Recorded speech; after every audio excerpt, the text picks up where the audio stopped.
हाँ जी, सत श्री अकाल जी। स्वागत है तुहाडा अपने यूट्यूब चैनल पंजाब स्टडी दे विच। सो हाज़र हां तुहाडे लई अपनी NCERT दी साइंस दी क्लास लैके।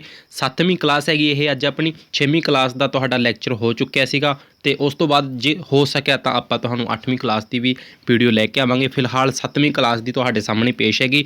तां जेकर तुसीं पहली बार चैनल दे नाल जुड़ रहे हो तां चैनल नूं सबसक्राइब कर लो ते वीडियो नूं जरूर लाइक कर देना ते अपने दोस्तां दे नाल जरूर शेयर कर दिओ, ठीक है। तो देखो 2 दिनों के विच आपां ने 7वीं क्लास की बुक पढ़ के उसके विचों ये नोट्स तैयार किए हैं, ठीक है।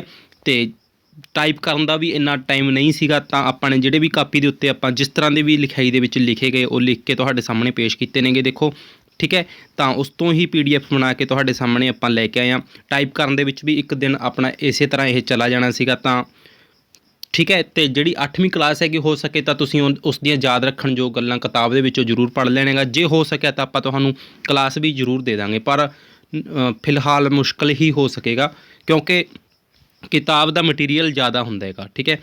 तो उसनूं टाइप करन दा भी अपने कोल इन्ना समा नहीं हैगा। ये भी आपां नूं टाइप करन दा समा नहीं मिलिया तां तुहानूं आपां इसे PDF दे विचों ही तुहानूं करवा रहे हांगे जिहड़ा कि आपां ने कापी दे उत्ते नोट कीता सीगा, ठीक है। तां ज़्यादा समा ना लैंदे वधदे अपनी अज दी क्लास दे वल। देखो 6वीं क्लास अपनी हो चुकी है, उस तो बाद ये 7वीं क्लास हैगी ते तुसीं ने कापी दे उत्ते तुहानूं नोट करन दी कोई जरूरत नहीं है। एक बार तुसीं ने देख लैणा है क्लास नूं, ठीक है। जिस तरह कि तुहानूं दसदे चलांगे तुसीं एक तरह पूरे ध्यान दे नाल सुणदे चलो, क्योंकि जदों तुसीं ये क्लास देखी होएगी, ठीक है, तो तुहाडे दिमाग दे विच पेपर दे विच अपने आप तुहानूं जदों तुसीं ऑप्शनां देखोगे तो तुहानूं उत्थों गल याद आ जाएगी कि आपां ने ये चीज़ पढ़ी हुई हैगी, ठीक है। ਤਾਂ ਹੋ सके कि 8वीं क्लास ਦੀਆਂ भी ਤੁਸੀਂ याद रखण जो ਗੱਲਾਂ ਜ਼ਰੂਰ पढ़ ਲੈਣੀਆਂ ਨੇਗੀਆਂ, क्योंकि ਜਿਹੜਾ पेपर 2 ਹੁੰਦਾਗਾ ਟੈਟ ਦਾ, ठीक है, ਉਸ ਦੇ ਵਿੱਚ 20 ਨੰਬਰ ਦਾ ਕੰਟੈਂਟ ਹੋਏਗਾ ਤੇ 10 ਨੰਬਰ ਦੀ ਆਪਣੀ ਪੈਡਾਗੋਜੀ ਹੋਏਗੀ। ਉਹ 20 ਨੰਬਰ ਦੇ ਵਿੱਚੋਂ ਜਿਹੜੇ ਜ਼ਿਆਦਾਤਰ ਨੇ ਉਹ 8वीं क्लास ਦੇ ਵਿੱਚੋਂ ਤੁਹਾਨੂੰ ਕੁਐਸਚਨ ਦੇਖਣ ਨੂੰ ਮਿਲਣਗੇ। ਤਾਂ 8वीं क्लास ਨੂੰ ਤੁਸੀਂ ਨੇ ਛੱਡਣਾ ਨਹੀਂ ਹੈ, 8वीं क्लास ਨੂੰ ਜ਼ਰੂਰ ਪੜ੍ਹਨਾ ਹੈ, ठीक है। ਆਪਾਂ ਇਸੇ ਕਰਕੇ ਹੀ ਆਪਾਂ ਇਹਨੂੰ ਇਸ ਤਰ੍ਹਾਂ ਲੱਗਿਆ ਕਿ 8वीं क्लास की आप क्लास बना सकांगे, पर टाइम ना रहन करके आप नहीं बना सके, तो उस दे करके आप माफ़ी चाहुंदे हां। जे हो सकिया तो जरूर कोशिश करांगे, ठीक है। तो चलती हुई वीडियो में जरूर लाइक कर दो तो अपने दोस्तों नाल शेयर करना ना भुल्लो। तो देखो जिहड़ा अपना 7वीं क्लास का पहला चैप्टर हैगा वो तुहाडे सामने हैगा, ठीक है। चैप्टर वाइज आप इस दे विच जिहड़े नोट्स बनाए सीगे उन्हां दे विचों पढ़ाउण दी कोशिश करांगे, तो तुसीं ने बस ध्यान दे नाल सुणदे जाना हैगा, ठीक है। तो देखो अपना पहला चैप्टर हैगा पौद्यां दे विच पोषण, ठीक है। पोषक पदार्थ सजीवां नूं उन्हां दे सरीरक संरचना वाधे वास्ते ते जिहड़ा भी पार्ट उन्हां दा नुकसान होएगा, ठीक है, उसनूं ऊर्जा दिंदे नेगे जिहड़े, ठीक है, उसनूं कहंदे ने जी पोषक पदार्थ। उस तो बाद देखो क्रियावां दे लई भी जिहड़ियां अपणियां कोई भी जैविक क्रियावां हुंदियां ने उस दे वास्ते भी ये ऊर्जा हैगी जिहड़ी काम आउंदी हैगी।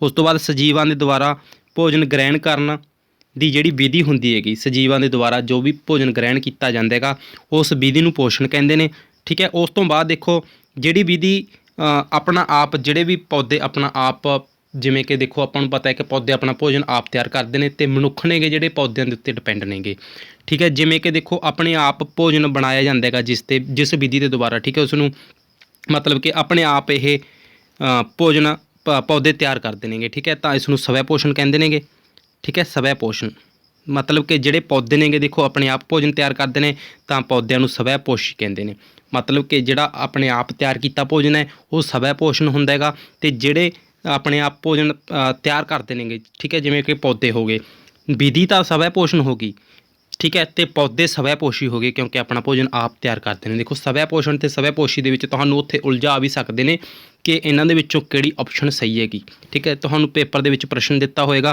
कि हेठ लिखिआं दे विचों किहड़ा सही हैगा। जिवें कि देखो आपां रीजनिंग दे विच कीता सीगा कि कनकलूजन कड्ढना हैगा उसदा, ठीक है। 2 स्टेटमेंटां दित्तियां हुंदियां सीगीआं, उस दे विचों पहला सही है, दूजा सही है जां दोवें सही हन ते कोई भी सही नहीं हैगा। इस तरह तुहानूं ऑप्शनां पेपर दे विच ज़्यादा मिल रहीआं नेगीआं देखण नूं, ठीक है। तो इस तरह तुहानूं देखण नूं मिलेगा कि किहड़ा सही हैगा, ठीक है। उत्थे तुहानूं ये भी कहा जा सकता है कि पौधे जिहड़े मतलब कि जिस विधि के द्वारा अपने आप भोजन तैयार किया जाता है उसनूं स्वै पोषी कहंदे ने, नहीं जी उसनूं स्वै पोषण कहंदे ने, ठीक है। तो पौधे अपना भोजन आप तैयार करते हैं उसनूं की कहंदे ने, ठीक है, मतलब कि पौधे किस दे विच आउंदे ने वो स्वै पोषी दे विच आउंदे नेगे, ठीक है, आटोट्रॉफ्स कहंदे ने। तो जिवें कि देखो पौद्यां तो बाद जिहड़े जंतु नेगे जिवें कि आपां हो गए मनुख हो गए, ठीक है, वो आपां देखो पौद्यां दे द्वारा संश्लिष्ट भोजन नूं आपां ग्रहण करदे हां तां आपां की हो गए परपोषी, ठीक है, मतलब कि पराए भोजन के उत्ते आपां डिपेंड आंगे, ठीक है। तो आपां हैटरोट्रॉफ्स दे विच आ जाने हैगे। उस तो बाद देखो ਅੱਗੇ ਤੁਹਾਨੂੰ ਇਹ ਚੀਜ਼ ਦੇਖੋ ਇਸ ਤਰ੍ਹਾਂ ਤੁਹਾਨੂੰ ਦੇਖਣ ਨੂੰ ਮਿਲੇਗਾ ਕਿ ਇਹਨਾਂ ਦੇ ਵਿੱਚੋਂ ਸਹੀ ਕਿਹੜਾ ਹੈਗਾ। 4 ਆਪਸ਼ਨ ਦਿੱਤੀਆਂ ਹੋਣਗੀਆਂ, ਜਿਵੇਂ ਕਿ ਦੇਖੋ ਤੁਹਾਨੂੰ ਪਿੱਛੇ ਦੱਸਿਆ ਹੀ ਸੀਗਾ, ਠੀਕ ਹੈ। ਪੱਤੇ ਨੇਗੇ ਜਿਹੜੇ ਪੌਦੇ ਦਾ ਭੋਜਨ ਫੈਕਟਰੀ ਹਨ ਜਾਂ ਨਹੀਂ, ਇਸ ਤਰ੍ਹਾਂ ਪੁੱਛਿਆ ਜਾ ਸਕਦਾ ਹੈਗਾ। ਇਹ ਚੀਜ਼ ਹਾਂਜੀ, ਜਿਹੜੇ ਆਪਣੇ ਪੱਤੇ ਹੁੰਦੇ ਨੇਗੇ ਭੋਜਨ ਦੀ ਫੈਕਟਰੀ ਹੁੰਦੇ ਨੇਗੇ ਪੌਦੇ ਦੇ ਵਾਸਤੇ। ਉਸ ਤੋਂ ਬਾਅਦ ਪੱਤੇ ਦੀ ਸਤ੍ਹਾ ਦੇ ਉੱਤੇ ਦੇਖੋ ਸੂਖਮ ਇੱਕ ਛੇਕ ਹੁੰਦੇ ਨੇਗੇ, ਜਿਨ੍ਹਾਂ ਦੇ ਦੁਆਰਾ ਜਿਹੜੀ ਕਾਰਬਨ ਡਾਈਆਕਸਾਈਡ ਹੈਗੀ ਉਹ ਉਹਨਾਂ ਦੇ ਦੁਆਰਾ ਅੰਦਰ ਲਈ ਜਾਂਦੀ ਹੈਗੀ, ਠੀਕ ਹੈ। ਕਿਉਂਕਿ ਆਪਾਂ ਨੂੰ ਪਤਾ ਦੇਖੋ ਪੌਦੇ ਕਾਰਬਨ ਡਾਈਆਕਸਾਈਡ ਲੈਂਦੇ ਨੇ ਅਤੇ ਆਕਸੀਜਨ ਦਿੰਦੇ ਨੇ, ਠੀਕ ਹੈ। ਅਤੇ ਉਹ ਜਿਹੜੇ ਆਪਣੀ ਉਸਨੂੰ ਕਾਰਬਨ ਡਾਈਆਕਸਾਈਡ ਨੂੰ ਅੰਦਰ ਲੈਂਦੇ ਨੇ, ਜਿਨ੍ਹਾਂ ਛੇਕਾਂ ਦੇ ਦੁਆਰਾ ਅੰਦਰ ਲੈਂਦੇ ਨੇ ਉਹਨਾਂ ਨੂੰ ਕੀ ਕਹਿੰਦੇ ਨੇ, ਸਟੋਮੈਟਾ, ਠੀਕ ਹੈ। ਉਸ ਤੋਂ ਬਾਅਦ ਦੇਖੋ ਅੱਗੇ ਪਾਣੀ ਅਤੇ ਖਣਿਜ ਨੇਗੇ ਜਿਹੜੇ ਬੈਣੀਆਂ ਦੇ ਦੁਆਰਾ ਪੱਤਿਆਂ ਦੇ ਤੱਕ ਪਹੁੰਚਾਏ ਜਾਂਦੇ ਨੇਗੇ, ਠੀਕ ਹੈ। ਸਜੀਵਾਂ ਦਾ ਸਰੀਰ ਸੂਖਮ ਇਕਾਈਆਂ ਦੇ ਨਾਲ ਬਣਦਾ ਹੈ ਜੋ ਕਿ ਸੈੱਲ ਅਖਵਾਉਂਦੀਆਂ ਨੇਗੀਆਂ। ਜਿਵੇਂ ਕਿ ਆਪਣਾ ਮਨੁੱਖ ਦਾ ਸਰੀਰ ਵੀ ਹੋ ਗਿਆ ਸੈੱਲਾਂ ਦੇ ਦੁਆਰਾ, ਕੋਸ਼ਕਾਵਾਂ ਦੇ ਦੁਆਰਾ ਬਣਾਇਆ ਜਾਂਦਾ ਹੈਗਾ। ਜਿਵੇਂ ਕਿ ਆਪਾਂ ਦੇਖਿਆ ਹੋਏਗਾ ਕਿ ਇੱਕ ਕੰਧ ਹੁੰਦੀ ਹੈਗੀ, ਠੀਕ ਹੈ, ਉਹ ਇੱਟਾਂ ਦੇ ਦੁਆਰਾ ਬਣਦੀ ਹੈ, ਇੱਟਾਂ ਨੂੰ ਜੋੜ ਕੇ ਇੱਕ ਕੰਧ ਬਣਾਈ ਜਾਂਦੀ ਹੈ। ਉਸੇ ਤਰ੍ਹਾਂ ਸੈੱਲ ਦੇ ਨਾਲ ਸੈੱਲ ਜੁੜ ਕੇ ਫਿਰ ਇਸ ਦੀ ਸਟਰਕਚਰ ਇੱਕ ਤਰ੍ਹਾਂ ਬਣਦਾ ਹੈਗਾ, ਠੀਕ ਹੈ। ਸੈੱਲ ਨੂੰ ਸੂਖਮਦਰਸ਼ੀ ਦੇ ਨਾਲ ਦੇਖਿਆ ਜਾ ਸਕਦਾ ਹੈਗਾ। ਦੇਖੋ ਇਹਨਾਂ ਦੇ ਵਿੱਚੋਂ ਤੁਹਾਨੂੰ ਆਪਸ਼ਨ ਮਤਲਬ ਪੇਪਰ ਦੇ ਵਿੱਚ ਕੁਐਸਚਨ ਕਿਸ ਤਰ੍ਹਾਂ ਦਾ ਬਣ ਸਕਦਾ ਹੈਗਾ ਕਿ ਹੇਠ ਲਿਖਿਆਂ ਦੇ ਵਿੱਚੋਂ ਕਿਹੜਾ ਸਹੀ ਹੈਗਾ, ਠੀਕ ਹੈ। ਪਹਿਲੀ ਆਪਸ਼ਨ ਦੇ ਵਿੱਚ ਹੋਏਗਾ ਪੱਤੇ ਪੌਦੇ ਦਾ ਭੋਜਨ ਫੈਕਟਰੀ ਹਨ, ਠੀਕ ਹੈ, 1 ਨੰਬਰ ਦੇ ਉੱਤੇ। ਦੂਜੇ ਨੰਬਰ ਦੇ ਉੱਤੇ ਹੋਏਗਾ ਸੈੱਲ ਨੂੰ ਸੂਖਮਦਰਸ਼ੀ ਦੇ ਨਾਲ ਦੇਖਿਆ ਜਾ ਸਕਦਾ ਹੈਗਾ। ਤੀਜੀ ਆਪਸ਼ਨ ਦੇ ਵਿੱਚ ਹੋਏਗਾ ਦੋਨੇ ਸਹੀ ਹਨ। ਚੌਥੀ ਆਪਸ਼ਨ ਦੇ ਵਿੱਚ ਹੋਏਗਾ ਕੋਈ ਵੀ ਸਹੀ ਨਹੀਂ ਹੈ, ਠੀਕ ਹੈ। ਤਾਂ ਤੁਸੀਂ ਨੇ ਕੀ ਕਰਨਾ ਹੈਗਾ, ਦੇਖੋ ਜੇਕਰ ਤਾਂ ਤੁਹਾਨੂੰ ਇੱਕੋ ਪਤਾ ਹੋਇਆ, ਠੀਕ ਹੈ, ਤਾਂ ਤੁਸੀਂ ਪਹਿਲੀ ਆਪਸ਼ਨ ਲਾ ਦੋਗੇ। ਦੂਜੀ ਮਨ ਕਰੇ ਸਹੀ ਤਾਂ ਦੂਜੀ ਵੀ ਹੋਵੇ, ਠੀਕ ਹੈ, ਤਾਂ ਤੁਸੀਂ ਪਹਿਲੀ ਲਾ ਕੇ ਹੀ ਆ ਜਾਓਗੇ। ਤਾਂ ਤੁਸੀਂ ਨੇ 4 ਆਪਸ਼ਨਾਂ ਨੂੰ ਪਹਿਲਾਂ ਜ਼ਰੂਰ ਪੜ੍ਹਨਾ ਹੈਗਾ, ਠੀਕ ਹੈ। ਫਿਰ ਉਸ ਦੇ ਵਿੱਚੋਂ ਦੇਖੋ ਇਸ ਦੀ ਆਪਸ਼ਨ ਤਾਂ ਆਏਗੀ ਦੋਨੇ ਸਹੀ ਹਨ, ਪਰ ਇਹਨਾਂ ਦੋਨਾਂ ਦੇ ਵਿੱਚੋਂ ਜੇਕਰ ਤੁਹਾਨੂੰ ਇੱਕ ਪਤਾ ਹੈ, ਪੱਤੇ ਵਾਲਾ ਪਤਾ ਹੈਗਾ, ਠੀਕ ਹੈ, ਅਤੇ ਤੁਹਾਨੂੰ ਆਹ ਸੈੱਲ ਵਾਲਾ ਨਹੀਂ ਪਤਾ, ਫਿਰ ਵੀ ਤੁਸੀਂ ਗਲਤ ਕਰ ਸਕਦੇ ਹੋ, ਕਿਉਂਕਿ ਤੁਹਾਨੂੰ ਇਹਨਾਂ ਦੋਨਾਂ ਦੇ ਵਿੱਚ ਪਹਿਲੀ ਅਤੇ ਤੀਜੀ ਆਪਸ਼ਨ ਦੇ ਵਿੱਚ ਕਨਫਿਊਜ਼ਨ ਰਹੇਗੀ। ਤਾਂ ਦੋਨਾਂ ਵਾਲੀ ਇਸ ਦੀ ਜਿਹੜੀ ਆਪਸ਼ਨ ਹੈਗੀ ਉਹ ਸਹੀ ਹੋਏਗੀ। ਤਾਂ ਕਰਕੇ ਹੀ ਕਹਿ ਰਹੇ ਹਾਂ ਕਿ ਤੁਸੀਂ ਨੇ ਇਸ ਨੂੰ ਧਿਆਨ ਦੇ ਨਾਲ ਪੜ੍ਹਨਾ ਹੈਗਾ, ਠੀਕ ਹੈ। ਉਸ ਤੋਂ ਬਾਅਦ ਦੇਖੋ ਅੱਗੇ ਕੁਝ ਜੀਵ ਸਿਰਫ ਇੱਕ ਸੈੱਲ ਦੇ ਬਣੇ ਹੁੰਦੇ ਨੇ ਅਤੇ ਕੁਛ ਜਿਹੜੇ ਹੁੰਦੇ ਨੇਗੇ ਬਹੁਤੇ ਸੈੱਲਾਂ ਦੇ ਨਾਲ ਬਣੇ ਹੁੰਦੇ ਨੇਗੇ। ਜਿਵੇਂ ਕਿ ਦੇਖੋ ਅਮੀਬਾ ਇੱਕ ਸੈੱਲ ਦੇ ਨਾਲ ਬਣਿਆ ਹੁੰਦਾ ਹੈਗਾ, ਇੱਕ ਸੈੱਲੀ ਜੀਵਾਂ ਦੇ ਵਿੱਚ ਗਿਣਿਆ ਜਾਂਦਾ ਹੈਗਾ। ਜਿਹੜੇ ਆਪਾਂ ਮਨੁੱਖ ਆਗੇ ਆਪਾਂ ਸੈੱਲਾਂ ਦੇ ਨਾਲ ਆਪਣੇ ਵਿੱਚ ਬਹੁਤ ਸਾਰੇ ਸੈੱਲ ਹੁੰਦੇ ਨੇ, ਸੈੱਲ ਦੇ ਨਾਲ ਜੁੜ ਕੇ ਹੀ ਆਪਣਾ ਸਟਰਕਚਰ ਬਣਿਆ ਹੁੰਦਾ ਹੈਗਾ। ਸੈੱਲ ਇੱਕ ਬਾਹਰੀ ਸੰਰਚਨਾ ਦੇ ਨਾਲ ਘਿਰਿਆ ਹੁੰਦਾ ਹੈਗਾ, ਠੀਕ ਹੈ, ਜਿਸ ਨੂੰ ਸੈੱਲ ਝਿੱਲੀ ਕਹਿੰਦੇ ਨੇ। ਇਸ ਦੇ ਕੇਂਦਰ ਦੇ ਵਿੱਚ, ਠੀਕ ਹੈ, ਜੇ ਸੈੱਲ ਦੀ ਝਿੱਲੀ ਹੁੰਦੀ ਹੈ, ਜਿਹੜੀ ਸੰਰਚਨਾ ਹੁੰਦੀ ਹੈ, ਸੈੱਲ ਬਾਹਰੋਂ ਘਿਰਿਆ ਹੁੰਦਾ ਹੈਗਾ। ਇਸੇ ਤਰ੍ਹਾਂ ਤੁਸੀਂ ਨੇ ਪੜ੍ਹਦੇ ਜਾਣਾ ਹੈਗਾ। ਦੇਖੋ ਕਿ ਜਿਹੜੀ ਸੰਰਚਨਾ ਹੁੰਦੀ ਹੈਗੀ ਸੈੱਲ ਦੀ ਬਾਹਰੀ ਪਰਤ ਹੁੰਦੀ ਹੈਗੀ ਜਿਹੜੀ ਘੇਰ ਕੇ ਰੱਖਦੀ ਹੈ ਸੈੱਲ ਨੂੰ, ਉਸ ਨੂੰ ਸੈੱਲ ਝਿੱਲੀ ਕਹਿੰਦੇ ਨੇਗੇ। ਉਸ ਤੋਂ ਬਾਅਦ ਦੇਖੋ ਇਸ ਦੇ ਜਿਹੜਾ ਕੇਂਦਰ ਦੇ ਵਿੱਚ ਇੱਕ ਸੰਰਚਨਾ ਹੁੰਦੀ ਹੈਗੀ, ਜਿਹੜਾ ਇਸ ਦੇ ਸੈੱਲ ਦੇਖੋ ਇਸ ਤਰ੍ਹਾਂ ਤੁਹਾਨੂੰ ਇੱਕ ਸ਼ੇਪ ਮਿਲ ਜਾਏਗੀ, ਠੀਕ ਹੈ। ਉਸ ਦੇ ਜਮਾਂ ਵਿਚਕਾਰ ਇੱਕ ਬਿੰਦੂ ਜਿਹਾ ਸਥਿਤ ਹੁੰਦਾ ਹੈਗਾ, ਉਸ ਨੂੰ ਕੇਂਦਰਕ ਕਹਿੰਦੇ ਨੇ। ਕੇਂਦਰਕ ਮਤਲਬ ਕਿ ਜਿਹੜਾ ਇਸ ਨੂੰ ਕੰਟਰੋਲ ਕਰਦਾ ਹੈ। ਕੇਂਦਰ ਜਿਵੇਂ ਕਿ ਦੇਖੋ ਆਪਾਂ ਕਹਿੰਦੇ ਹਾਂ ਕਿ ਕੋਈ ਵੀ ਚੀਜ਼ ਦਾ ਕੇਂਦਰ ਹੋਏਗਾ ਉਸ ਨੂੰ ਕੰਟਰੋਲ ਕਰਦਾ ਹੁੰਦਾ ਹੈਗਾ, ਠੀਕ ਹੈ। ਤਾਂ ਇਸ ਦਾ ਜਿਹੜਾ ਕੇਂਦਰਕ ਹੈਗਾ ਇਸ ਨੂੰ ਆਪਾਂ ਕਹਿ ਸਕਦੇ ਹਾਂ ਕਿ ਇਸ ਦਾ ਕੰਟਰੋਲ ਰੂਮ ਹੁੰਦਾ ਹੈਗਾ, ਠੀਕ ਹੈ। ਕੇਂਦਰਕ ਅਖਵਾਉਂਦਾ ਹੈਗਾ ਜਿਹੜਾ ਇਸ ਦੇ ਵਿਚਕਾਰ ਸਥਿਤ ਹੁੰਦਾ ਹੈ।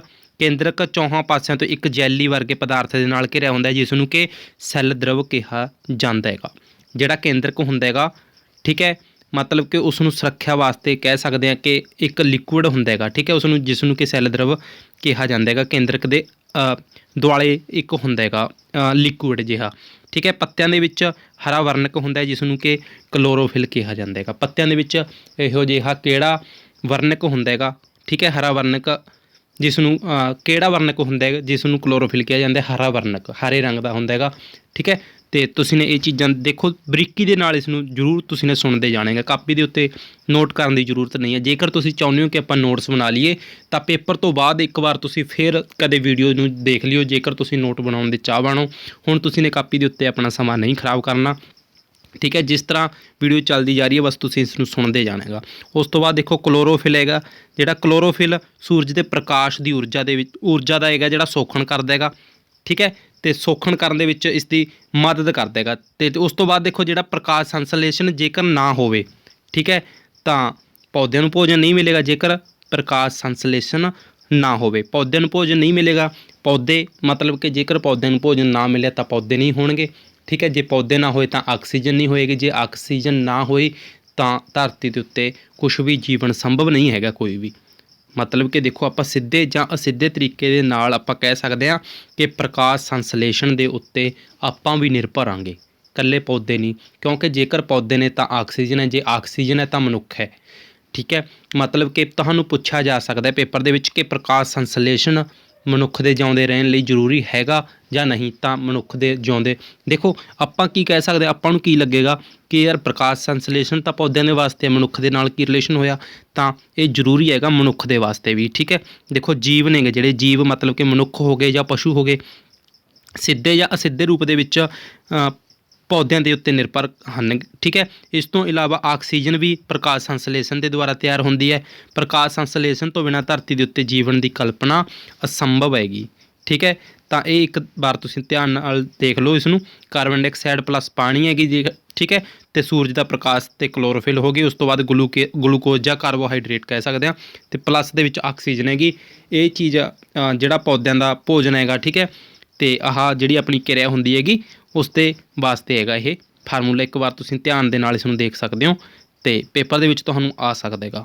ਉਸ ਤੋਂ ਬਾਅਦ ਦੇਖੋ ਅੱਗੇ, ਮਾਰੂਥਲੀ ਪੌਦਿਆਂ ਦੇ ਵਿੱਚ ਪਾਣੀ ਦੀ ਘਾਟ ਹੁੰਦੀ ਹੈਗੀ। ਠੀਕ ਹੈ, ਪਾਣੀ ਦੀ ਘਾਟ ਹੁੰਦੀ ਹੈਗੀ ਜਿਸ ਦੇ ਕਾਰਨ ਪੱਤੇ ਸੂਈ ਦੇ ਵਰਗੇ ਹੁੰਦੇ ਨੇਗੇ। ਠੀਕ ਹੈ, ਅਤੇ ਜਿਹੜਾ ਪੱਤੇ ਸੂਈ ਦੇ ਵਰਗੇ ਹੁੰਦੇ ਨੇਗੇ, ਪਾਣੀ ਦੀ ਘਾਟ ਹੁੰਦੀ ਹੈ ਮਾਰੂਥਲਾਂ ਦੇ ਵਿੱਚ, ਪੱਤੇ ਵੱਧ ਫੁੱਲ ਨਹੀਂ ਸਕਦੇ। ਅਤੇ ਇੱਦਾਂ ਵੀ ਕਹਿ ਸਕਦੇ ਹਾਂਗੇ ਆਪਾਂ ਕਿ ਜਦੋਂ ਪੱਤੇ ਪਤਲੇ ਹੁੰਦੇ ਨੇਗੇ ਉਹਨਾਂ ਦੇ ਵਿੱਚ ਪ੍ਰਕਾਸ਼ ਸੰਸਲੇਸ਼ਨ ਦੀ ਕਿਰਿਆ ਨਹੀਂ ਹੋ ਸਕਦੀ। ਠੀਕ ਹੈ, ਮਾਰੂਥਲੀ ਜਿਹੜੇ ਆਪਣੇ ਪੌਦੇ ਹੁੰਦੇ ਨੇਗੇ, ਤਾਂ ਉਹ ਜਿਹੜੇ ਮਾਰੂਥਲੀ ਪੌਦੇ ਨੇ ਉਹ ਪ੍ਰਕਾਸ਼ ਸੰਸਲੇਸ਼ਨ ਕਿਵੇਂ ਕਰਦੇ ਨੇ, ਉਹ ਜੀ ਆਪਣੇ ਤਣੇ ਦੇ ਨਾਲ ਕਰਦੇ ਨੇ। ਉਹਨਾਂ ਦਾ ਜਿਹੜਾ ਤਣਾ ਹੁੰਦਾ ਹੈਗਾ ਹਰਾ ਹੁੰਦਾ, ਤਾਂ ਉਹਨਾਂ ਦੇ ਤਣੇ ਦੇ ਰਾਹੀਂ ਭੋਜਨ ਤਿਆਰ ਕੀਤਾ ਜਾਂਦਾ ਹੈਗਾ। ਅਤੇ ਜਿਹੜੇ ਆਪਣੇ ਪੌਦੇ ਆਪਣੇ ਪੰਜਾਬ ਦੇ ਵਿੱਚ ਜਾਂ ਆਪਣੇ ਆਮ ਦੇਖਣ ਨੂੰ ਮਿਲਦੇ ਨੇ, ਉਹ ਕੀ ਕਰਦੇ ਨੇ, ਉਹਨਾਂ ਦੇ ਪੱਤਿਆਂ ਦੇ ਦੁਆਰਾ ਭੋਜਨ ਤਿਆਰ ਕੀਤਾ ਜਾਂਦਾ ਹੈਗਾ। ਅਤੇ ਜਿਹੜੇ ਮਾਰੂਥਲੀ ਪੌਦੇ ਨੇ ਉਹਨਾਂ ਦੇ ਪੱਤੇ ਸੂਈਆਂ ਵਰਗੇ ਹੁੰਦੇ ਨੇਗੇ। ਠੀਕ ਹੈ, ਤਾਂ ਉਹ ਪੱਤਿਆਂ ਦੇ ਰਾਹੀਂ ਭੋਜਨ ਨਹੀਂ ਤਿਆਰ ਕਰ ਸਕਦੇ, ਤਾਂ ਉਹ ਕੀ ਕਰਦੇ ਨੇ, ਆਪਣੇ ਤਣੇ ਦੇ ਰਾਹੀਂ ਪ੍ਰਕਾਸ਼ ਸੰਸਲੇਸ਼ਨ ਕਰਦੇ ਨੇਗੇ। ਉਸ ਤੋਂ ਬਾਅਦ ਦੇਖੋ, ਹਰੇ ਪੱਤੇ ਤੋਂ ਇਲਾਵਾ ਹੋਰ ਰੰਗ ਦੇ ਪੱਤਿਆਂ ਵਿੱਚ ਵੀ ਕਲੋਰੋਫਿਲ ਹੁੰਦੀ ਹੈਗੀ। ਇਹ ਚੀਜ਼ ਵੀ ਦੇਖੋ ਤੁਸੀਂ ਨੇ ਧਿਆਨ ਰੱਖਣਾ। ਉਸ ਤੋਂ ਬਾਅਦ ਕਾਈ। ਠੀਕ ਹੈ, ਕਾਈ ਵੀ ਪ੍ਰਕਾਸ਼ ਸੰਸਲੇਸ਼ਨ ਦੇ ਦੁਆਰਾ ਖੁਦ ਭੋਜਨ ਬਣਾਉਂਦੇ ਹੈਗੀ। ਠੀਕ ਹੈ, ਕਿਉਂਕਿ ਹਰੀ ਹੈਗੀ। ਤੁਹਾਨੂੰ ਪਤਾ ਹੈ ਕਿ ਹਰਾ ਜਿਹੜਾ ਵੀ ਆਪਣਾ ਪੌਦਾ ਹੋਏਗਾ ਕੁਛ ਵੀ, ਉਹ ਆਪਣਾ ਪ੍ਰਕਾਸ਼ ਸੰਸਲੇਸ਼ਨ ਦੇ ਦੁਆਰਾ ਭੋਜਨ ਬਣਾਉਂਦਾ ਹੈਗਾ। ਕਾਰਬੋਹਾਈਡਰੇਟ ਕਾਰਬਨ, ਹਾਈਡਰੋਜਨ ਅਤੇ ਆਕਸੀਜਨ ਤੋਂ ਬਣਦੇ ਨੇਗੇ। ਜਿਹੜੇ ਕਾਰਬੋਹਾਈਡਰੇਟ ਨੇਗੇ ਇਹਨਾਂ ਚੀਜ਼ਾਂ ਤੋਂ ਬਣਦੇ ਨੇਗੇ। ਤੁਸੀਂ ਨੇ ਇੱਕ ਵਾਰ ਆਪਣੀ ਅੱਖਾਂ ਦੇ ਥਾਈਂ ਕੱਢ ਲੈਣੇ ਗੇ ਇਸ ਨੂੰ। ਪੌਦੇ ਸਿੱਧੇ ਰੂਪ ਵਿੱਚ ਨਾਈਟ੍ਰੋਜਨ ਨਹੀਂ ਲੈਂਦੇ। ਠੀਕ ਹੈ, ਆਪਾਂ ਨੂੰ ਪਤਾ ਹੈ ਕਿ ਹਵਾ ਦੇ ਵਿੱਚ ਦੇਖਿਆ ਹੋਏਗਾ ਕਿ ਨਾਈਟ੍ਰੋਜਨ ਸਭ ਤੋਂ ਜ਼ਿਆਦਾ ਹੈਗੀ। ਠੀਕ ਹੈ, ਅਤੇ ਪੌਦੇ ਨੇਗੇ ਜਿਹੜੇ ਉਹ ਨਾਈਟ੍ਰੋਜਨ ਨੂੰ ਸਿੱਧੇ ਤੌਰ 'ਤੇ ਨਹੀਂ ਲੈਂਦੇ, ਅਤੇ ਕੁਝ ਜੀਵਾਣੂਆਂ ਦੇ ਦੁਆਰਾ ਠੀਕ ਹੈ ਆਪਣੇ ਅੰਦਰ ਉਹ ਲੈਂਦੇ ਨੇਗੇ। ਜਿਵੇਂ ਕਿ ਤੁਹਾਨੂੰ ਆਪਾਂ ਨੇ ਪਿਛਲੀ ਕਲਾਸ ਦੇ ਵਿੱਚ ਵੀ ਦੱਸਿਆ ਸੀਗਾ ਕਿ ਨਾਈਟ੍ਰੋਜਨ ਨੂੰ ਬਹੁਤੇ ਪੌਦੇ ਨਹੀਂ ਲੈਂਦੇ ਗੇ। ਠੀਕ ਹੈ, ਉਹ ਕੀ ਕਰਦੇ ਨੇ, ਕੁਛ ਜੀਵਾਣੂ ਹੁੰਦੇ ਨੇਗੇ, ਉਹ ਨਾਈਟ੍ਰੋਜਨ ਨੂੰ ਸੋਖ ਲੈਂਦੇ ਨੇ। ਠੀਕ ਹੈ, ਨਾਈਟ੍ਰੋਜਨ ਨੂੰ ਲੈਂਦੇ ਨੇ ਉਹ, ਅਤੇ ਜਿਹੜਾ ਆਪਣਾ ਮਲ ਮੂਤਰ ਹੁੰਦਾ ਹੈਗਾ ਉਹ ਪੌਦਿਆਂ ਦੀਆਂ ਜੜ੍ਹਾਂ ਦੇ ਵਿੱਚ ਛੱਡਦੇ ਨੇ, ਤਾਂ ਉਹ ਪੌਦੇ ਉਸ ਨੂੰ ਨਾਈਟ੍ਰੋਜਨ ਨੂੰ ਉੱਥੋਂ ਗ੍ਰਹਿਣ ਕਰ ਲੈਂਦੇ ਨੇਗੇ, ਜੋ ਕਿ ਨਾਈਟ੍ਰੋਜਨ ਨੂੰ ਦੇਖੋ ਲਾਹੇਵੰਦ ਯੋਗਕਾਂ ਦੇ ਵਿੱਚ ਪਰਿਵਰਤਿਤ ਕਰਦੇ ਨੇਗੇ। ਠੀਕ ਹੈ, ਪ੍ਰਵਾਹਿਤ ਕਰਦੇ ਨੇਗੇ, ਮਤਲਬ ਕਿ ਜਿਹੜੇ ਜੀਵਾਣੂ ਨੇਗੇ। ਠੀਕ ਹੈ, ਅਤੇ ਉਸ ਤੋਂ ਬਾਅਦ ਉਹਨਾਂ ਤੋਂ, ਉਹੀ ਜੀਵਾਣੂਆਂ ਤੋਂ ਫਿਰ ਇਹ ਜਿਹੜੀ ਆਪਣੀ ਨਾਈਟ੍ਰੋਜਨ ਹੈਗੀ ਇਹ ਪੌਦੇ ਲੈਂਦੇ ਨੇਗੇ। ਜਿਵੇਂ ਕਿ ਤੁਹਾਨੂੰ ਮਟਰ ਦੱਸਿਆ ਸੀਗਾ, ਛੋਲੇ ਹੋ ਗਏ, ਜਿਹੜੇ ਵੀ ਇਸ ਤਰ੍ਹਾਂ ਦੇ ਆਪਣੇ ਪੌਦੇ ਆ ਜਾਂਦੇ ਨੇਗੇ ਉਹਨਾਂ ਦੀ ਜੜ੍ਹਾਂ ਦੇ ਵਿੱਚ ਆਪਾਂ ਨੂੰ ਦੇਖਣ ਨੂੰ ਮਿਲਦਾ ਹੈਗਾ। ਉਸ ਤੋਂ ਬਾਅਦ ਦੇਖੋ ਪ੍ਰੋਟੀਨ, ਇਹ ਨਾਈਟ੍ਰੋਜਨੀ ਪਦਾਰਥ ਹੈਗਾ ਅਤੇ ਇਹ ਵੀ ਪੌਦੇ ਨੂੰ ਚਾਹੀਦਾ ਹੈ, ਜੋ ਕਿ ਉੱਪਰਲੀ ਵਿਧੀ ਦੇ ਦੁਆਰਾ ਦੇਖੋ ਪੌਦੇ ਇਸ ਨੂੰ ਪ੍ਰਾਪਤ ਕਰਦੇ ਨੇ। ਜਿਵੇਂ ਕਿ ਤੁਹਾਨੂੰ ਦੱਸਿਆ ਸੀਗਾ ਕਿ ਹਵਾ ਦੇ ਵਿੱਚ ਨਾਈਟ੍ਰੋਜਨ ਦੀ ਮਾਤਰਾ ਬਹੁਤ ਹੀ ਜ਼ਿਆਦਾ ਹੈਗੀ, ਉਹ ਨਹੀਂ ਲੈ ਸਕਦੇ। ਆਪਾਂ ਨੂੰ ਪਤਾ ਹੈ ਕਿ ਇੱਕ ਗੱਲ ਇਹ ਵੀ ਪਤਾ ਹੈ ਕਿ ਜਿਹੜੇ ਆਪਣੀ ਪ੍ਰੋਟੀਨ ਹੁੰਦੀ ਹੈਗੀ ਨਾਈਟ੍ਰੋਜਨ ਤੋਂ ਹੀ ਬਣਦੀ ਹੈਗੀ। ਠੀਕ ਹੈ, ਇਹ ਚੀਜ਼ ਤੁਹਾਨੂੰ ਪਤਾ ਹੋਏਗਾ। ਅਤੇ ਜਿਹੜੀ ਨਾਈਟ੍ਰੋਜਨ ਹੈਗੀ ਉਹ ਪੌਦੇ ਨਹੀਂ ਲੈ ਸਕਦੇ। ਜਿਹੜੇ ਵੀ ਪੌਦਿਆਂ ਤੋਂ ਆਪਾਂ ਨੂੰ, ਜਿੰਨਾਂ ਵੀ ਚੀਜ਼ਾਂ ਤੋਂ ਦੇਖੋ ਆਪਾਂ ਨੂੰ ਪ੍ਰੋਟੀਨ ਮਿਲਦੀ ਹੈਗੀ, ਜਿਵੇਂ ਕਿ ਛੋਲੇ ਹੋ ਗਏ। ਠੀਕ ਹੈ, ਅਤੇ ਜਾਂ ਵੀ ਸੋਇਆਬੀਨ ਕੁਛ ਵੀ ਹੋ ਗਿਆ, ਜਿਨ੍ਹਾਂ ਤੋਂ ਆਪਾਂ ਨੂੰ ਪ੍ਰੋਟੀਨ ਮਿਲਦੀ ਹੈ। ਠੀਕ ਹੈ, ਉਹ ਪੌਦੇ ਸਿੱਧਾ ਤਾਂ ਆਪਾਂ ਨੂੰ ਪ੍ਰੋਟੀਨ ਨਹੀਂ ਦੇ ਰਹੇ। ਉਹ ਪ੍ਰੋਟੀਨ ਕਿਸ ਤਰ੍ਹਾਂ ਦੇ ਰਹੇ ਨੇਗੇ, ਦੇਖੋ ਉਹ ਇੱਕ ਤਰ੍ਹਾਂ ਨਾਈਟ੍ਰੋਜਨ ਪ੍ਰਾਪਤ ਕਰਦੇ ਨੇ ਕਿਤੋਂ, ਅਤੇ ਉਹ ਨਾਈਟ੍ਰੋਜਨ ਤੋਂ ਪੌਦੇ ਨੇਗੇ ਜਿਹੜੇ ਨਾਈਟ੍ਰੋਜਨ ਤੋਂ ਪ੍ਰੋਟੀਨ ਵਾਲਾ ਪਦਾਰਥ ਆਪਾਂ ਨੂੰ ਤਿਆਰ ਕਰਕੇ ਦੇ ਰਹੇ ਨੇ। ਅਤੇ ਪੌਦੇ ਨੂੰ ਨਾਈਟ੍ਰੋਜਨ ਕਿੱਥੋਂ ਮਿਲਦੀ ਹੈ, ਜੀਵਾਣੂਆਂ ਤੋਂ। ਜੀਵਾਣੂਆਂ ਨੂੰ ਕਿੱਥੋਂ ਮਿਲਦੀ ਹੈ, ਖੁੱਲ੍ਹੀ ਹਵਾ ਦੇ ਵਿੱਚੋਂ। ਅਤੇ ਪੌਦੇ ਨੇਗੇ ਜਿਹੜੇ ਉਹ ਖੁੱਲ੍ਹੀ ਹਵਾ ਤੋਂ ਨਾਈਟ੍ਰੋਜਨ ਨਹੀਂ ਲੈ ਸਕਦੇ, ਉਹ ਜੀਵਾਣੂਆਂ ਦੇ ਰਾਹੀਂ ਲੈਂਦੇ ਨੇ। ਅਤੇ ਜੀਵਾਣੂਆਂ ਤੋਂ ਫਿਰ ਉਹ ਪ੍ਰੋਟੀਨ ਹੈਗੀ ਜਿਹੜੀ ਨਾਈਟ੍ਰੋਜਨ ਹੈਗੀ ਉਹ ਪੌਦਿਆਂ ਦੇ ਵਿੱਚ ਚਲੀ ਜਾਂਦੀ ਹੈ। ਪੌਦੇ ਉਹ ਨਾਈਟ੍ਰੋਜਨ ਤੋਂ ਪ੍ਰੋਟੀਨ ਵਾਲਾ ਪਦਾਰਥ ਬਣਾ ਦਿੰਦੇ ਨੇਗੇ। ठीक है, ये पूछा जा सकता हैगा कि प्रोटीन हैगा जिहड़ा, ठीक है, किहड़ा पदार्थ हैगा, ये नाइट्रोजनी पदार्थ हैगा। नाइट्रोजन तो एक तरह आप कह सकते हैं कि ਤਿਆਰ ਹੁੰਦੀ हैगी। उस तो बाद देखो प्रोटीन हैगा जिहड़ा इसदे विच नाइट्रोजन, कार्बन, आक्सीजन ते हाइड्रोजन ਹੁੰਦਾ हैगा। ठीक है, उस तो बाद देखो गल करते हैं अमरवेल की। अमरवेल दे विच क्लोरोफिल नहीं हुंदी। ठीक है, ये अपना भोजन उस पौधे तो प्राप्त करते हैं जिस उत्ते ਇਹ ਲਿਪਟੇ ਹੁੰਦੇ ਹਨ ਅਤੇ ਇਹ ਪਰਪੋਸ਼ੀ ਹੁੰਦੇ ਹਨ। ठीक है, देखो अमरवेल तुसीं देखी होएगी कि एक बालां वर्गी संरचना हुंदी हैगी। ठीक है, ज़्यादातर यह तुहानूं वेरियां दे उत्ते जां झाड़ी जिहड़ी झाड़ी वेरी हुंदी हैगी। ठीक है, छोटे छोटे वेर हुंदे ने जिस दे उत्ते, उस दे उत्ते आपां नूं इह देखण नूं मिल जांदी हैगी। इसदा पीले ਜਿਹੇ रंग ਦੇ एक तरह धागे ਜਿਹੇ ਹੁੰਦੇ ਨੇਗੇ, ਇਹ ਬੇਰੀ ਦੇ ਉੱਤੇ ਲਟਕਦੇ ਹੋਏ ਆਪਾਂ ਨੂੰ ਦੇਖਣ ਨੂੰ ਮਿਲ ਜਾਂਦੇ ਨੇ। ਅਸਲ ਦੇ ਵਿੱਚ ਉਹ ਪੌਦੇ ਦੀ ਉਸਦੀ ਉਹ ਜਿਹੜੇ धागे जो होंदे ने ਉਹ ਉਸ ਦੇ ਉੱਤੇ ही ਐਵੇਂ ਸੈੱਟ ਹੁੰਦੇ ਨੇਗੇ ਪੌਦੇ ਦੇ ਉੱਤੇ, ਉਸ ਦੀ ਨਾ ਤਾਂ ਜੜ ਹੁੰਦੀ। ਠੀਕ ਹੈ, ਉਹ ਪੌਦੇ ਦੇ ਉੱਤੇ ਇਸੇ ਤਰ੍ਹਾਂ ਪਏ ਰਹਿੰਦੇ ਨੇ। ਜਿਸ ਪੌਦੇ ਦੇ ਉੱਤੇ ਉਹ ਪਿਆ ਰਹਿੰਦਾ ਹੈਗਾ, ਠੀਕ ਹੈ, ਉਹ ਉਸ ਪੌਦੇ ਤੋਂ ਹੀ ਭੋਜਨ ਤਿਆਰ ਕਰਿਆ ਹੋਇਆ ਹੀ ਲੈ ਲੈਂਦੇ ਨੇਗੇ ਉਹ। ਜਿਵੇਂ ਕਿ ਬੇਰੀ ਦੇ ਉੱਤੇ ਇੱਕ ਜਾਲੀ ਹੁੰਦੀ ਹੈਗੀ, ਜਿਸ ਤਰ੍ਹਾਂ ਆਪਾਂ ਦੇਖਿਆ ਹੋਏਗਾ ਕਿ ਆਪਣੀਆਂ ਸੇਵੀਆਂ ਹੁੰਦੀਆਂ ਨੇ ਜਿਸ ਤਰ੍ਹਾਂ ਦੀਆਂ, ਉਸ ਤਰ੍ਹਾਂ ਦੀ ਇਹ ਹੁੰਦੀ ਹੈਗੀ ਅਮਰਵੇਲ। ਠੀਕ ਹੈ, ਜਿਹੜੇ ਪੌਦੇ ਦੇ ਉੱਤੇ ਇਹ ਸੁੱਟ ਦਿੱਤੀ ਜਾਏਗੀ, ਉਸ ਪੌਦੇ ਦਾ ਜਿਹੜਾ ਪੋਸ਼ਣ ਹੋਏਗਾ, मतलब कि भोजन होएगा, ठीक है, वो अपने आप खिंचती रहती है। आप तो यह भोजन तैयार नहीं करती, वो पौधे तो अपना भोजन लैंदी रहती हैगी। ठीक है, जिमें कि एक गाने दे विच सीगा अमरवेल ना पाइए कहंदे किसी भी बूटे दे, है ना, मतलब कि वो बूटे नूं एक तरह सुका दिंदी हैगी जिहड़ी ये अमरवेल हुंदी हैगी। ठीक है, मतलब कि उसका सारा पोषण आप खिंचती रहती है, परपोशी हुंदी हैगी, मतलब कि उसका भोजन तैयार किया होया आप लैंदी रहती हैगी। ठीक है, ਤਾਂ ਉਸ ਤੋਂ ਬਾਅਦ ਦੇਖੋ ਅਮਰਵੇਲ ਵਰਗੇ ਪੌਦੇ ਮੇਜ਼ਬਾਨ ਪੌਦੇ ਨੂੰ ਜ਼ਰੂਰੀ ਪੋਸ਼ਕਾਂ ਤੋਂ ਵਾਂਝੇ ਕਰਦੇ ਹਨ, ਇਸ ਲਈ ਇਹਨਾਂ ਨੂੰ ਪਰਜੀਵੀ ਕਹਿੰਦੇ ਹਨ। ਠੀਕ ਹੈ, ਦੇਖੋ ਪਰਜੀਵੀ ਕੀ ਹੁੰਦਾ ਹੈਗਾ। ਪਰਜੀਵੀ ਜਿਹੜਾ ਕਿਸੇ ਦਾ ਖੂਨ ਚੂਸਦਾ ਹੋਵੇ ਜਾਂ ਕਿਸੇ ਦੇ ਉੱਤੇ ਪਲ ਰਿਹਾ ਹੋਵੇ, ਜਿਵੇਂ ਕਿ ਦੇਖਿਆ ਹੋਏਗਾ ਕਿ ਮਨੁੱਖ ਹੁੰਦਾ ਹੈਗਾ, ਮਨੁੱਖ ਦੇ ਜੂਆਂ ਪੈ ਜਾਂਦੀਆਂ ਨੇ। ਠੀਕ ਹੈ, ਤਾਂ ਜਿਹੜੀਆਂ ਮਨੁੱਖ ਦੇ ਉੱਤੇ ਜੂਆਂ ਹੁੰਦੀਆਂ ਨੇ ਤਾਂ ਉਹ ਇੱਕ ਪਰਜੀਵੀਆਂ ਦੇ ਵਿੱਚ ਗਿਣੀਆਂ ਜਾਂਦੀਆਂ ਨੇ। ਪਰਜੀਵੀ ਕਿਵੇਂ ਕਹਿ ਸਕਦੇ ਹਾਂ ਕਿ ਉਹ ਮਨੁੱਖ ਦੇ ਉੱਤੇ ਪਲ ਰਹੀਆਂ ਨੇਗੀਆਂ, ਮਨੁੱਖ ਦੇ ਉੱਤੇ ਪਲਦੀਆਂ ਰਹਿੰਦੀਆਂ ਨੇ, ਖੂਨ ਵੀ ਚੂਸਦੀਆਂ ਨੇ ਅਤੇ ਜਾਂ ਵੀ ਜੋ ਵੀ ਉਹਨਾਂ ਨੂੰ ਖੁਰਾਕ ਮਿਲਦੀ ਹੈਗੀ, ਠੀਕ ਹੈ, ਉਹ ਮਨੁੱਖ 'ਤੇ ਨਿਰਭਰ ਹੁੰਦੀਆਂ ਨੇਗੀਆਂ। ਜਾਂ ਪਸ਼ੂਆਂ ਦੇ ਆਪਣਾ, ਠੀਕ ਹੈ, ਚਿੱਚੜ ਵਗੈਰਾ ਜਾਂ ਕੁਛ ਵੀ ਹੁੰਦਾ ਹੈਗਾ ਜਿਸ ਜੀਵ ਦੇ ਉੱਤੇ ਪਲ ਰਿਹਾ ਹੋਵੇ, ਉਹ ਪਰਜੀਵੀ ਹੁੰਦਾ। ਕਿਸੇ ਜੀਵ ਦੇ ਉੱਤੇ ਪਲ ਰਿਹਾ ਹੋਵੇ ਜਾਂ ਉਹ ਖੂਨ ਚੂਸਦਾ ਹੋਵੇ ਜਾਂ ਕੁਛ ਵੀ ਹੋਵੇ। ਠੀਕ ਹੈ, ਇਸੇ ਤਰ੍ਹਾਂ ਇਹ ਹੈਗੀ ਜਿਹੜੀ ਅਮਰਵੇਲ ਹੈਗੀ ਜਿਹੜੀ ਪਰਜੀਵੀ ਹੈ ਅਤੇ ਪਰਪੋਸ਼ੀ ਹੈ। ਪਰਪੋਸ਼ੀ ਕਿਉਂ ਕਹਿੰਦੇ ਨੇ? ਕਿਉਂਕਿ ਦੂਜੇ ਤੋਂ ਪੋਸ਼ਣ ਲੈਂਦੇ ਨੇ। ਪਰਜੀਵੀ ਕਿਉਂ ਕਹਿੰਦੇ ਨੇ? ਇਹ ਦੂਜੇ ਦੇ ਉੱਤੇ ਪਲ ਰਹੀ ਹੁੰਦੀ ਹੈਗੀ, ਦੂਜੇ ਜੀਵ ਦੇ ਉੱਤੇ। ਉਸ ਤੋਂ ਬਾਅਦ ਕੀਟਾਂ ਨੂੰ ਖਾਣ ਵਾਲੇ ਪੌਦੇ ਕੀਟ ਆਹਾਰੀ ਅਖਵਾਉਂਦੇ ਨੇਗੇ। ਠੀਕ ਹੈ, ਜਿਹੜੇ ਪੌਦੇ ਨੇਗੇ, ਦੇਖੋ ਤੁਸੀਂ ਦੇਖਿਆ ਹੋਏਗਾ ਕਿ ਜਿਹੜੇ ਪੌਦੇ ਹੁੰਦੇ ਨੇਗੇ ਉਹ ਕੀਟਾਂ ਨੂੰ ਖਾ ਜਾਂਦੇ ਨੇ। ਉਹਨਾਂ ਦਾ ਦੇਖੋ ਪੌਦੇ ਦੇ ਪੱਤੇ ਇਸ ਤਰ੍ਹਾਂ ਦੇ ਹੁੰਦੇ ਨੇਗੇ, ਇੱਕ ਤਰ੍ਹਾਂ ਇਸ ਤਰ੍ਹਾਂ ਦੇ।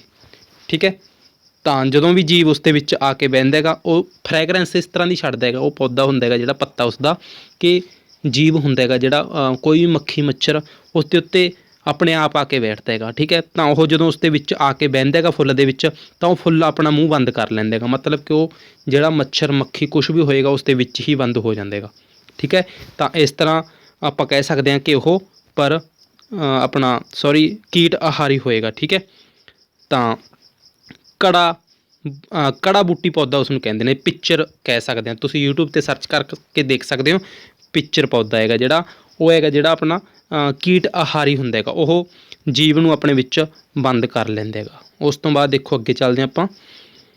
ਮ੍ਰਿਤ ਜੀਵੀ ਪੋਸ਼ਣ ਪ੍ਰਣਾਲੀ ਦੀ ਵਰਤੋਂ ਕਰਨ ਵਾਲੇ ਪੌਦੇ ਮ੍ਰਿਤ ਆਹਾਰੀ ਪੌਦੇ ਅਖਵਾਉਂਦੇ ਨੇਗੇ। ਠੀਕ ਹੈ, ਜਿਹੜਾ ਤਾਂ ਕੀਟ ਆਹਾਰੀ ਸੀਗਾ ਉਹ ਤਾਂ ਕੀਟ ਪਤੰਗਿਆਂ ਨੂੰ ਖਾ ਜਾਂਦਾ ਹੈਗਾ। ਉਸ ਤੋਂ ਬਾਅਦ ਜਿਹੜੇ ਮ੍ਰਿਤ ਜੀਵੀ ਪੋਸ਼ਣ ਜਾਂ ਕੋਈ ਵੀ ਆਪਣਾ ਡੈਡ ਨਿਊਟ੍ਰੀਸ਼ਨ ਵਗੈਰਾ ਲੈਂਦੇ ਨੇਗੇ, ਠੀਕ ਹੈ, ਤਾਂ ਉਹ ਮ੍ਰਿਤ ਜੀਵੀ ਪੌਦੇ ਹੋ ਗਏ। ਉਸ ਤੋਂ ਬਾਅਦ ਦੇਖੋ ਉੱਲੀ ਦੇ ਬੀਜਾਣੂ ਹਵਾ ਦੇ ਵਿੱਚ ਹੁੰਦੇ ਨੇਗੇ। ਉੱਲੀ ਦੀ ਗੱਲ ਆ ਗਈ ਅੱਗੇ ਆਪਣਾ ਪੁਆਇੰਟ। ਠੀਕ ਹੈ, ਉੱਲੀ ਦੇ ਬੀਜਾਣੂ ਹਵਾ ਦੇ ਵਿੱਚ ਹੁੰਦੇ ਨੇਗੇ। ਠੀਕ ਹੈ, ਜਿਹੜੇ ਕਿ ਦੇਖੋ ਇੱਕ ਤਰ੍ਹਾਂ ਕੋਈ ਵੀ ਪਦਾਰਥ ਹੁੰਦਾ ਹੈਗਾ ਕਿ ਆਪਾਂ ਦੇਖਿਆ ਹੋਏਗਾ ਕਿ ਡਬਲ ਰੋਟੀ ਹੁੰਦੀ ਹੈਗੀ। ਠੀਕ ਹੈ, ਆਪਾਂ ਡਬਲ ਰੋਟੀ ਨੂੰ ਜੇਕਰ ਤਾਂ ਇੱਦਾਂ ਹੀ ਰੱਖ ਦਈਏ ਤਾਂ ਉਸ 'ਤੇ ਉੱਲੀ ਨਹੀਂ ਲੱਗੇਗੀ, ਪਰ ਜੇਕਰ ਆਪਾਂ ਉਸ ਨੂੰ ਡਬਲ ਰੋਟੀ ਨੂੰ ਥੋੜ੍ਹਾ ਕੁ ਸਿੱਲ ਦੇ ਵਿੱਚ ਰੱਖ ਦਈਏ ਕਿ ਉਹ ਗਿੱਲੀ ਜੀ ਆਪਾਂ ਨੂੰ ਇੱਕ ਤਰ੍ਹਾਂ ਨਜ਼ਰ ਆਵੇ, ਠੀਕ ਹੈ, ਤਾਂ ਉਸ ਦੇ ਉੱਤੇ ਉੱਲੀ ਲੱਗਣ ਦੀ ਸੰਭਾਵਨਾ ਹੋਏਗੀ। ਜਾਂ ਕੋਈ ਵੀ ਫਲ ਹੋਏਗਾ, ਠੀਕ ਹੈ, ਅਮਰੂਦ ਹੋਏਗਾ, ਜੇਕਰ ਤਾਂ ਆਪਾਂ ਹਰਾ ਅਮਰੂਦ ਇਸੇ ਤਰ੍ਹਾਂ ਰੱਖ ਦਿੱਤਾ, ਉਸ ਦੇ ਉੱਤੇ ਉੱਲੀ ਨਹੀਂ ਲੱਗੇਗੀ। ਠੀਕ ਹੈ, ਹਰਾ ਅਮਰੂਦ ਦੀ ਜਗ੍ਹਾ 'ਤੇ ਕੋਈ ਪੱਕਿਆ ਹੋਇਆ ਅਮਰੂਦ ਰੱਖ ਦਈਏ। ਠੀਕ ਹੈ, ਉਸ ਨੂੰ ਥੋੜ੍ਹਾ ਕੁ ਆਪਾਂ ਸੱਟ ਮਾਰ ਦਈਏ ਉਸ ਦੇ ਉੱਤੇ ਅਮਰੂਦ ਦੇ ਵਿੱਚੋਂ, ਜਦੋਂ ਰਸ ਨਿਕਲਣ ਲੱਗ ਗਿਆ ਮਤਲਬ ਕਿ ਥੋੜ੍ਹਾ ਕੁ ਸਿੱਲਾ ਹੋ ਜਾਏਗਾ। ਜਦੋਂ ਉਹ ਸਿੱਲਾ ਹੋ ਜਾਏਗਾ, ਉਸ ਨੂੰ 1 ਦਿਨ ਦੇ ਵਾਸਤੇ ਇਸੇ ਤਰ੍ਹਾਂ ਰੱਖ ਦਿਓ ਤਾਂ ਉਸ ਦੇ ਉੱਤੇ ਉੱਲੀ ਲੱਗ ਜਾਏਗੀ। ਠੀਕ ਹੈ, ਮਤਲਬ ਕਿ ਆਪਾਂ ਇੱਥੋਂ ਕਹਿ ਸਕਦੇ ਹਾਂ ਕਿ ਜਿਹੜੀ ਉੱਲੀ ਹੁੰਦੀ ਹੈਗੀ ਹਵਾ ਦੇ ਵਿੱਚ ਉੱਡਦੀ ਫਿਰਦੀ ਹੁੰਦੀ ਹੈਗੀ, ਜਿਹੜੇ ਉਸ 'ਤੇ ਬੀਜਾਣੂ ਹੁੰਦੇ ਨੇਗੇ। ਠੀਕ ਹੈ, ਉੱਲੀ ਦੇ ਉਹ ਇਸੇ ਤਰ੍ਹਾਂ ਕੋਈ ਖਾਣ ਵਾਲੀ ਚੀਜ਼ ਦੇ ਸਿੱਲੀ ਹੋਣ ਦਾ ਇੱਕ ਆਪਣਾ ਬਹਾਨਾ ਲੱਭਦੇ ਫਿਰਦੇ ਹੁੰਦੇ ਨੇ ਕਿ ਇਹ ਚੀਜ਼ ਮੈਨੂੰ ਕਿਤੇ ਮਿਲ ਜੇ, ਤਾਂ ਉਸ ਦੇ ਉੱਤੇ ਇਹ ਜਾ ਕੇ ਡਿੱਗ ਜਾਂਦੇ ਨੇ। ਅਤੇ ਠੀਕ ਹੈ, ਅਤੇ ਸਿੱਲਾ 'ਤੇ ਥੋੜ੍ਹਾ ਕੁ ਗਰਮ ਜਿਹਾ ਹੋਵੇ ਅਤੇ ਉਸ ਦੇ ਉੱਤੇ ਆਪਣੀ ਇਹ ਇੱਕ ਨਵਾਂ ਆਪਣਾ ਸਟਰਕਚਰ ਤਿਆਰ ਕਰ ਲੈਂਦੇ ਨੇ ਕਿ ਆਪਣਾ ਬਸੇਰਾ ਰਹਿਣ ਬਸੇਰਾ ਬਣਾ ਲੈਂਦੇ ਨੇਗੇ ਉੱਤੇ। ਠੀਕ ਹੈ, ਉਸ ਤੋਂ ਬਾਅਦ ਕੁਝ ਜੀਵ ਇੱਕ ਦੂਜੇ ਦੇ ਨਾਲ ਰਹਿੰਦੇ ਹਨ ਅਤੇ ਆਪਣਾ ਆਸਰਾ ਅਤੇ ਪੋਸ਼ਕ ਤੱਤ ਇੱਕ ਦੂਜੇ ਦੇ ਨਾਲ ਵੰਡਦੇ ਰਹਿੰਦੇ ਨੇਗੇ। ਠੀਕ ਹੈ, ਇਸ ਨੂੰ ਸਹਿਜੀਵੀ ਸੰਬੰਧ ਕਹਿੰਦੇ ਨੇ। ਕੁਝ ਦੇਖੋ ਜੀਵ ਹੁੰਦੇ ਨੇਗੇ ਕਿ ਆਪਣਾ ਇੱਕ ਤਰ੍ਹਾਂ ਰਿਲੇਸ਼ਨ ਬਣਾ ਲੈਂਦੇ ਨੇਗੇ ਦੂਜੇ ਜੀਵ ਦੇ ਨਾਲ, ਜਿਵੇਂ ਕਿ 2 ਪੌਦੇ ਹੋ ਗਏ। ਠੀਕ ਹੈ, ਉੱਲੀ ਅਤੇ ਕਾਈ ਹੋ ਗਏ। ਠੀਕ ਹੈ, ਅੱਗੇ ਤੁਹਾਨੂੰ ਦੇਖਣ ਨੂੰ ਮਿਲੇਗਾ ਕਿ ਚਲੋ ਉਹੀ ਲਗਾ ਲਓ ਕਿ ਜਿਹੜੀ ਅਮਰਵੇਲ ਹੋ ਗਈ। ਠੀਕ ਹੈ, ਅਮਰਵੇਲ ਇਸ ਤਰ੍ਹਾਂ ਹੁੰਦੀ ਹੈਗੀ, ਧਾਗੇ ਜਿਹੇ ਹੁੰਦੇ ਨੇ ਉਹ। ਅਤੇ ਇੱਕ ਹੋ ਗਿਆ ਆਪਣਾ ਬੇਰੀ ਦਾ ਪੌਦਾ। ਠੀਕ ਹੈ, ਬੇਰੀ ਦਾ ਪੌਦਾ ਹੋ ਗਿਆ। ਤਾਂ ਜਿਹੜੇ ਆਹ ਦੋਨੋਂ ਪੌਦੇ ਹੋ ਗਏ ਇੱਕ ਦੂਜੇ ਦੇ ਉੱਤੇ ਮਤਲਬ ਕਿ ਇੱਕ ਦੂਜੇ ਦੇ ਨਾਲ ਰਿਲੇਸ਼ਨ ਬਣਾ ਰੱਖੇਗਾ। ਠੀਕ ਹੈ, ਪਰ ਇੱਥੇ ਦੇਖੋ ਇਹਨਾਂ ਦੇ ਵਿੱਚ ਫਰਕ ਹੈਗਾ। ਜਿਹੜੀ ਇੱਥੇ ਹੈਗੀ ਆਪਣੀ ਅਮਰਵੇਲ, ਇਹ ਸਿਰਫ ਖਾਣਾ ਹੀ ਜਾਣਦੀ ਹੈ, ਇਹ ਪੌਦੇ ਨੂੰ ਕੁਛ ਵੀ ਨਹੀਂ ਖਵਾ ਕੇ ਰਾਜੀ, ਮਤਲਬ ਕਿ ਪੌਦੇ ਨੂੰ ਕਮਜ਼ੋਰ ਕਰ ਦੇਗੀ ਇਹ। ਠੀਕ ਹੈ, ਪੌਦੇ ਦਾ ਸਾਰਾ ਆਪਣਾ ਨਿਊਟ੍ਰੀਸ਼ਨ ਨੇ ਹੈਗੇ ਜਿਹੜੇ ਪੌਦੇ ਦੇ ਉਹ ਸਾਰੇ ਚੂਸਦੀ ਰਹਿੰਦੀ ਹੈ, ਪਰ ਆਪ ਇਹ ਕੁਛ ਨਹੀਂ ਦਿੰਦੀ ਪੌਦੇ ਨੂੰ। ਪਰ ਜਿਹੜੇ ਇੱਥੇ ਸਹਿਜੀਵੀ ਆਪਾਂ ਗੱਲ ਕੀਤੀ ਹੈਗੀ, ਉਹ ਦੋਨੋਂ ਆਪਸ ਦੇ ਵਿੱਚ ਭੋਜਨ ਸ਼ੇਅਰ ਕਰਦੇ ਨੇਗੇ। ਮਤਲਬ ਕਿ ਜਿਹੜੇ ਇਸ ਤਰ੍ਹਾਂ ਦੇ ਆਪਣੇ ਪੌਦੇ ਨੇਗੇ ਕਿ ਜਿਵੇਂ ਕਿ ਤੁਹਾਨੂੰ ਦੱਸਿਆ ਸੀਗਾ ਕਿ ਕੁਝ ਪੌਦੇ ਆਪਣਾ ਭੋਜਨ ਨਹੀਂ ਤਿਆਰ ਕਰ ਸਕਦੇ। ਠੀਕ ਹੈ, ਮਤਲਬ ਕਿ ਉਹਨਾਂ ਦੇ ਵਿੱਚ ਕਮੀ ਹੁੰਦੀ ਹੈ ਕਿ ਹਰਾ ਨਹੀਂ ਹੁੰਦਾ ਪੌਦਾ। ਠੀਕ ਹੈ, ਉਹ ਪ੍ਰਕਾਸ਼ ਸੰਸਲੇਸ਼ਨ ਦੇ ਦੁਆਰਾ ਭੋਜਨ ਨਹੀਂ ਤਿਆਰ ਕਰ ਸਕਦਾ। ਅਤੇ ਇੱਕ ਪੌਦਾ ਤਾਂ ਆਪਣਾ ਭੋਜਨ ਨਹੀਂ ਤਿਆਰ ਕਰ ਸਕਦਾ, ਦੂਜਾ ਕਿ ਉਸ ਦੇ ਕੋਲ ਰਹਿਣ ਵਾਸਤੇ ਸਥਾਨ ਨਹੀਂ ਹੈਗਾ। ਠੀਕ ਹੈ, ਉਹ ਦੋਨੋਂ ਆਪਸ ਦੇ ਵਿੱਚ ਇੱਕ ਪੌਦਾ ਉਸ ਨੂੰ ਰਹਿਣ ਦੇ ਲਈ ਜਗ੍ਹਾ ਦੇ ਦੇਗਾ। ਠੀਕ ਹੈ, ਅਤੇ ਦੂਜਾ ਉਸ ਨੂੰ ਆਪਣਾ ਭੋਜਨ ਦੇ ਦੇਗਾ। ਪਹਿਲਾ ਉਸ ਨੂੰ ਪਾਣੀ ਦੇ ਦੇਗਾ, ਦੂਜਾ ਉਸ ਨੂੰ ਭੋਜਨ ਤਿਆਰ ਕਰਕੇ ਦੇ ਦੇਗਾ। ਇਸ ਤਰ੍ਹਾਂ ਆਪਸ ਦੇ ਵਿੱਚ ਰਿਲੇਸ਼ਨ ਬਣਾ ਕੇ ਰੱਖ ਦੇਣਗੇ। ਠੀਕ ਹੈ, ਉਸ ਤੋਂ ਬਾਅਦ ਦੇਖੋ ਕੁਝ ਜੀਵ ਇੱਕ ਦੂਜੇ ਦੇ ਨਾਲ ਰਹਿੰਦੇ ਹਨ ਅਤੇ ਆਪਣਾ ਠੀਕ ਹੈ, ਇਹ ਚੀਜ਼ ਆਪਣੀ ਹੋ ਗਈ ਸੀ ਸਹਿਜੀਵੀ ਕਹਿੰਦੇ ਨੇ ਇਸ ਨੂੰ। ਉਸ ਤੋਂ ਬਾਅਦ ਦੇਖੋ ਕੁਝ ਉੱਲੀਆਂ ਰੁੱਖਾਂ ਦੀਆਂ ਜੜ੍ਹਾਂ ਦੇ ਵਿੱਚ ਰਹਿੰਦੀਆਂ ਨੇਗੀਆਂ। ਠੀਕ ਹੈ, ਉਸੇ ਤਰ੍ਹਾਂ ਅਤੇ ਰੁੱਖ ਉੱਲੀ ਨੂੰ ਪੋਸ਼ਣ ਪ੍ਰਦਾਨ ਕਰਦੇ ਹਨ। ਠੀਕ ਹੈ, ਜਿਹੜੇ ਰੁੱਖ ਨੇਗੇ ਉੱਲੀ ਨੂੰ ਪੋਸ਼ਣ ਪ੍ਰਦਾਨ ਕਰਦੇ ਨੇਗੇ ਅਤੇ ਬਦਲੇ ਦੇ ਵਿੱਚ ਉਹਨਾਂ ਨੂੰ ਪਾਣੀ ਅਤੇ ਸੋਖਣ ਦੇ ਵਿੱਚ ਸਹਾਇਤਾ ਮਿਲਦੀ ਹੈਗੀ। ਪਾਣੀ ਅਤੇ ਭੋਜਨ ਸੋਖਣ ਦੇ ਵਿੱਚ ਹੋਏਗਾ ਸ਼ਾਇਦ। ਠੀਕ ਹੈ, ਕੁਝ ਉੱਲੀਆਂ ਨੇਗੇ ਜਿਹੜੀਆਂ ਦੇਖੋ ਉੱਲੀ ਨੂੰ, ਜਿਵੇਂ ਕਿ ਤੁਹਾਨੂੰ ਦੱਸਿਆ ਸੀਗਾ ਕਿ ਉੱਲੀ ਦੇ ਜਿਹੜੇ ਬੀਜਾਣੂ ਹੁੰਦੇ ਨੇਗੇ ਉਹ ਹਵਾ ਦੇ ਵਿੱਚ ਉੱਡਦੇ ਰਹਿੰਦੇ ਨੇ। ਉਸ ਨੂੰ ਕੋਈ ਵੀ ਜਗ੍ਹਾ ਨਹੀਂ ਮਿਲਦੀ ਕਿ ਉਹ ਕਿੱਥੇ ਜਾ ਕੇ ਰਵੇ। ਉਸ ਨੂੰ ਥੋੜ੍ਹੀ ਕੁ ਗਰਮ ਜਗ੍ਹਾ ਚਾਹੀਦੀ ਹੈ ਅਤੇ ਥੋੜ੍ਹੀ ਕੁ ਸਿੱਲੀ ਜਿਹੀ ਜਗ੍ਹਾ ਚਾਹੀਦੀ ਹੈ। ਠੀਕ ਹੈ, ਤਾਂ ਉਹ ਕੀ ਕਰਦੇ ਨੇ, ਪੌਦੇ ਦੀਆਂ ਜੜ੍ਹਾਂ ਦੇ ਵਿੱਚ ਰਹਿਣ ਲੱਗ ਜਾਂਦੇ ਨੇ। ਅਤੇ ਤੁਸੀਂ ਦੇਖਿਆ ਹੋਏਗਾ ਕਿ ਉੱਲੀ ਹੈਗੀ ਜਿਹੜੀ ਪੌਦੇ ਦੀਆਂ ਜੜ੍ਹਾਂ ਦੇ ਵਿੱਚ ਰਹਿੰਦੀ ਹੋਏਗੀ। ਠੀਕ ਹੈ, ਤਾਂ ਉਹ ਹੈਗਾ ਜਿਹੜਾ ਉੱਲੀ ਅਤੇ ਆਪਸ ਦੇ ਵਿੱਚ ਪੌਦਾ, ਉਹ ਆਪਸ ਦੇ ਵਿੱਚ ਭੋਜਨ ਦਾ ਵਟਾਂਦਰਾ ਕਰਦੇ ਰਹਿੰਦੇ ਨੇ ਅਤੇ ਜਗ੍ਹਾ ਦਾ ਵੀ ਲਗਾ ਲਓ। ਠੀਕ ਹੈ, ਉਸ ਤੋਂ ਬਾਅਦ ਲਾਈਕੇਨ ਕਹੇ ਜਾਣ ਵਾਲੇ ਸਜੀਵਾਂ ਵਿੱਚ 2 ਹਿੱਸੇਦਾਰ ਨੇਗੇ। ਜਿਹੜੇ ਲਾਈਕੇਨ ਕਿਹਾ ਜਾਂਦਾ ਹੈਗਾ ਦੋ ਪੌਦਿਆਂ ਦੇ ਸਮੂਹ ਨੂੰ। ਠੀਕ ਹੈ, ਪੌਦਿਆਂ ਦੇ ਕਹਿ ਲਓ ਜਾਂ ਸਜੀਵਾਂ ਦੇ ਕਹਿ ਲਓ, ਉਹ ਨੇਗੇ ਜਿਹੜੇ ਇੱਕ ਕਾਈ ਹੈਗੀ ਅਤੇ ਇੱਕ ਉੱਲੀ ਹੈਗੀ। ਜਿਵੇਂ ਤੁਹਾਨੂੰ ਦੱਸਿਆ ਸੀਗਾ ਕਿ ਇਹ ਆਪਸ ਦੇ ਵਿੱਚ ਇੱਕ ਤਰ੍ਹਾਂ ਸਹਿਚਾਰ ਹੁੰਦਾ ਹੈਗਾ ਦੋਨਾਂ ਦੇ ਵਿੱਚ।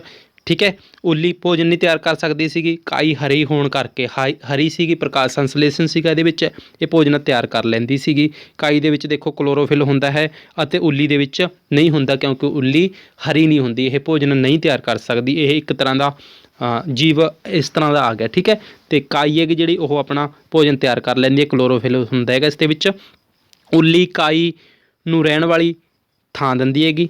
ਠੀਕ ਹੈ, ਜਿਹੜੀ ਉੱਲੀ ਹੈਗੀ ਉਹ ਕਾਈ ਨੂੰ ਰਹਿਣ ਦੇ ਵਾਸਤੇ ਥਾਂ ਦਿੰਦੀ ਹੈ ਅਤੇ ਪੋਸ਼ਕ ਤੱਤ ਉਹਨਾਂ ਦੇ ਆਪਸ ਦੇ ਵਿੱਚ ਇਸ ਤਰ੍ਹਾਂ ਆਪਾਂ ਕਹਿ ਸਕਦੇ ਹਾਂ ਕਿ ਇਹਨਾਂ ਦਾ ਵਟਾਂਦਰਾ ਹੋ ਜਾਂਦਾ ਹੈਗਾ, ਰਿਲੇਸ਼ਨ ਬਣੇ ਰਹਿੰਦੇ ਨੇਗੇ। ਉਸ ਤੋਂ ਬਾਅਦ ਦੇਖੋ ਖਾਦ ਅਤੇ ਰੇਹ ਵਿੱਚ ਪੌਦਿਆਂ ਲਈ ਨਾਈਟ੍ਰੋਜਨ, ਪੋਟਾਸ਼ੀਅਮ, ਫਾਸਫੋਰਸ ਵਰਗੇ ਤੱਤ ਜ਼ਰੂਰੀ ਨੇਗੇ। ਠੀਕ ਹੈ, ਜਿਹੜੀ ਖਾਦ ਹੁੰਦੀ ਹੈਗੀ, ਠੀਕ ਹੈ, ਖਾਦ ਅਤੇ ਰੇਹ, ਠੀਕ ਹੈ, ਪੌਦਿਆਂ ਦੇ ਲਈ ਇਸ ਦੇ ਵਿੱਚ ਕਿਹੜੇ ਦੇਖੋ ਜਿਹੜੇ ਪੌਦਿਆਂ ਦੇ ਵਾਸਤੇ ਜ਼ਰੂਰੀ ਹੈਗੀ, ਉਸ ਦੇ ਵਿੱਚ ਨਾਈਟ੍ਰੋਜਨ ਹੁੰਦਾ, ਪੋਟਾਸ਼ੀਅਮ ਹੁੰਦਾ ਅਤੇ ਫਾਸਫੋਰਸ।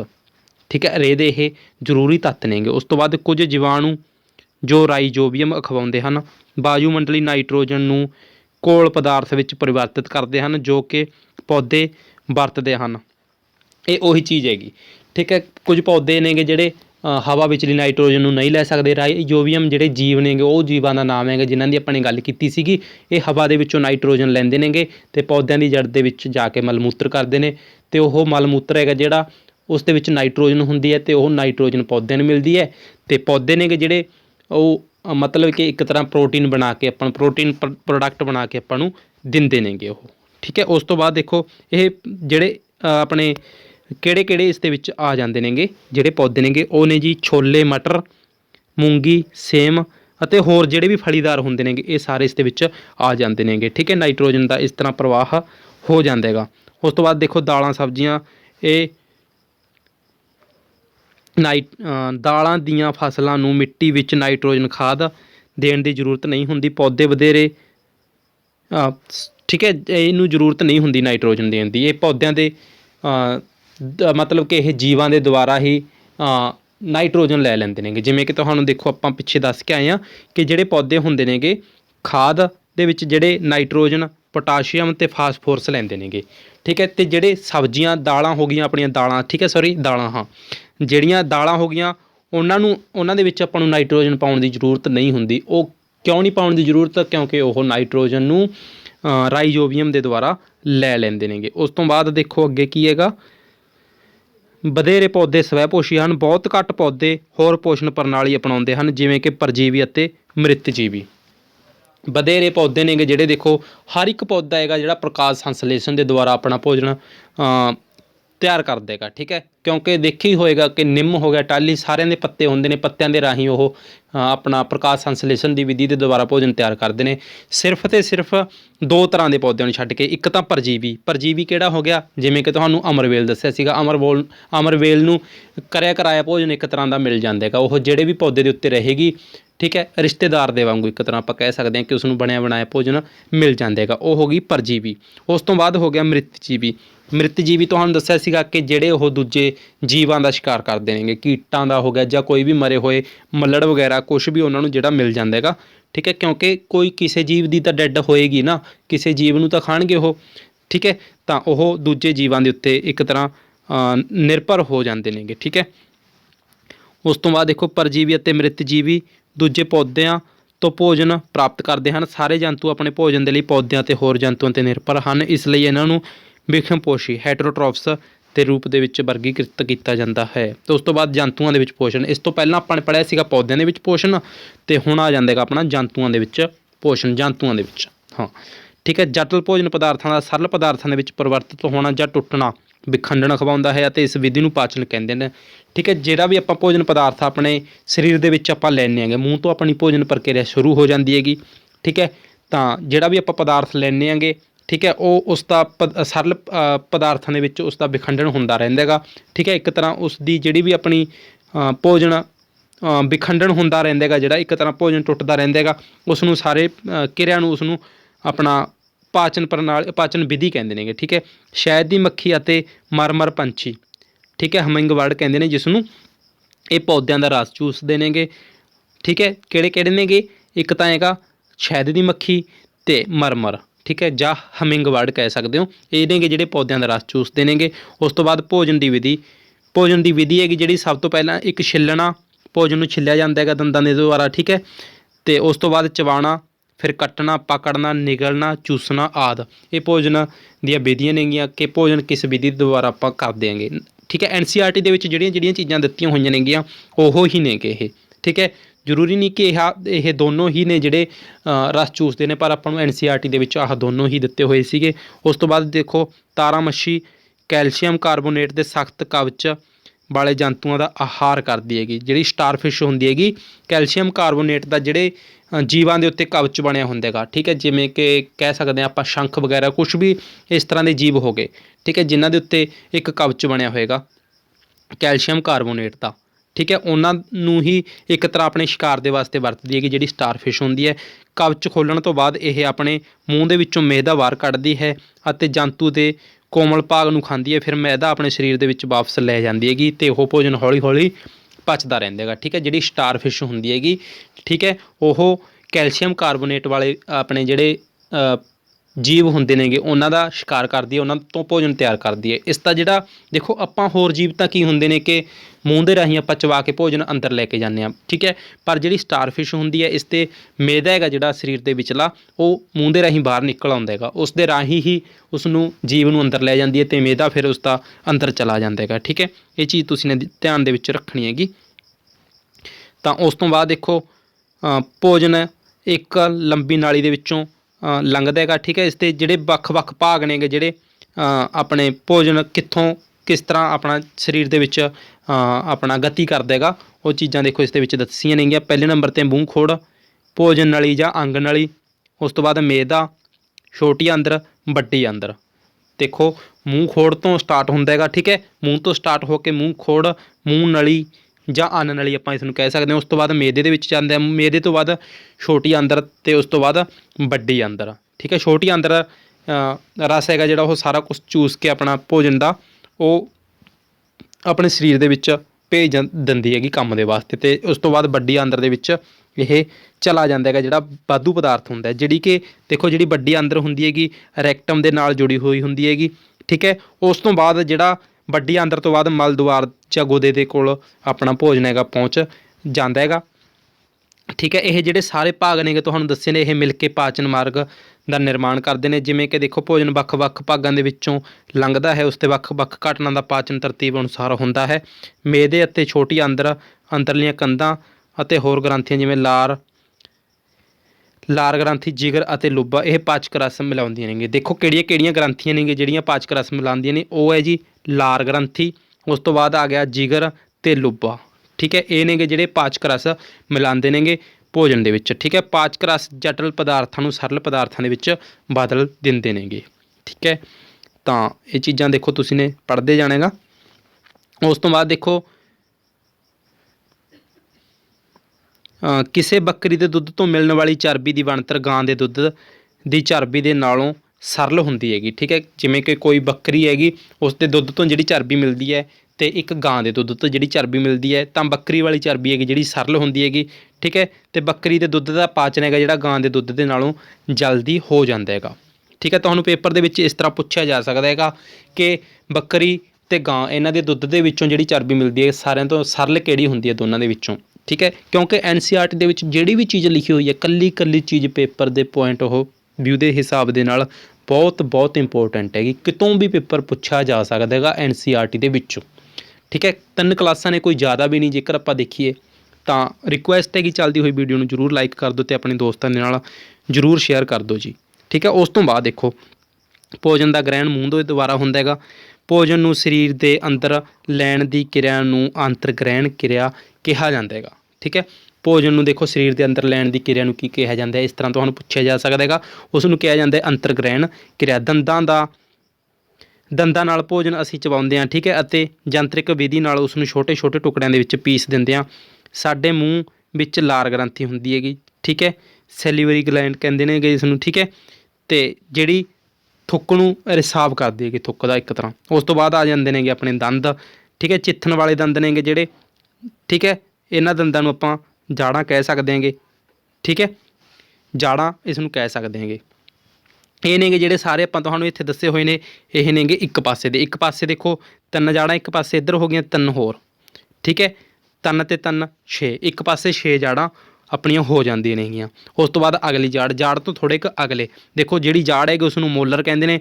ਜਾੜ ਤੋਂ ਅੱਗੇ ਆ ਗਿਆ ਜਿਹੜਾ ਪ੍ਰੀ ਮੋਲਰ ਹੋ ਜਾਂਦਾ ਹੈਗਾ, ਠੀਕ ਹੈ। ਇਹ ਜਿਹੜੇ ਜਾੜ ਤੋਂ ਅਗਲੇ ਦੰਦ ਹੁੰਦੇ ਨੇ, ਇਹ 2 ਇਸ ਸਾਈਡ 2 ਇਸ ਸਾਈਡ, ਮਤਲਬ ਕਿ ਦੇਖੋ ਆਪਣੇ ਇਸ ਤਰ੍ਹਾਂ ਦਾ ਇੱਕ ਸਾਂਚਾ ਹੁੰਦਾ ਹੈਗਾ ਮੂੰਹ ਦਾ, ਠੀਕ ਹੈ। ਇਹ ਇੱਥੇ ਤਾਂ 3 ਆਪਣੀਆਂ ਜਾੜਾਂ ਆ ਜਾਂਦੀਆਂ ਨੇਗੀਆਂ, ਇੱਥੇ 3 ਜਾੜਾਂ, ਉਸ ਤੋਂ ਬਾਅਦ ਪ੍ਰੀ ਮੋਲਰ ਆ ਜਾਂਦੇ ਨੇ ਇਸ ਪਾਸੇ ਵੀ, ਠੀਕ ਹੈ। ਇਸ ਪਾਸੇ 3 ਜਾੜਾਂ, ਇਸ ਪਾਸੇ 3 ਜਾੜਾਂ, ਇਸ ਪਾਸੇ। ਆਪਾਂ ਇੱਕ ਪਾਸੇ ਦੀ ਗੱਲ ਕਰ ਰਹੇ ਹਾਂ। ਉਸ ਤੋਂ ਬਾਅਦ ਜਿੰਨੇ ਵੀ ਆਪਣੇ ਇਹ ਦੰਦ ਹੋ ਗਏ ਉਸ ਨੂੰ 2 ਦੇ ਨਾਲ ਆਪਾਂ ਗੁਣਾ ਕਰਕੇ ਦੇਖ ਸਕਦੇ ਹੈਗੇ, ਠੀਕ ਹੈ। ਉਸ ਤੋਂ ਬਾਅਦ ਦੇਖੋ ਸੂਏ ਦੰਦ ਆ ਜਾਂਦੇ ਨੇਗੇ, ਠੀਕ ਹੈ।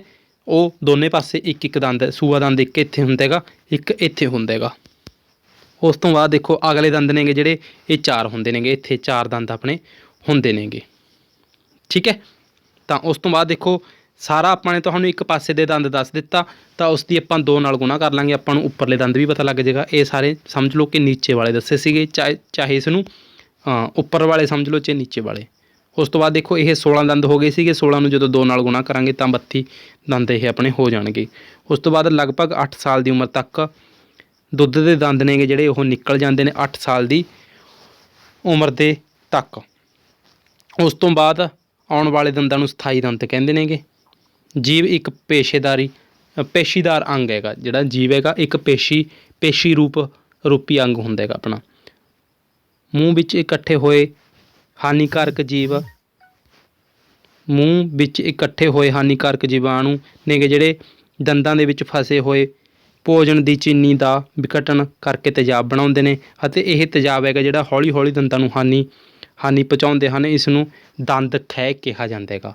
ਠੀਕ ਹੈ, ਦੰਦ ਖਹਿ ਕਿਹਾ ਜਾਂਦਾ ਹੈਗਾ। ਜਿਹੜੀ ਆਪਣਾ ਚੀਨੀ ਦੰਦਾਂ ਦੇ ਵਿੱਚ ਭੋਜਨ ਫਸਿਆ ਰਹਿੰਦਾ ਹੈਗਾ, ਠੀਕ ਹੈ, ਉਸ ਦੇ ਵਿੱਚ ਜਿਹੜੀ ਆਪਣੀ ਚੀਨੀ ਹੁੰਦੀ ਹੈਗੀ, ਠੀਕ ਹੈ, ਉਸ ਦਾ ਇਹ ਵਿਘਟਨ ਕਰਦੇ ਰਹਿੰਦੇ ਨੇਗੇ। ਜਿਹੜੀ ਇਹ ਚੀਜ਼ ਹੁੰਦੀ ਹੈਗੀ ਇਸ ਨੂੰ ਦੰਦ ਖਹਿ ਕਹਿੰਦੇ ਨੇ। ਉਸ ਤੋਂ ਬਾਅਦ ਮੇਦੇ ਦਾ ਆਕਾਰ ਅੰਗਰੇਜ਼ੀ ਦੇ ਅੱਖਰ ਜੇ ਵਰਗਾ ਹੁੰਦਾ ਹੈਗਾ। ਇਹ ਚੀਜ਼ ਪੇਪਰ ਦੇ ਵਿੱਚ ਮੋਸਟ ਇੰਪੋਰਟੈਂਟ ਵਜੋਂ ਤੁਸੀਂ ਦੇਖ ਸਕਦੇ ਹੋ ਇਸ ਨੂੰ।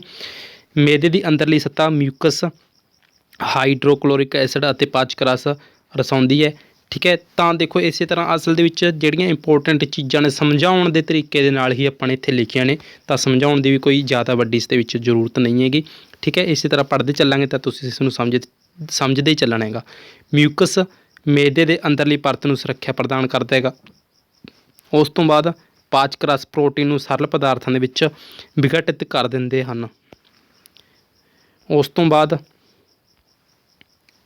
ਐਸਿਡ ਨੇਗੇ ਜਿਹੜੇ ਅਜਿਹੇ ਜੀਵਾਣੂਆਂ ਨੂੰ ਨਸ਼ਟ ਕਰਦੇ ਹਨ ਜੋ ਭੋਜਨ ਦੇ ਨਾਲ ਅੰਦਰ ਆ ਜਾਣ। ਠੀਕ ਹੈ, ਆਪਾਂ ਦੇਖਿਆ ਹੋਏਗਾ ਕਿ ਆਪਾਂ ਜਦੋਂ ਭੋਜਨ ਕਰਦੇ ਹਾਂ ਤਾਂ ਹੱਥ ਧੋਂਦੇ ਆਂਗੇ ਸਮਾਰ ਕੇ, ਠੀਕ ਹੈ, ਪਰ ਫਿਰ ਵੀ ਬਹੁਤ ਸਾਰੇ ਜੀਵਾਣੂ ਨੇਗੇ ਜਿਹੜੇ ਆਪਣੇ ਨਾਲ ਅੰਦਰ ਚਲੇ ਜਾਂਦੇ ਨੇਗੇ।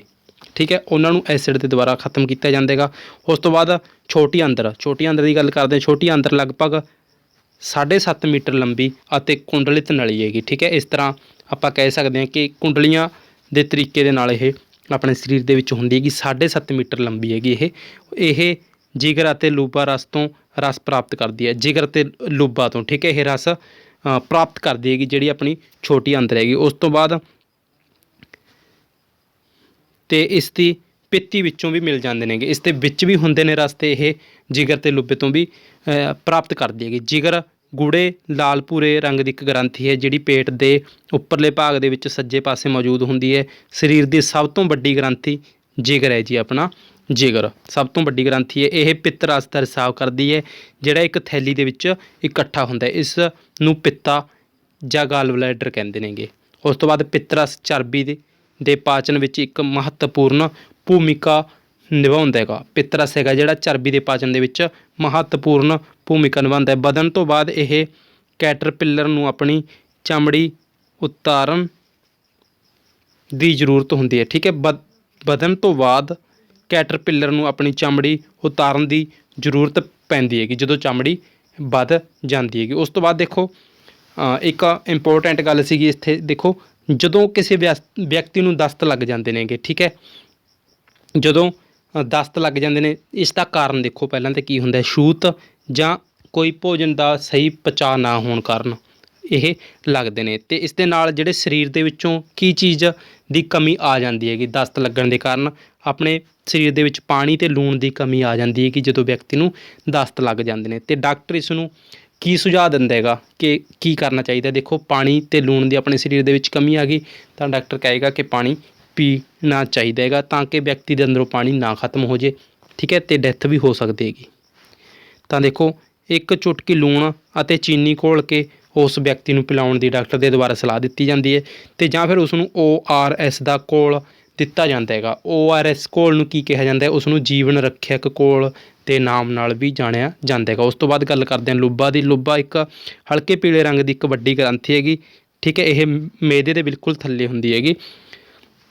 ਇਹ ਲੁੱਬਾ ਹੈਗਾ ਜਿਹੜਾ ਇਹ ਰਸ ਪੈਦਾ ਕਰਦਾ ਜੋ ਕਿ ਭੋਜਨ ਵਿੱਚ ਮੌਜੂਦ ਕਾਰਬੋਹਾਈਡਰੇਟ ਅਤੇ ਪ੍ਰੋਟੀਨ ਦੇ ਨਾਲ ਕਿਰਿਆ ਕਰਦਾ ਹੈ ਅਤੇ ਇਸ ਨੂੰ ਸਰਲ ਰੂਪ ਦੇ ਵਿੱਚ ਪਰਿਵਰਤਿਤ ਕਰਦਾ ਹੈਗਾ। ਉਸ ਤੋਂ ਬਾਅਦ ਅੰਸ਼ਿਕ ਰੂਪ ਦੇ ਵਿੱਚ ਪਚਿਆ ਭੋਜਨ ਹੁਣ ਛੋਟੀਆਂ ਆਂਦਰਾਂ ਅਤੇ ਹੇਠਲੇ ਭਾਗ ਦੇ ਵਿੱਚ ਪਹੁੰਚਦਾ ਹੈ ਜਿੱਥੇ ਅੰਦਰ ਰਸ ਪਾਚਨ ਕਿਰਿਆ ਨੂੰ ਪੂਰੀ ਕਰ ਦਿੰਦਾ ਹੈਗਾ। ਠੀਕ ਹੈ, ਮਤਲਬ ਕਿ ਜਿਹੜਾ ਭੋਜਨ ਹੁੰਦਾ ਹੈਗਾ, ਠੀਕ ਹੈ, ਸਰਲ ਪਦਾਰਥਾਂ ਦੇ ਵਿੱਚ ਇੱਕ ਤਰ੍ਹਾਂ ਤੋੜਿਆ ਜਾਂਦਾ ਅਤੇ ਜਿਹੜਾ ਅੰਦਰਾਂ ਤੋਂ ਹੇਠਲੇ ਭਾਗ ਦੇ ਵਿੱਚ ਪਹੁੰਚ ਜਾਂਦਾ ਹੈਗਾ।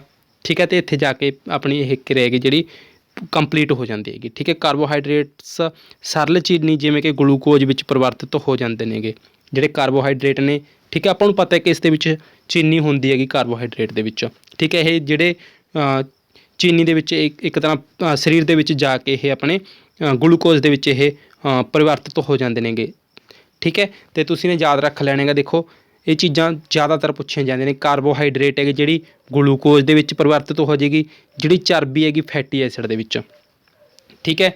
चर्बी फैटी एसिड दे विच, चर्बी फैट इस तरह तुसीं याद रख सकते हो। कार्बोहाइड्रेट है जिहड़ी ग्लूकोज दे विच, ये चीज़ भी याद रखनी है। चर्बी देखो, चर्बी आपां जदों किसी व्यक्ति दे ढिड वध जावे, ठीक है, आपां कह दिंदे कि फैट हैगा, ठीक है। जदों व्यक्ति दा ढिड वध जावे तां उसदी चर्बी वधी हुंदी है। इस तरह तुसीं इस नूं रिलेट करके देख सकते हो। उस तो बाद चर्बी है जिहड़ी फैटी एसिड ते ग्लीसराल दे विच, ठीक है, मतलब कि ज़्यादातर फैटी तुहानूं इत्थे देखण नूं मिलेगा, ठीक है, उस दे विच बदल जाती हैगी। उस तो बाद जिहड़ी प्रोटीन हैगी अमीनो एसिड दे विच परिवर्तित हो जाती हैगी। उस तो बाद भोजन कणां दा साह नाली दे विच चले जाण कारण आपां नूं की आउंदा हैगा, हाथू जां हिचकी आ जाती है। गले विचों भोजन लंघाउण दे समय एक पेशीदार रचना हुंदी हैगी जिहड़ी वाल्व जां उसनूं बाल कह सकते हैं, एक बाल हुंदा हैगा, ठीक है। वो जदों सही काम नहीं करदा तां जिहड़ा एक अपना भोजन हुंदा हैगा साह नली दे विच चला जांदा है, जिसके कारण आपां नूं हिचकी आ सकदी हैगी। उस तो बाद देखो पचिया होया भोजन सोखित हो के छोटी आंदर दी भित्ती दे विच स्थित लहू वैणीਆਂ ਦੇ ਵਿੱਚ चला ਜਾਂਦਾ है, जिस ਨੂੰ ਸੋਖਣ विधि ਕਹਿੰਦੇ ਨੇ। एक तरह देखिया होएगा कि ਜਿਹੜੀ ਆਪਣੀ ਛੋਟੀ ਆਂਦਰ ਹੁੰਦੀ ਹੈ ਉਸ ਦੇ ਵਿੱਚ ਉਂਗਲਾਂ ਵਰਗੀਆਂ ਰਚਨਾਵਾਂ ਹੁੰਦੀਆਂ ਨੇਗੀਆਂ, ਦੇਖੋ, ਠੀਕ ਹੈ, ਜਿਹੜੀਆਂ ਕਿ ਉਸ ਨੂੰ ਭੋਜਨ ਨੂੰ ਇਸ ਤਰ੍ਹਾਂ ਕਿਰਿਆ ਕਰਦਾ ਰਹਿੰਦਾ ਹੈਗਾ। ਭੋਜਨ ਨੂੰ ਜਿਵੇਂ ਕਿ ਦੇਖਿਆ ਹੋਏਗਾ ਕਿ ਮਸ਼ੀਨ ਹੁੰਦੀ ਹੈਗੀ, ਆਪਾਂ ਨੇ ਦੇਖਿਆ ਹੋਏਗਾ ਕਿ ਟੋਕੇ ਵਾਲੀ ਮਸ਼ੀਨ ਹੁੰਦੀ ਹੈ ਜਿਹੜੀ, ਉਸ 'ਤੇ ਦੇਖਿਆ ਹੋਏਗਾ ਕਿ ਬੇਲਣਾ ਹੁੰਦਾ ਹੈਗਾ ਜਿਹੜਾ, ਉਸ 'ਤੇ ਇਸ ਤਰ੍ਹਾਂ ਲੱਗੇ ਹੁੰਦੇ ਨੇ ਦੰਦੇ ਜੀ, ਜੋ ਕਿ ਸੌਰੀ ਉਸ ਨੂੰ ਭੋਜਨ ਉਸ ਨੂੰ ਰੁੱਗ ਨੂੰ ਅੱਗੇ ਟਪਾਉਣ ਦੀ ਕੋਸ਼ਿਸ਼ ਕਰਦਾ ਹੈ। ਇਸੇ ਤਰ੍ਹਾਂ ਦੀਆਂ ਆਪਣੀ ਛੋਟੀ ਆਂਦਰ ਦੇ ਵਿੱਚ ਰਚਨਾਵਾਂ ਹੁੰਦੀਆਂ ਨੇ ਜਿਹੜੀਆਂ ਕਿ ਭੋਜਨ ਨੂੰ ਇੱਕ ਤਰ੍ਹਾਂ ਫਰੈਕਸ਼ਨ ਦੇ ਵਜੋਂ ਕੰਮ ਕਰ ਸਕਣ, ਠੀਕ ਹੈ, ਤਾਂ ਕਿ ਉਹ ਜਿਹੜਾ ਭੋਜਨ ਹੈਗਾ ਉਹ ਗਲਦਾ ਸੜਦਾ ਰਹੇ ਅਤੇ ਉਸ ਦਾ ਜਿਹੜਾ ਰਸ ਹੋਏਗਾ ਉਹ ਆਪਣਾ ਸਹੀ ਥਾਂ 'ਤੇ ਪਹੁੰਚ ਸਕੇ। ਦੇਖੋ ਛੋਟੀ ਆਂਦਰ ਦੀ ਅੰਦਰਲੀ ਭਿੱਤੀ ਉੱਤੇ ਉਂਗਲੀ ਵਰਗੀਆਂ ਰਚਨਾਵਾਂ ਹੁੰਦੀਆਂ ਨੇ ਜਿਨ੍ਹਾਂ ਨੂੰ ਰਸ ਅੰਕਰ ਕਿਹਾ ਜਾਂਦਾ ਹੈਗਾ। ਜਿਹੜੀਆਂ ਉਹ ਰਚਨਾਵਾਂ ਤੁਹਾਨੂੰ ਦੱਸਿਆ ਹੈਗਾ ਉਸ ਨੂੰ ਰਸ ਅੰਕਰ ਜਾਂ ਵਿੱਲੀ ਕਹਿੰਦੇ ਨੇਗੇ। ਉਸ ਤੋਂ ਬਾਅਦ ਰਸ ਅੰਕਰ ਦੇ ਤਲ ਉੱਤੇ ਪਚੇ ਹੋਏ ਭੋਜਨ ਦਾ ਸੋਖਣ ਹੁੰਦਾ ਹੈ, ਠੀਕ ਹੈ। ਜਿਹੜਾ ਭੋਜਨ ਦਾ ਸੋਖਣ ਹੁੰਦਾ ਹੈਗਾ ਰਸ ਅੰਕਰ ਦੇ ਤਲ 'ਤੇ ਹੁੰਦਾ ਹੈਗਾ। ਸੋਖਣ ਪਦਾਰਥਾਂ ਦਾ ਸਥਾਨਾਂਤਰ ਲਹੂ ਵਹਿਣੀਆਂ ਦੇ ਦੁਆਰਾ ਸਰੀਰ ਦੇ ਵੱਖ-ਵੱਖ ਅੰਗਾਂ ਤੱਕ ਪਹੁੰਚਦਾ ਹੈ, ਜਿੱਥੇ ਉਹਨਾਂ ਦੀ ਵਰਤੋਂ ਜਟਲ ਪਦਾਰਥਾਂ ਨੂੰ ਬਣਾਉਣ ਵਿੱਚ ਕੀਤੀ ਜਾਂਦੀ ਹੈ। ਇਸ ਵਿਧੀ ਨੂੰ ਸਵੈ ਅੰਗੀਕਰਨ ਕਹਿੰਦੇ ਨੇ। ਵੱਡੀ ਆਂਦਰ ਹੈਗੀ ਜਿਹੜੀ ਛੋਟੀ ਆਂਦਰ ਦੇ ਨਾਲੋਂ ਛੋਟੀ ਹੁੰਦੀ ਹੈਗੀ। ਵੱਡੀ ਆਂਦਰ ਦੀ ਲੰਬਾਈ 1.5 ਮੀਟਰ ਲੰਬੀ ਹੁੰਦੀ ਹੈਗੀ, ਠੀਕ ਹੈ। ਤਾਂ ਤੁਸੀਂ ਨੇ ਇਹ ਯਾਦ ਰੱਖਣਾ ਹੈਗਾ ਕਿ ਜਿਹੜੀ ਛੋਟੀ ਆਂਦਰ ਹੈ ਉਹ ਵੱਡੀ ਹੁੰਦੀ ਹੈਗੀ, 7.5 ਮੀਟਰ ਹੁੰਦੀ ਹੈ, ਅਤੇ ਜਿਹੜੀ ਛੋਟੀ ਆਂਦਰ ਹੈ 1.5 ਮੀਟਰ ਲੰਬੀ ਹੁੰਦੀ ਹੈਗੀ। ਇਸ ਦਾ ਜਿਹੜਾ ਮੁੱਖ ਕੰਮ ਹੈ ਪਾਣੀ ਅਤੇ ਕੁਝ ਲੂਣਾਂ ਨੂੰ ਸੋਖਿਤ ਕਰਨਾ ਹੈਗਾ। ਬਚਿਆ ਹੋਇਆ ਭੋਜਨ ਹੈਗਾ ਜਿਹੜਾ ਰੈਕਟਮ ਦੇ ਵਿੱਚ ਚਲਾ ਜਾਂਦਾ ਹੈ ਅਤੇ ਅਰਧ ਠੋਸ ਅਵਸਥਾ ਦੇ ਵਿੱਚ ਹੁੰਦਾ ਹੈਗਾ ਇਹ, ਠੀਕ ਹੈ। ਸਮੇਂ ਸਮੇਂ 'ਤੇ ਮਲ ਦੁਆਰ ਦੇ ਰਾਹੀਂ ਇਹ ਬਾਹਰ ਕੱਢ ਦਿੱਤਾ ਜਾਂਦਾ, ਜਿਸ ਨੂੰ ਮਲ ਤਿਆਗ ਕਿਹਾ ਜਾਂਦਾ ਹੈ। ਘਾਹ ਖਾਣ ਵਾਲੇ ਜੰਤੂ ਆ ਜਾਂਦੇ ਨੇ ਕਿ ਜੰਤੂ ਪਹਿਲਾਂ ਘਾਹ ਨੂੰ ਜਲਦੀ ਖਾ ਲੈਂਦੇ ਨੇ ਕਿ ਜਿਵੇਂ ਕਿ ਆਪਾਂ ਨੇ ਦੇਖਿਆ ਹੋਏਗਾ ਕਿ ਆਪਣੀਆਂ ਮੱਝਾਂ ਗਾਵਾਂ ਹੁੰਦੀਆਂ ਨੇ, ਠੀਕ ਹੈ। ਆਪਾਂ ਇਹਨਾਂ ਨੂੰ ਜਦੋਂ ਨੀਰਾ ਪਾਉਂਦੇ ਹਾਂ ਤਾਂ ਇਹ ਪਹਿਲਾਂ ਇੱਕ ਤਰ੍ਹਾਂ ਆਪਣੇ ਅੰਦਰ ਭੋਜਨ ਨੂੰ ਲੰਘਾ ਲੈਂਦੇ ਨੇਗੇ, ਠੀਕ ਹੈ। ਉਸ ਤੋਂ ਬਾਅਦ ਜਦੋਂ ਇਹ ਸਾਰਾ ਭੋਜਨ ਜਿੰਨੇ ਦੀ ਜ਼ਰੂਰਤ ਹੋਵੇ ਉਹ ਖਾ ਲੈਂਦੇ ਨੇ। ਉਸ ਤੋਂ ਬਾਅਦ ਇੱਕ ਜਗਾਲੀ ਕਰਦੇ ਰਹਿੰਦੇ ਨੇ ਇਹ, ਠੀਕ ਹੈ। ਉਹ ਆਪਣੇ ਸਰੀਰ ਦੇ ਵਿੱਚੋਂ ਭੋਜਨ ਨੂੰ ਥੋੜ੍ਹਾ ਕੁ ਬਾਹਰ ਲੈ ਜਾਂਦੇ ਨੇ ਮੂੰਹ ਦੇ ਵਿੱਚ, ਤਾਂ ਫਿਰ ਉਸ ਨੂੰ ਪੀਸਦੇ ਰਹਿੰਦੇ ਨੇ ਇੱਕ ਤਰ੍ਹਾਂ, ਠੀਕ ਹੈ। ਤਾਂ ਇਹਨਾਂ ਪਸ਼ੂਆਂ ਨੂੰ ਜਿਹੜੇ ਇਹ ਜਗਾਲਾ ਕਰਦੇ ਨੇ ਉਹਨਾਂ ਨੂੰ ਕੀ ਕਹਿੰਦੇ ਨੇ, ਰੂਮੀਨੈਂਟ ਜਾਂ ਜਗਾਲੀ ਕਰਨ ਵਾਲਾ ਜੰਤੂ ਇਹਨਾਂ ਨੂੰ ਕਿਹਾ ਜਾਂਦਾ ਹੈਗਾ, ਠੀਕ ਹੈ। ਤਾਂ ਉਸ ਤੋਂ ਬਾਅਦ ਦੇਖੋ ਅੱਗੇ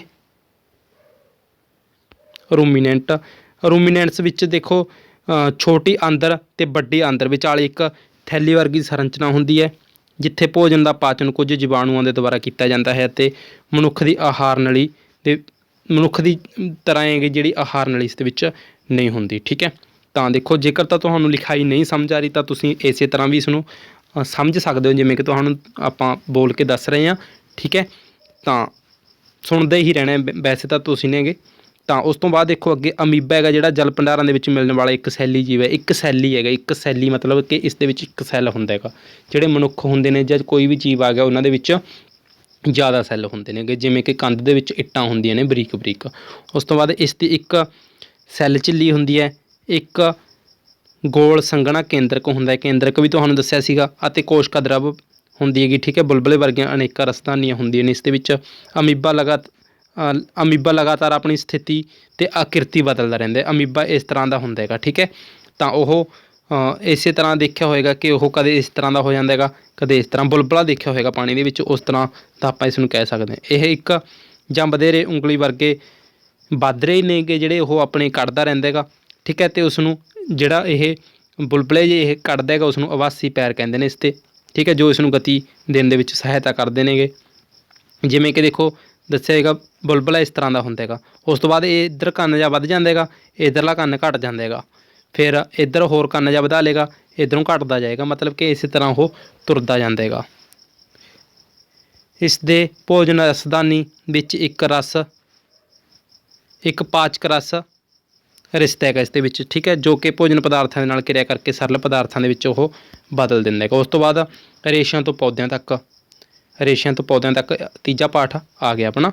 ਅੰਗੋਰਾ ਉੱਨ ਨੂੰ ਅੰਗੋਰਾ ਨਸਲ ਦੀਆਂ ਬੱਕਰੀਆਂ ਤੋਂ ਪ੍ਰਾਪਤ ਕੀਤਾ ਜਾਂਦਾ ਹੈਗਾ, ਜਿਹੜੀ ਕਿ ਜੰਮੂ ਅਤੇ ਕਸ਼ਮੀਰ ਦੇ ਖੇਤਰਾਂ ਵਿੱਚ ਪਾਈ ਜਾਂਦੀ ਹੈਗੀ। ਅੰਗੋਰਾ ਉੱਨ ਹੈਗਾ ਜਿਹੜੀ ਅੰਗੋਰਾ ਨਸਲ ਦੀਆਂ ਬੱਕਰੀਆਂ ਤੋਂ ਮਿਲਦਾ ਹੈਗਾ।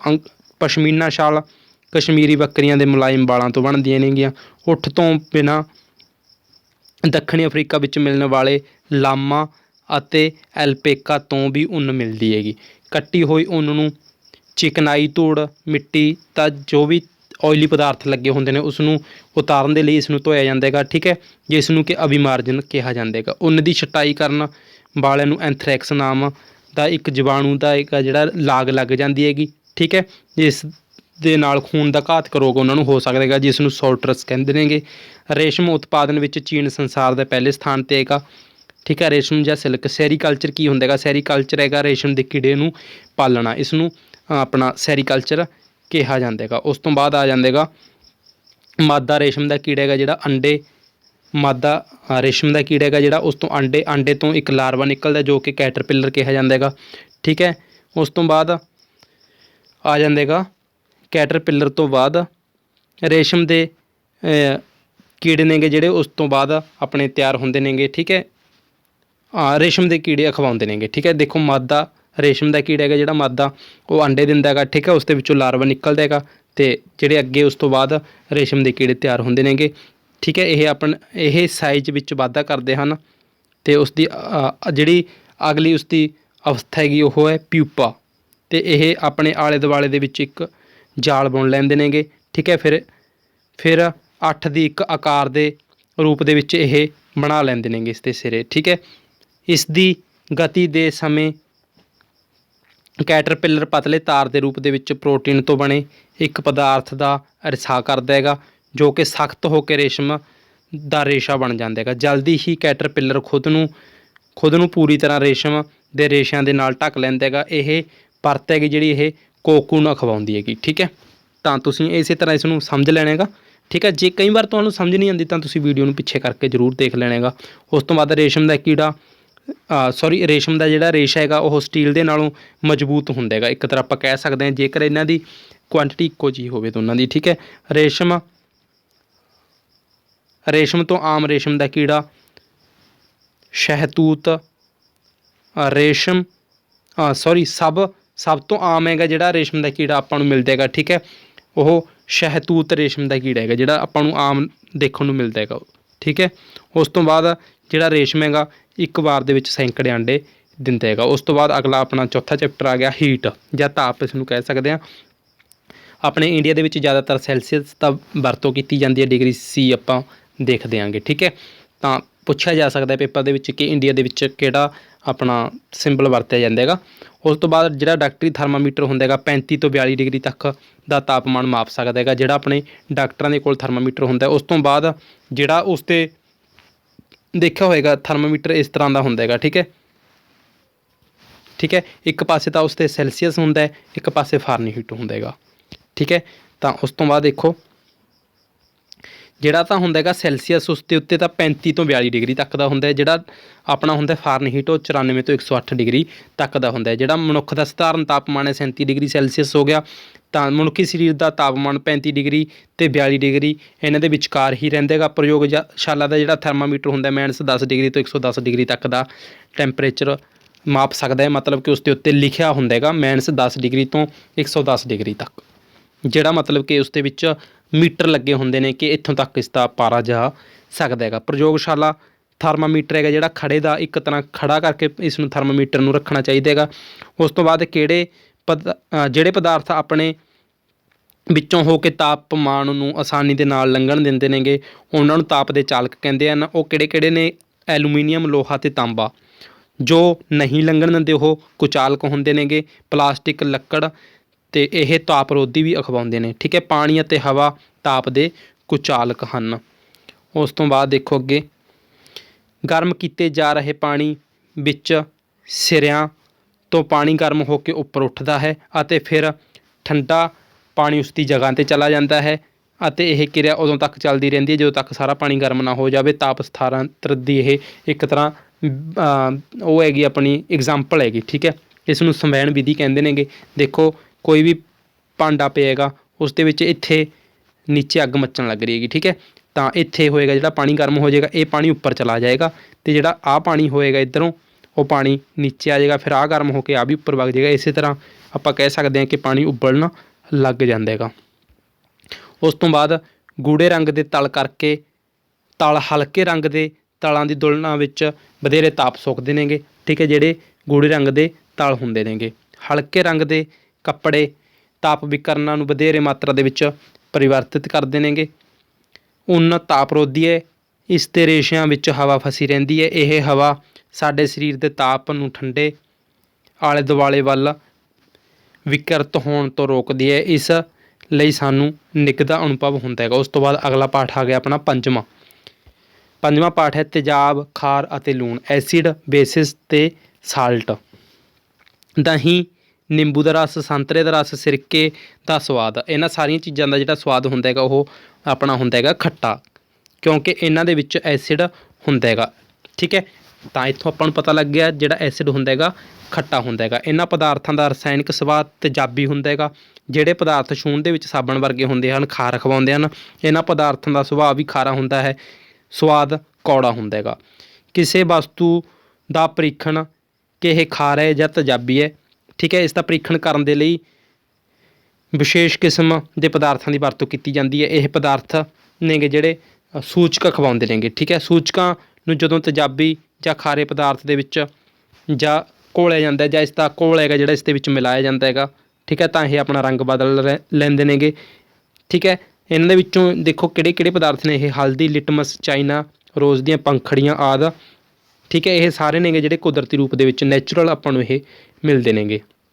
ਉਸ ਤੋਂ ਬਾਅਦ ਦੇਖੋ ਸਾਡੇ ਸਰੀਰ ਦੇ ਹਰ ਇੱਕ ਸੈੱਲ ਵਿੱਚ ਇੱਕ ਤੇਜ਼ਾਬੀ DNA ਠੀਕ ਹੈ, ਤੇਜ਼ਾਬ DNA ਆਪਾਂ ਕਹਿ ਸਕਦੇ ਹਾਂ। DNA ਹੁੰਦਾ ਹੈਗਾ ਆਪਣੇ ਸਰੀਰ ਦੇ ਵਿੱਚ। ਇਹ ਵਿਅਕਤੀਗਤ ਗੁਣਾਂ, ਰੰਗ, ਰੂਪ, ਅੱਖ ਦਾ ਰੰਗ, ਠੀਕ ਹੈ, ਉਚਾਈ ਆਦਿ ਨਿਰਧਾਰਿਤ ਕਰਦਾ ਹੈਗਾ ਜਿਹੜਾ ਆਪਣਾ DNA ਹੁੰਦਾ। ਜਿਵੇਂ ਕਿ ਆਪਾਂ ਕਹਿ ਸਕਦੇ ਹਾਂ ਕਿ ਜਿਹੜੀ ਹੈਰੀਡਿਟੀ ਹੁੰਦੀ ਹੈਗੀ ਉਹ ਆਪਣੀਆਂ ਇਹ ਚੀਜ਼ਾਂ ਨਿਰਧਾਰਿਤ ਕਰਦੀ ਹੈਗੀ। ਠੀਕ ਹੈ, ਸਾਰੇ ਪ੍ਰੋਟੀਨ ਜੋ ਕਿ ਸਾਡੇ ਸੈੱਲਾਂ ਦੇ ਭਾਗ ਹਨ ਵੀ ਅਮੀਨੋ ਤੇਜ਼ਾਬਾਂ ਦੇ ਬਣੇ ਹੁੰਦੇ ਹਨ। ਸਾਡੇ ਸਰੀਰ ਵਿੱਚ ਮਿਲਣ ਵਾਲੀ ਚਰਬੀ ਫੈਟੀ ਐਸਿਡ ਹੁੰਦੇ ਨੇ। ਉਸ ਤੋਂ ਬਾਅਦ ਦੇਖੋ ਆਪਾਂ ਗੱਲ ਕਰ ਲੈਂਦੇ ਹਾਂ ਕਿ ਕਿਹੜੇ ਪਦਾਰਥ ਤੋਂ ਆਪਾਂ ਨੂੰ ਕਿਹੜਾ ਐਸਿਡ ਮਿਲਦਾ ਹੈਗਾ, ਕਿਸ ਚੀਜ਼ ਤੋਂ ਕਿਹੜਾ ਐਸਿਡ ਮਿਲਦਾ ਹੈ। ਮਤਲਬ ਕਿ ਇਹ ਹੋ ਗਏ ਤੇਜ਼ਾਬ, ਅਤੇ ਇਹ ਕਿਸ ਤੋਂ ਮਿਲਦਾ ਹੈ? ਜਿਹੜੀਆਂ ਚੀਜ਼ਾਂ ਤੋਂ ਜਿਹੜਾ ਮਿਲਦਾ ਹੈਗਾ। ਐਸਟਿਕ ਐਸਿਡ ਹੈਗਾ ਜਿਹੜਾ ਸਿਰਕੇ ਤੋਂ ਮਿਲੇਗਾ। ਫਾਰਮਿਕ ਐਸਿਡ ਕੀੜੀ ਦੇ ਡੰਗ ਤੋਂ ਮਿਲੇਗਾ। ਠੀਕ ਹੈ, ਕੀੜੀ ਦੰਦੀ ਵੱਢਦੀ ਜਦੋਂ। ਸਿਟਰਿਕ ਐਸਿਡ ਨਿੰਬੂ ਜਾਤੀ ਦੇ ਫਲ ਹੋ ਗਏ ਜਿਹੜੇ ਵੀ, ਸੰਤਰਾ, ਨਿੰਬੂ, ਕਿੰਨੂ ਕੋਈ ਵੀ। ਉਸ ਤੋਂ ਬਾਅਦ ਲੈਕਟਿਕ ਐਸਿਡ ਹੈਗਾ ਜਿਹੜਾ ਦਹੀਂ। ਠੀਕ ਹੈ, ਐਗਜ਼ੈਲਿਕ ਪਾਲਕ। ਉਸ ਤੋਂ ਬਾਅਦ ਆ ਗਿਆ ਐਸਕਾਰਬਨਿਕ ਜਿਹੜਾ ਐਸਕਾਰਬਿਕ ਐਸਿਡ ਹੈਗਾ ਵਿਟਾਮਿਨ C। ਠੀਕ ਹੈ, ਜਿਵੇਂ ਵਿਟਾਮਿਨ C ਵਾਲੇ ਮਤਲਬ ਕਿ ਆਂਵਲਾ, ਸਿਟਰਕ ਫਲ ਹੋ ਗਏ ਜਿਹੜੇ ਵੀ ਆਪਣੇ।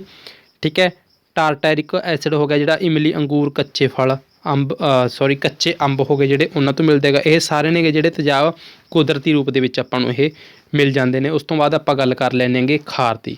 ਠੀਕ ਹੈ, ਜਿਹੜਾ ਕੈਲਸ਼ੀਅਮ ਹਾਈਡਰੋਕਸਾਈਡ ਹੈਗਾ। ਠੀਕ ਹੈ, ਉਹ ਚੂਨੇ ਦੇ ਪਾਣੀ ਵਗੈਰਾ ਹੁੰਦੇ ਨੇਗੇ। ਇਹ ਚੀਜ਼ ਤੁਸੀਂ ਆਪਣਾ ਦੇਖ ਸਕਦੇ ਹੋ, ਠੀਕ ਹੈ। ਅਤੇ ਜਾਂ ਫਿਰ ਇਸ ਦਾ ਤੁਸੀਂ ਸਕਰੀਨਸ਼ਾਟ ਲੈ ਕੇ ਵੀ ਰੱਖ ਸਕਦੇ ਹੋ, ਠੀਕ ਹੈ। ਉਸ ਤੋਂ ਬਾਅਦ ਜਿਹੜਾ ਸੋਡੀਅਮ ਹੋ ਗਿਆ ਆਪਣਾ, ਸੋਡੀਅਮ ਹਾਈਡਰੋਕਸਾਈਡ, ਪੋਟਾਸ਼ੀਅਮ ਹਾਈਡਰੋਕਸਾਈਡ ਹੈਗਾ ਜਿਹੜਾ, ਇਹ ਸਾਬਣ ਹੋ ਗਿਆ। ਮੈਗਨੀਸ਼ੀਅਮ ਹਾਈਡਰੋਕਸਾਈਡ, ਦੁਧੀਆ ਮੈਗਨੀਸ਼ੀਅਮ ਹੋ ਗਿਆ ਇਹ, ਠੀਕ ਹੈ। ਉਸ ਤੋਂ ਬਾਅਦ ਸਾਡੇ ਆਲੇ ਦੁਆਲੇ ਦੇ ਵਿੱਚ ਨੇਗੇ ਜਿਹੜੇ ਪ੍ਰਕਿਰਤਿਕ ਰੂਪ ਦੇ ਵਿੱਚ ਆਪਾਂ ਨੂੰ ਸੂਚਕ ਮਿਲਦੇ ਨੇਗੇ, ਉਹਨਾਂ ਦੀ ਗੱਲ ਕਰਦੇ ਹਾਂ ਆਪਾਂ। ਸੂਚਕ ਤੁਹਾਨੂੰ ਦੱਸਿਆ ਸੀਗਾ ਜਿਵੇਂ ਕਿ ਹਲਦੀ ਵਗੈਰਾ, ਜਿਹੜੇ ਕਿ ਕਿਸੇ ਖਾਰ ਜਾਂ ਤੇਜ਼ਾਬ ਦੇ ਵਿੱਚ ਪਾਉਣ 'ਤੇ ਆਪਣਾ ਰੰਗ ਬਦਲਦੇ ਨੇਗੇ, ਠੀਕ ਹੈ। ਤਾਂ ਆਪਾਂ ਗੱਲ ਕਰਦੇ ਹਾਂ ਲਿਟਮਸ ਦੀ। ਇਹ ਪ੍ਰਕਿਰਤਿਕ ਰੂਪ ਦੇ ਵਿੱਚ ਮਿਲਦੀ ਹੈਗੀ ਡਾਈ, ਜਿਸ ਨੂੰ ਆਪਾਂ ਕਹਿੰਦੇ ਹਾਂਗੇ। ਸਭ ਤੋਂ ਵੱਧ ਵਰਤਿਆ ਜਾਂਦਾ ਹੈਗਾ ਇਹ ਕੁਦਰਤੀ ਸੂਚਕ ਹੈ ਜਿਹੜਾ ਲਿਟਮਸ ਪੇਪਰ ਹੈਗਾ, ਸਭ ਤੋਂ ਜ਼ਿਆਦਾ ਇਸ ਨੂੰ ਵਰਤਿਆ ਜਾਂਦਾ ਹੈਗਾ। ਇਸ ਨੂੰ ਲਾਈਕ ਇਹਨਾਂ ਤੋਂ ਪ੍ਰਾਪਤ ਕੀਤਾ ਜਾਂਦਾ ਹੈਗਾ। ਕਸ਼ੀਦਿਤ ਪਾਣੀ ਵਿੱਚ ਇਸ ਦਾ ਰੰਗ ਹੈ ਜਿਹੜਾ ਜਾਮਣੀ ਹੁੰਦਾ ਹੈਗਾ। ਜਦੋਂ ਤੇਜ਼ਾਬੀ ਪਾਣੀ ਦੇ ਵਿੱਚ ਇਸ ਨੂੰ ਮਿਲਾਇਆ ਜਾਂਦਾ ਹੈ ਤਾਂ ਇਸ ਦਾ ਰੰਗ ਲਾਲ ਹੁੰਦਾ। ਜਦੋਂ ਖਾਰੇ ਪਾਣੀ ਦੇ ਵਿੱਚ ਮਿਲਾਇਆ ਜਾਂਦਾ ਤਾਂ ਇਸ ਦਾ ਰੰਗ ਨੀਲਾ ਹੋ ਜਾਂਦਾ ਹੈਗਾ, ਠੀਕ ਹੈ। ਤਾਂ ਤੁਹਾਨੂੰ ਇਹ ਪੇਪਰ ਦੇ ਵਿੱਚ ਜ਼ਰੂਰ ਪੁੱਛਿਆ ਜਾ ਸਕਦਾ ਹੈਗਾ ਕਿ ਜਦੋਂ ਲਿਟਮਸ ਪੇਪਰ ਨੂੰ ਤੇਜ਼ਾਬੀ ਪਾਣੀ ਦੇ ਵਿੱਚ ਮਿਲਾਇਆ ਜਾਂਦਾ ਤਾਂ ਇਸ ਦਾ ਰੰਗ ਕਿਹੜਾ ਹੋ ਜਾਂਦਾ ਹੈਗਾ, ਉਹ ਹੋ ਜਾਂਦਾ ਹੈਗਾ ਲਾਲ। ਜਦੋਂ ਖਾਰੇ ਦੇ ਵਿੱਚ ਮਿਲਾਇਆ ਜਾਂਦਾ ਹੈ ਤਾਂ ਇਹ ਹੋ ਜਾਂਦਾ ਹੈਗਾ ਨੀਲਾ, ਠੀਕ ਹੈ।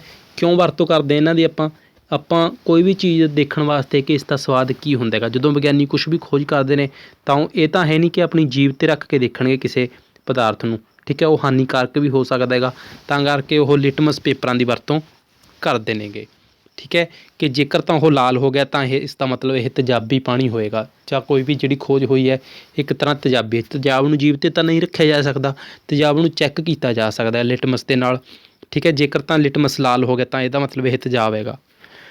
ਉਸ ਤੋਂ ਬਾਅਦ ਇਹ ਘੋਲ ਦੇ ਰੂਪ ਦੇ ਵਿੱਚ ਜਾਂ ਕਾਗਜ਼ ਦੀਆਂ ਪੱਤੀਆਂ ਦੇ ਰੂਪ ਦੇ ਵਿੱਚ ਆਪਾਂ ਨੂੰ ਮਿਲ ਜਾਂਦੇ ਨੇਗੇ। ਆਮ ਤੌਰ 'ਤੇ ਇਹ ਲਾਲ ਅਤੇ ਨੀਲੇ ਲਿਟਮਸ ਪੇਪਰ ਦੇ ਰੂਪ ਦੇ ਵਿੱਚ ਉਪਲਬਧ ਹੁੰਦਾ ਹੈ। ਅਜਿਹੇ ਘੋਲ ਜਿਹੜੇ ਲਾਲ ਜਾਂ ਨੀਲੇ ਪੇਪਰ ਦੇ ਰੰਗ ਨੂੰ ਪਰਿਵਰਤਿਤ ਨਹੀਂ ਕਰਦੇ, ਉਦਾਸੀਨ ਘੋਲ ਅਖਵਾਉਂਦੇ ਹਨ। ਅਜਿਹੇ ਨਾ ਤਾਂ ਤੇਜ਼ਾਬੀ ਹੁੰਦੇ ਅਤੇ ਨਾ ਹੀ ਖਾਰੇ। ਉਦਾਸੀਨ ਮਤਲਬ ਕਿ ਇਸ ਤਰ੍ਹਾਂ ਕਹਿ ਸਕਦੇ ਹਾਂ ਆਪਾਂ ਕਿ ਜਿਨ੍ਹਾਂ ਦੇ ਵਿੱਚ ਨਾ ਤਾਂ ਤੇਜ਼ਾਬੀ ਰਸ ਹੁੰਦਾ ਅਤੇ ਨਾ ਹੀ ਖਾਰਾ, ਠੀਕ ਹੈ।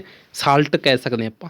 ਉਸ ਤੋਂ ਬਾਅਦ ਦੇਖੋ ਹਲਦੀ ਇੱਕ ਹੋਰ ਪ੍ਰਕਿਰਤਿਕ ਰੰਜਕ ਹੈਗੀ। ਜਿਹੜੇ ਆਪਣਾ ਹਲਦੀ ਹੈਗੀ ਜਿਹੜੀ ਕੁਦਰਤੀ ਇੱਕ ਸਰੋਤ ਹੈਗਾ, ਠੀਕ ਹੈ। ਸਾਬਣ ਦਾ ਘੋਲ ਖਾਰਾ ਹੁੰਦਾ ਹੈ, ਇਸ ਲਈ ਅਸੀਂ ਜਦੋਂ ਹਲਦੀ ਲੱਗੇ ਕੱਪੜੇ ਨੂੰ ਧੋਂਦੇ ਹਾਂ, ਠੀਕ ਹੈ। ਦੇਖਿਆ ਹੋਏਗਾ ਕਿ ਆਪਣੇ ਕੱਪੜੇ 'ਤੇ ਜਦੋਂ ਸਬਜ਼ੀ ਲੱਗ ਜਾਂਦੀ ਹੈ, ਠੀਕ ਹੈ, ਤਾਂ ਕੱਪੜੇ ਦਾ ਰੰਗ ਪੀਲਾ ਹੋ ਜਾਂਦਾ ਹੈ। ਉਸ ਤੋਂ ਬਾਅਦ ਜਦੋਂ ਆਪਾਂ ਧੋਂਦੇ ਹਾਂ ਕੱਪੜੇ ਨੂੰ ਤਾਂ ਉਹ ਰੰਗ ਲਾਲ ਹੋ ਜਾਂਦਾ ਹੈਗਾ ਕੱਪੜੇ ਦਾ, ਠੀਕ ਹੈ। ਜਿਵੇਂ ਕਿ ਤੁਹਾਨੂੰ ਪਿੱਛੇ ਦੱਸ ਕੇ ਆਏ ਹਾਂ, ਲਾਲ ਰੰਗ ਕਿਸ ਦੇ ਕਾਰਨ ਹੁੰਦਾ ਹੈਗਾ, ਠੀਕ ਹੈ। ਉਹ ਆਪਣਾ ਹਲਦੀ ਹੈਗੀ ਜਿਹੜੀ, ਹਲਦੀ ਦਾ ਜਿਹੜਾ ਖਾਰਾ ਘੋਲ ਹੁੰਦਾ ਹੈਗਾ ਜਿਹੜਾ ਸਾਬਣ ਦਾ, ਠੀਕ ਹੈ, ਉਸ ਨੂੰ ਲਾਲ ਕਰ ਦੇਗੀ ਜਦੋਂ ਹਲਦੀ ਹੋਏਗੀ, ਠੀਕ ਹੈ। ਤਾਂ ਇਹ ਇਸ ਦਾ ਗੁਣ ਹੈਗਾ ਹਲਦੀ ਦਾ। ਜਦੋਂ ਇਸ ਨੂੰ ਖਾਰੇ ਘੋਲ ਦੇ ਨਾਲ ਮਿਲਾਇਆ ਜਾਂਦਾ ਹੈਗਾ ਤਾਂ ਇਹ ਲਾਲ ਹੋ ਜਾਂਦੀ ਹੈ। ਸੂਚਕ ਦੇ ਰੂਪ ਦੇ ਵਿੱਚ ਜਿਹੜੇ ਚਾਈਨਾ ਰੋਜ਼ ਨੂੰ ਵੀ ਵਰਤਿਆ ਜਾਂਦਾ। ਚਾਈਨਾ ਰੋਜ਼ ਦੇ ਫੁੱਲਾਂ ਤੋਂ ਬਣਿਆ ਘੋਲ, ਚਾਈਨਾ ਰੋਜ਼ ਦੇ ਫੁੱਲਾਂ ਦਾ ਸੂਚਕ ਤੇਜ਼ਾਬੀ ਘੋਲਾਂ ਨੂੰ ਗੂੜਾ, ਗੁਲਾਬੀ ਅਤੇ ਖਾਰੀ ਘੋਲ ਨੇਗੇ ਜਿਹੜੇ, ਉਹਨਾਂ ਨੂੰ ਹਰਾ ਕਰ ਦਿੰਦੇ ਹੈਗਾ, ਠੀਕ ਹੈ। ਜਿਹੜਾ ਮਤਲਬ ਕਿ ਜਿਹੜੇ ਤੇਜ਼ਾਬੀ ਹੋ ਜਾਂਦੇ ਨੇਗੇ ਉਹਨਾਂ ਨੂੰ ਤਾਂ ਗੁਲਾਬੀ ਕਰ ਦੇਗਾ ਜਾਂ ਮਜੈਂਟਾ ਕਲਰ ਕਹਿੰਦੇ ਨੇ ਉਸਨੂੰ, ਅਤੇ ਖਾਰੀ ਘੋਲ ਹੁੰਦੇ ਨੇਗੇ ਜਿਹੜੇ, ਉਹਨਾਂ ਨੂੰ ਹਰਾ ਕਰ ਦਿੰਦੇ ਹੈਗਾ। ਉਸ ਤੋਂ ਬਾਅਦ ਫਿਨਾਫਥਲੀਨ ਕਹਿੰਦੇ ਨੇਗੇ ਇਸ ਨੂੰ, ਠੀਕ ਹੈ। ਜਦੋਂ ਘੋਲ ਖਾਰੀ ਹੁੰਦਾ ਹੈ ਤਾਂ ਫਿਨਾਫਥਲੀਨ ਗੁਲਾਬੀ ਹੋ ਜਾਂਦਾ ਹੈ, ਠੀਕ ਹੈ। ਅਤੇ ਇਸ ਤੋਂ ਉਲਟ ਹੈਗਾ ਜਿਹੜਾ ਤੇਜ਼ਾਬੀ, ਜਦੋਂ ਘੋਲ ਤੇਜ਼ਾਬੀ ਹੁੰਦਾ ਹੈਗਾ ਤਾਂ ਇਹ ਰੰਗਹੀਨ ਹੋ ਜਾਂਦਾ ਹੈਗਾ। ਜਦੋਂ ਕਿਸੇ ਤੇਜ਼ਾਬੀ ਘੋਲ ਦੇ ਵਿੱਚ ਖਾਰੀ ਘੋਲ ਮਿਲਾਇਆ ਜਾਂਦਾ ਹੈ ਤਾਂ ਇਹ ਦੋਵੇਂ ਆਪਸ ਦੇ ਵਿੱਚ ਕਿਰਿਆ ਕਰਕੇ ਉਸ ਨੂੰ ਇੱਕ ਦੂਜੇ ਨੂੰ ਉਦਾਸੀਨ ਕਰ ਦਿੰਦੇ ਨੇ। ਜਿਵੇਂ ਕਿ ਤੁਹਾਨੂੰ ਦੱਸਿਆ ਸੀਗਾ ਕਿ ਉਹ ਦੋਨਾਂ ਦੇ ਗੁਣ ਨਹੀਂ ਰਹਿੰਦੇ ਉਸ ਦੇ ਵਿੱਚ। ਜਦੋਂ ਕਿਸੇ ਤੇਜ਼ਾਬ ਅਤੇ ਖਾਰ ਦੇ ਘੋਲ ਨੂੰ ਉਚਿਤ ਮਾਤਰਾ ਦੇ ਵਿੱਚ ਮਿਲਾਇਆ ਜਾਂਦਾ ਹੈ ਤਾਂ ਉਹ ਘੋਲ ਦਾ ਜਿਹੜਾ ਇੱਕ ਤਰ੍ਹਾਂ ਆਪਾਂ ਕਹਿ ਸਕਦੇ ਹਾਂ ਟੇਸਟ ਹੈਗਾ ਜਿਹੜਾ, ਉਹ ਨਾ ਤਾਂ ਤੇਜ਼ਾਬੀ ਰਹਿੰਦਾ ਹੈ ਅਤੇ ਨਾ ਹੀ ਉਹ ਖਾਰਾ ਰਹਿੰਦਾ ਹੈਗਾ, ਠੀਕ ਹੈ। ਤਾਂ ਉਹ ਇੱਕ ਉਹਨਾਂ ਦੀ ਉਦਾਸੀਨ ਦੀ ਭਾਵਨਾ ਉਸ ਦੇ ਵਿੱਚ ਆ ਜਾਂਦੀ ਹੈਗੀ, ਠੀਕ ਹੈ। ਉਸ ਤੋਂ ਬਾਅਦ ਇੱਕ ਨਵਾਂ ਪਦਾਰਥ ਬਣ ਜਾਂਦਾ ਹੈਗਾ, ਠੀਕ ਹੈ। ਅਤੇ ਇੱਕ ਉਦਾਸੀਨ ਤੋਂ ਬਾਅਦ ਇੱਕ ਨਵਾਂ ਪਦਾਰਥ ਬਣ ਜਾਂਦਾ ਹੈਗਾ ਜਦੋਂ ਕਿਸੇ ਤੇਜ਼ਾਬ, ਠੀਕ ਹੈ। ਆਪਾਂ ਨੇ ਇਹ ਇੱਥੋਂ ਤੱਕ ਪੜ੍ਹ ਲਿਆ ਸੀਗਾ। ਉਦਾਸੀਨ ਸੁਭਾਅ ਦਾ ਹੋ ਜਾਂਦਾ ਹੈਗਾ ਉਹ, ਠੀਕ ਹੈ। ਕਿਸੇ ਤੇਜ਼ਾਬ ਅਤੇ ਖਾਰ ਵਿੱਚ ਹੋਣ ਵਾਲੀ ਪ੍ਰਤੀਕਿਰਿਆ ਹੈਗੀ ਜਿਹੜੀ ਖਾਰ ਅਤੇ ਤੇਜ਼ਾਬ ਦੇ ਵਿੱਚ ਹੁੰਦੀ ਹੈ, ਉਦਾਸੀਨੀਕਰਨ ਕਹਿੰਦੇ ਨੇ। ਜਦੋਂ ਖਾਰ ਨੂੰ ਅਤੇ ਤੇਜ਼ਾਬ ਨੂੰ ਆਪਸ ਦੇ ਵਿੱਚ ਮਿਲਾਇਆ ਜਾਂਦਾ ਹੈਗਾ, ਉਪਜ ਦੇ ਵਿੱਚ ਇੱਕ ਨਵਾਂ ਪਦਾਰਥ ਬਣਦਾ ਹੈਗਾ, ਠੀਕ ਹੈ। ਉਸ ਨੂੰ ਲੂਣ ਕਿਹਾ ਜਾਂਦਾ ਹੈਗਾ। ਦੇਖੋ ਐਸਿਡ 'ਤੇ ਆਪਾਂ ਪੜ੍ਹ ਲਿਆ ਸੀਗਾ, ਐਸਿਡ ਪੜ੍ਹ ਲਿਆ ਸੀਗਾ, ਉਸ ਤੋਂ ਬਾਅਦ ਬੇਸ ਪੜ੍ਹ ਲਿਆ ਸੀਗਾ, ਠੀਕ ਹੈ। ਤੇ ਉਸ ਤੋਂ ਬਾਅਦ ਸੀਗਾ ਆਪਣਾ ਸੌਰੀ ਖਾਰ ਆ ਜਾਂਦਾ ਹੈਗਾ ਆਪਣਾ, ਠੀਕ ਹੈ, ਸਾਲਟ। ਉਸ ਤੋਂ ਬਾਅਦ ਕਾਰਬਨ ਡਾਈਆਕਸਾਈਡ, ਸਲਫਰ ਡਾਈਆਕਸਾਈਡ ਅਤੇ ਨਾਈਟ੍ਰੋਜਨ ਡਾਈਆਕਸਾਈਡ ਵਰਗੀਆਂ ਗੈਸਾਂ ਸਲਫਿਊਰਿਕ ਐਸਿਡ ਅਤੇ ਨਾਈਟ੍ਰਿਕ ਐਸਿਡ ਬਣਾਉਂਦੀਆਂ ਹਨ, ਜੋ ਕਿ ਤੇਜ਼ਾਬੀ ਵਰਖਾ ਦਾ ਕਾਰਨ ਬਣਦੀਆਂ ਨੇਗੀਆਂ। ਉਸ ਤੋਂ ਬਾਅਦ ਤੇਜ਼ਾਬ ਅਤੇ ਖਾਰ ਨੂੰ ਮਿਲਾ ਕੇ ਲੂਣ ਬਣਦਾ ਹੈਗਾ। ਲੂਣ ਅਤੇ ਪਾਣੀ ਦੋਨੋਂ ਬਣਦੇ ਨੇਗੇ ਜੇਕਰ ਆਪਾਂ ਖਾਰ ਅਤੇ ਤੇਜ਼ਾਬ ਨੂੰ ਜੋੜ ਕਰ ਦਿੰਦੇ ਹੈਗੇ, ਦੋਨਾਂ ਦਾ ਮਤਲਬ ਕਿ ਆਪਸ ਦੇ ਵਿੱਚ ਮਿਲਾ ਦਿੰਦੇ ਹਾਂ। ਉਸ ਤੋਂ ਬਾਅਦ ਅਪਚਨ ਆ ਜਾਂਦਾ ਹੈਗਾ, ਠੀਕ ਹੈ। ਸਾਡੇ ਮੈਦੇ ਦੇ ਵਿੱਚ ਹਾਈਡਰੋਕਲੋਰਿਕ ਐਸਿਡ ਹੁੰਦਾ ਹੈਗਾ, ਜਿਹੜਾ ਮੈਦੇ ਵਿੱਚ ਲੋੜ ਤੋਂ ਜ਼ਿਆਦਾ ਮਾਤਰਾ ਦੇ ਵਿੱਚ ਤੇਜ਼ਾਬ ਹੁੰਦਾ ਹੈਗਾ, ਠੀਕ ਹੈ। ਜਦੋਂ ਆਪਣੇ ਦੇਖਿਆ ਹੋਏਗਾ ਕਿ ਚਲੋ ਜਦੋਂ ਤੇਜ਼ਾਬ ਅਪਾਚਨ ਕਿਰਿਆ ਹੋ ਜਾਂਦੀ ਹੈਗੀ, ਉਸ ਤੋਂ ਬਾਅਦ ਦੇਖੋ ਜਿਹੜੀ ਇਸ ਤੋਂ ਮੁਕਤੀ ਦੇ ਵਾਸਤੇ ਆਪਾਂ ਨੂੰ ਕੀ ਕਰਨਾ ਚਾਹੀਦਾ ਹੈਗਾ, ਅਸੀਂ ਦੁੱਧ ਜਾਂ ਮੈਗਨੀਸ਼ੀਅਮ ਵਰਗਾ ਕੋਈ ਪਦਾਰਥ, ਠੀਕ ਹੈ, ਜਾਂ ਐਂਟ ਐਸਿਡ ਲੈਂਦੇ ਆਂਗੇ, ਠੀਕ ਹੈ, ਜਿਸ ਦੇ ਕਾਰਨ ਆਪਣਾ ਸਰੀਰ ਦੇ ਵਿਚਲਾ ਜਿਹੜਾ ਡਾਕਟਰੀ ਗੋਲੀਆਂ ਹੁੰਦੀਆਂ ਨੇ ਕਿ ਤੇਜ਼ਾਬ ਦੀਆਂ ਗੋਲੀਆਂ, ਠੀਕ ਹੈ, ਉਹ ਆਪਣੇ ਸਰੀਰ ਦੇ ਵਿੱਚ ਜਿਹੜਾ ਆਪਣਾ ਤੇਜ਼ਾਬ ਬਣਿਆ ਹੁੰਦਾ ਉਸ ਦਾ ਉਦਾਸੀਨ ਕਰ ਦਿੰਦੀਆਂ ਨੇਗੀਆਂ ਉਹ। ਉਸ ਤੋਂ ਬਾਅਦ ਕੀੜੀ ਦੇ ਡੰਗ ਦੀ ਗੱਲ ਕਰਦੇ ਹਾਂ। ਕੀੜੀ ਦਾ ਜਦੋਂ ਆਪਣੇ ਕੀੜੀ ਲੜਦੀ ਹੈਗੀ, ਠੀਕ ਹੈ, ਤਾਂ ਆਪਾਂ ਨੂੰ ਪੇਨ ਹੁੰਦੀ ਹੈਗੀ। ਉਸ ਤੋਂ ਬਾਅਦ ਆਪਾਂ ਨੂੰ ਪਤਾ ਹੋਏਗਾ ਕਿ ਕੀੜੀ ਦੇ ਡੰਗ ਦੇ ਵਿੱਚ ਫਾਰਮਿਕ ਐਸਿਡ ਹੁੰਦਾ ਹੈਗਾ। ਇਹ ਕੀੜੀ ਜਿਹੜਾ ਫਾਰਮਿਕ ਐਸਿਡ ਹੁੰਦਾ ਇਸ ਦਾ ਆਸਰ ਖਤਮ ਕਰਨ ਦੇ ਲਈ, ਆਸਰ ਖਤਮ ਕਰਨ ਨੂੰ ਹੀ ਉਦਾਸੀਨ ਕਹਿੰਦੇ ਨੇਗੇ, ਠੀਕ ਹੈ। ਜਦੋਂ ਮਤਲਬ ਕਿ ਇਸ ਦਾ ਜਿਹੜਾ ਆਪਾਂ ਨੇ ਆਸਰ ਨੂੰ ਖਤਮ ਕਰਨਾ ਹੋਵੇ, ਆਪਾਂ ਨੂੰ ਪਤਾ ਹੈ ਕਿ ਐਸਿਡ ਹੁੰਦਾ ਹੈਗਾ, ਫਾਰਮਿਕ ਐਸਿਡ ਹੈਗਾ, ਦੇਖੋ, ਠੀਕ ਹੈ। ਐਸਿਡ ਨੂੰ ਖਤਮ ਕਰਨ ਦੇ ਵਾਸਤੇ ਆਪਾਂ ਕੀ ਵਰਤਾਂਗੇ, ਜਿਹੜਾ ਸੋਡੀਅਮ ਕਾਰਬੋਨੇਟ ਹੁੰਦਾ ਹੈਗਾ, ਮਤਲਬ ਕਿ ਮਿੱਠਾ ਸੋਡਾ, ਜੇਕਰ ਇਸ ਦੇ ਉੱਤੇ ਲਗਾ ਦਿੱਤਾ ਜਾਵੇ ਤਾਂ ਉਹ ਜਿਹੜਾ ਐਸਿਡ ਕੰਮ ਕਰਨਾ ਬੰਦ ਕਰ ਦੇਵੇਗਾ, ਜਿਹੜਾ ਕਿ ਕੀੜੀ ਦੇ ਡੰਕ ਦੇ ਵਿੱਚ ਸੀਗਾ, ਮਤਲਬ ਕਿ ਆਪਾਂ ਨੂੰ ਪੇਨ ਹੋਣੋਂ ਹਟ ਜਾਏਗੀ। ਉਸ ਤੋਂ ਬਾਅਦ ਭੂਮੀ ਦਾ ਉਪਚਾਰ ਦੀ ਗੱਲ ਕਰਦੇ ਹਾਂ। ਦੇਖੋ ਜਿਵੇਂ ਕਿ ਆਪਾਂ ਖੇਤਾਂ ਦੇ ਵਿੱਚ ਰੇਹਾਂ ਸਪਰੇਹਾਂ ਕਰਦੇ ਹਾਂ ਤਾਂ ਆਪਣੀ ਜਿਹੜੀ ਭੂਮੀ ਹੈਗੀ ਖੇਤ ਦੀ ਉਹ ਤੇਜ਼ਾਬੀ ਹੋ ਜਾਂਦੀ ਹੈਗੀ, ਠੀਕ ਹੈ, ਖਾਦਾਂ ਦੇ ਕਾਰਨ ਤੇਜ਼ਾਬੀ ਹੋ ਜਾਂਦੀ ਹੈਗੀ। ਤੇਜ਼ਾਬੀ ਜਾਂ ਖਾਰੀ ਕਾਰਨ ਪੌਦਿਆਂ ਦੇ ਵਿੱਚ ਵਾਧਾ ਸਹੀ ਨਹੀਂ ਹੁੰਦਾ, ਜਾਂ ਤਾਂ ਜਿਹੜੀ ਭੂਮੀ ਹੈਗੀ ਤੇਜ਼ਾਬੀ ਹੋ ਜਾਂਦੀ ਹੈ ਅਤੇ ਜਾਂ ਖਾਰੀ, ਜਿਸ ਦੇ ਕਾਰਨ ਪੌਦੇ ਆਪਣੇ ਸਹੀ ਨਹੀਂ ਰਹਿ ਪਾਉਂਦੇ। ਤਾਂ ਆਪਾਂ ਕੀ ਕਰਦੇ ਹੈਗੇ, ਜੇਕਰ ਤਾਂ ਹੋ ਜੇ ਤੇਜ਼ਾਬੀ, ਠੀਕ ਹੈ, ਤਾਂ ਆਪਾਂ ਕੀ ਕਰਦੇ ਹਾਂ, ਅਣਬੁੱਝਿਆ ਚੂਨਾ ਆਪਾਂ ਨੂੰ ਜਾਂ ਕੈਲਸ਼ੀਅਮ ਆਕਸਾਈਡ ਪਾ ਦੇਣਾ ਚਾਹੀਦਾ ਹੈਗਾ, ਤਾਂ ਉਹ ਭੂਮੀ ਸਹੀ ਚੱਲ ਪਏਗੀ, ਠੀਕ ਹੈ। ਜੇਕਰ ਖਾਰੀ ਹੋਵੇ ਤਾਂ ਜੈਵ ਪਦਾਰਥ ਉਸ ਦੇ ਵਿੱਚ ਮਿਲਾ ਦੇਣੇ ਚਾਹੀਦੇ ਨੇ, ਤਾਂ ਵੀ ਸਹੀ ਚੱਲ ਜਾਏਗੀ। ਜਿਵੇਂ ਕਿ ਦੇਖੋ ਕੀੜੀ ਦੇ ਡੰਕ ਦੇ ਵਿੱਚ ਫਾਰਮਿਕ ਐਸਿਡ ਸੀਗਾ, ਫਾਰਮਿਕ ਐਸਿਡ ਨੂੰ ਖਤਮ ਕਰਨ ਦੇ ਵਾਸਤੇ ਆਪਾਂ ਨੇ ਕੀ ਕੀਤਾ, ਉਸ ਦਾ ਮਿੱਠਾ ਸੋਡਾ ਆਪਾਂ ਨੇ ਉਸ ਦੇ ਉੱਤੇ ਲਗਾ ਲਿਆ ਜਿੱਥੇ ਕੀੜੀ ਲੜੀ ਸੀਗੀ, ਤਾਂ ਜਿਹੜਾ ਫਾਰਮਿਕ ਐਸਿਡ ਦਾ ਅਸਰ ਸੀਗਾ ਉਹ ਖਤਮ ਹੋ ਗਿਆ, ਠੀਕ ਹੈ। ਮਤਲਬ ਕਿ ਜਿਹੜਾ ਫਾਰਮਿਕ ਐਸਿਡ ਸੀਗਾ ਉਸ ਨੂੰ ਕੱਟ ਕਰਤਾ ਇੱਕ ਤਰ੍ਹਾਂ ਉਸਨੇ। ਇਸੇ ਤਰ੍ਹਾਂ ਇਹ ਹੈਗਾ, ਜਦੋਂ ਜ਼ਮੀਨ ਦੇ ਵਿੱਚ ਤੇਜ਼ਾਬੀ ਇੱਕ ਤਰ੍ਹਾਂ ਟੇਸਟ ਆ ਜੇ, ਆਪਣੀ ਜ਼ਮੀਨ ਤੇਜ਼ਾਬੀ ਹੋ ਜੇ, ਤਾਂ ਉਸ ਦੇ ਵਿੱਚ ਆਪਾਂ ਨੂੰ ਕੈਲਸ਼ੀਅਮ ਆਕਸਾਈਡ ਮਿਲਾ ਦੇਣਾ ਚਾਹੀਦਾ ਜ਼ਮੀਨ ਦੇ ਵਿੱਚ, ਠੀਕ ਹੈ। ਆਪਾਂ ਕਹਿ ਸਕਦੇ ਹਾਂ ਕਿ ਜਿਵੇਂ ਕਿ ਦੇਖੋ ਐਡ ਦੇਖੀ ਹੋਏਗੀ ਕਿ ਭੂਮੀ ਨੂੰ ਚੈੱਕ ਕਰਨਾ ਚਾਹੀਦਾ ਹੈਗਾ, ਠੀਕ ਹੈ। ਉਸ ਤੋਂ ਬਾਅਦ ਹੀ ਆਪਾਂ ਨੂੰ ਰੇ ਸਪਰੇਅ ਕਰਨੀ ਚਾਹੀਦੀ ਹੈ। ਜੇਕਰ ਤਾਂ ਤੇਜ਼ਾਬ ਪਹਿਲੀ ਭੂਮੀ ਦੇ ਵਿੱਚ ਵਧਿਆ ਹੋਏਗਾ, ਆਪਾਂ ਹੋਰ ਤੇਜ਼ਾਬੀ ਛਿੜਕਾਅ ਕਰੀ ਗਏ ਤਾਂ ਉਹ ਕੰਮ ਨਹੀਂ ਕਰੇਗੀ, ਠੀਕ ਹੈ, ਪੌਦੇ ਸਹੀ ਨਹੀਂ ਹੋਣਗੇ। ਤਾਂ ਜੇਕਰ ਆਪਾਂ ਨੂੰ ਪਤਾ ਹੈ ਕਿ ਭੂਮੀ ਦੇ ਵਿੱਚ ਤੇਜ਼ਾਬ ਵਧਿਆ ਹੋਇਆ ਤਾਂ ਆਪਾਂ ਨੂੰ ਕੈਲਸ਼ੀਅਮ ਆਕਸਾਈਡ ਮਿਲਾ ਦੇਣਾ ਚਾਹੀਦਾ ਹੈ, ਅਤੇ ਉਹ ਤੇਜ਼ਾਬ ਨੂੰ ਕੱਟ ਕਰ ਦੇਗਾ, ਮਤਲਬ ਕਿ ਉਸ ਦਾ ਕਾਟ ਕਰ ਦੇਗਾ ਉਸਦਾ, ਅਤੇ ਭੂਮੀ ਸਹੀ ਚੱਲ ਪਏਗੀ। ਜੇਕਰ ਖਾਰੀ ਹੋਵੇ ਤਾਂ ਜੈਵ ਪਦਾਰਥ ਮਿਲਾ ਦੇਣੇ ਚਾਹੀਦੇ ਨੇ। ਉਸ ਤੋਂ ਬਾਅਦ ਦੇਖੋ ਕਾਰਖਾਨਿਆਂ ਦਾ ਜਿਹੜਾ ਕਚਰਾ ਹੁੰਦਾ ਹੈਗਾ, ਕਚਰੇ ਦੇ ਵਿੱਚ ਤੇਜ਼ਾਬ ਨੂੰ ਉਦਾਸੀਨ ਕਰਨ ਦੇ ਲਈ ਪਾਣੀ ਦੇ ਵਿੱਚ ਮਿਲੇ ਕਚਰੇ ਨੂੰ ਖਾਰੇ ਪਦਾਰਥ ਮਿਲਾਏ ਜਾਂਦੇ ਨੇ ਉਸ ਦੇ ਵਿੱਚ, ਜਿਹੜਾ ਕਿ ਦੇਖੋ ਕੂੜਾ ਕਰਕਟ ਹੁੰਦਾ ਹੈਗਾ ਫੈਕਟਰੀਆਂ ਦਾ, ਉਸ ਦੇ ਵਿੱਚ ਕੀ ਹੁੰਦਾ ਹੈਗਾ ਆਪਾਂ ਨੂੰ ਪਤਾ ਤੇਜ਼ਾਬ ਹੁੰਦਾ ਹੀ ਹੈਗਾ, ਠੀਕ ਹੈ। ਤਾਂ ਉਸ ਦੇ ਵਿੱਚ ਕੀ ਕੀਤਾ ਜਾਂਦਾ ਹੈਗਾ, ਖਾਰੇ ਪਦਾਰਥ ਮਿਲਾ ਦਿੱਤੇ ਜਾਂਦੇ ਨੇਗੇ ਤਾਂ ਕਿ ਜਿਹੜਾ ਤੇਜ਼ਾਬ ਸੀਗਾ ਉਸ ਦਾ ਅਸਰ ਖਤਮ ਹੋ ਜਾਏ। ਉਸ ਤੋਂ ਬਾਅਦ ਦੇਖੋ ਸਵਾਦ, ਤੇਜ਼ਾਬ ਖੱਟੇ ਹੁੰਦੇ ਨੇਗੇ, ਜਿਹੜਾ ਖਾਰਾ ਹੈਗਾ ਉਹ ਕੌੜੇ ਹੁੰਦੇ ਨੇਗੇ। ਉਸ ਤੋਂ ਬਾਅਦ ਅਗਲਾ ਚੈਪਟਰ ਆ ਜਾਂਦਾ ਹੈਗਾ ਛਿੰਮ, ਭੌਤਿਕ ਅਤੇ ਰਸਾਇਣਿਕ ਪਰਿਵਰਤਨ। ਭੌਤਿਕ ਅਤੇ ਰਸਾਇਣਿਕ ਪਰਿਵਰਤਨ ਦੇਖੋ ਵਿਆਪਕ ਰੂਪ ਦੇ ਵਿੱਚ ਪਰਿਵਰਤਨ ਦੋ ਤਰ੍ਹਾਂ ਦੇ ਹੁੰਦੇ ਨੇ, ਭੌਤਿਕ ਅਤੇ ਰਸਾਇਣਿਕ, ਫਿਜ਼ੀਕਲ ਐਂਡ ਕੈਮੀਕਲ ਇਸ ਨੂੰ ਕਹਿ ਸਕਦੇ ਹਾਂ। ਪਦਾਰਥ ਦੇ ਆਕਾਰ ਦੇ ਵਿੱਚ, ਰੰਗ ਦੇ ਵਿੱਚ ਅਤੇ ਆਇਤਨ ਦੇ ਵਿੱਚ, ਅਵਸਥਾ ਦੇ ਵਿੱਚ, ਠੀਕ ਹੈ, ਉਸ ਦੇ ਜਿਹੜੇ ਇਹ ਪਰਿਵਰਤਨ ਹੁੰਦੇ ਨੇ ਇਹ ਸਾਰੇ ਭੌਤਿਕ ਹੁੰਦੇ ਨੇ। ਉਹ ਪਰਿਵਰਤਨ ਜਿਸ ਵਿੱਚ ਕਿਸੇ ਪਦਾਰਥ ਵਿੱਚ ਕੇਵਲ ਭੌਤਿਕ ਗੁਣਾਂ ਦੇ ਵਿੱਚ ਹੀ ਪਰਿਵਰਤਨ ਦੇਖਣ ਨੂੰ ਮਿਲਿਆ ਜਾਵੇ ਉਸਨੂੰ ਭੌਤਿਕ ਪਰਿਵਰਤਨ ਕਹਿੰਦੇ ਨੇ, ਠੀਕ ਹੈ। ਜਿਹੜਾ ਭੌਤਿਕ ਪਰਿਵਰਤਨ ਹੈਗਾ ਆਮ ਤੌਰ 'ਤੇ ਪਰਤਵਾਂ ਹੁੰਦਾ ਹੈਗਾ, ਮਤਲਬ ਕਿ ਇਸ ਨੂੰ ਰਿਵਰਸ ਕੀਤਾ ਜਾ ਸਕਦਾ ਹੈਗਾ। ਅਜਿਹੇ ਪਰਿਵਰਤਨ ਵਿੱਚ ਕੋਈ ਨਵਾਂ ਪਦਾਰਥ ਨਹੀਂ ਬਣਦਾ। ਰਸਾਇਣਿਕ ਪਰਿਵਰਤਨ ਦੀ ਗੱਲ ਕਰ ਲੈਂਦੇ ਹੈਗੇ ਆਪਾਂ।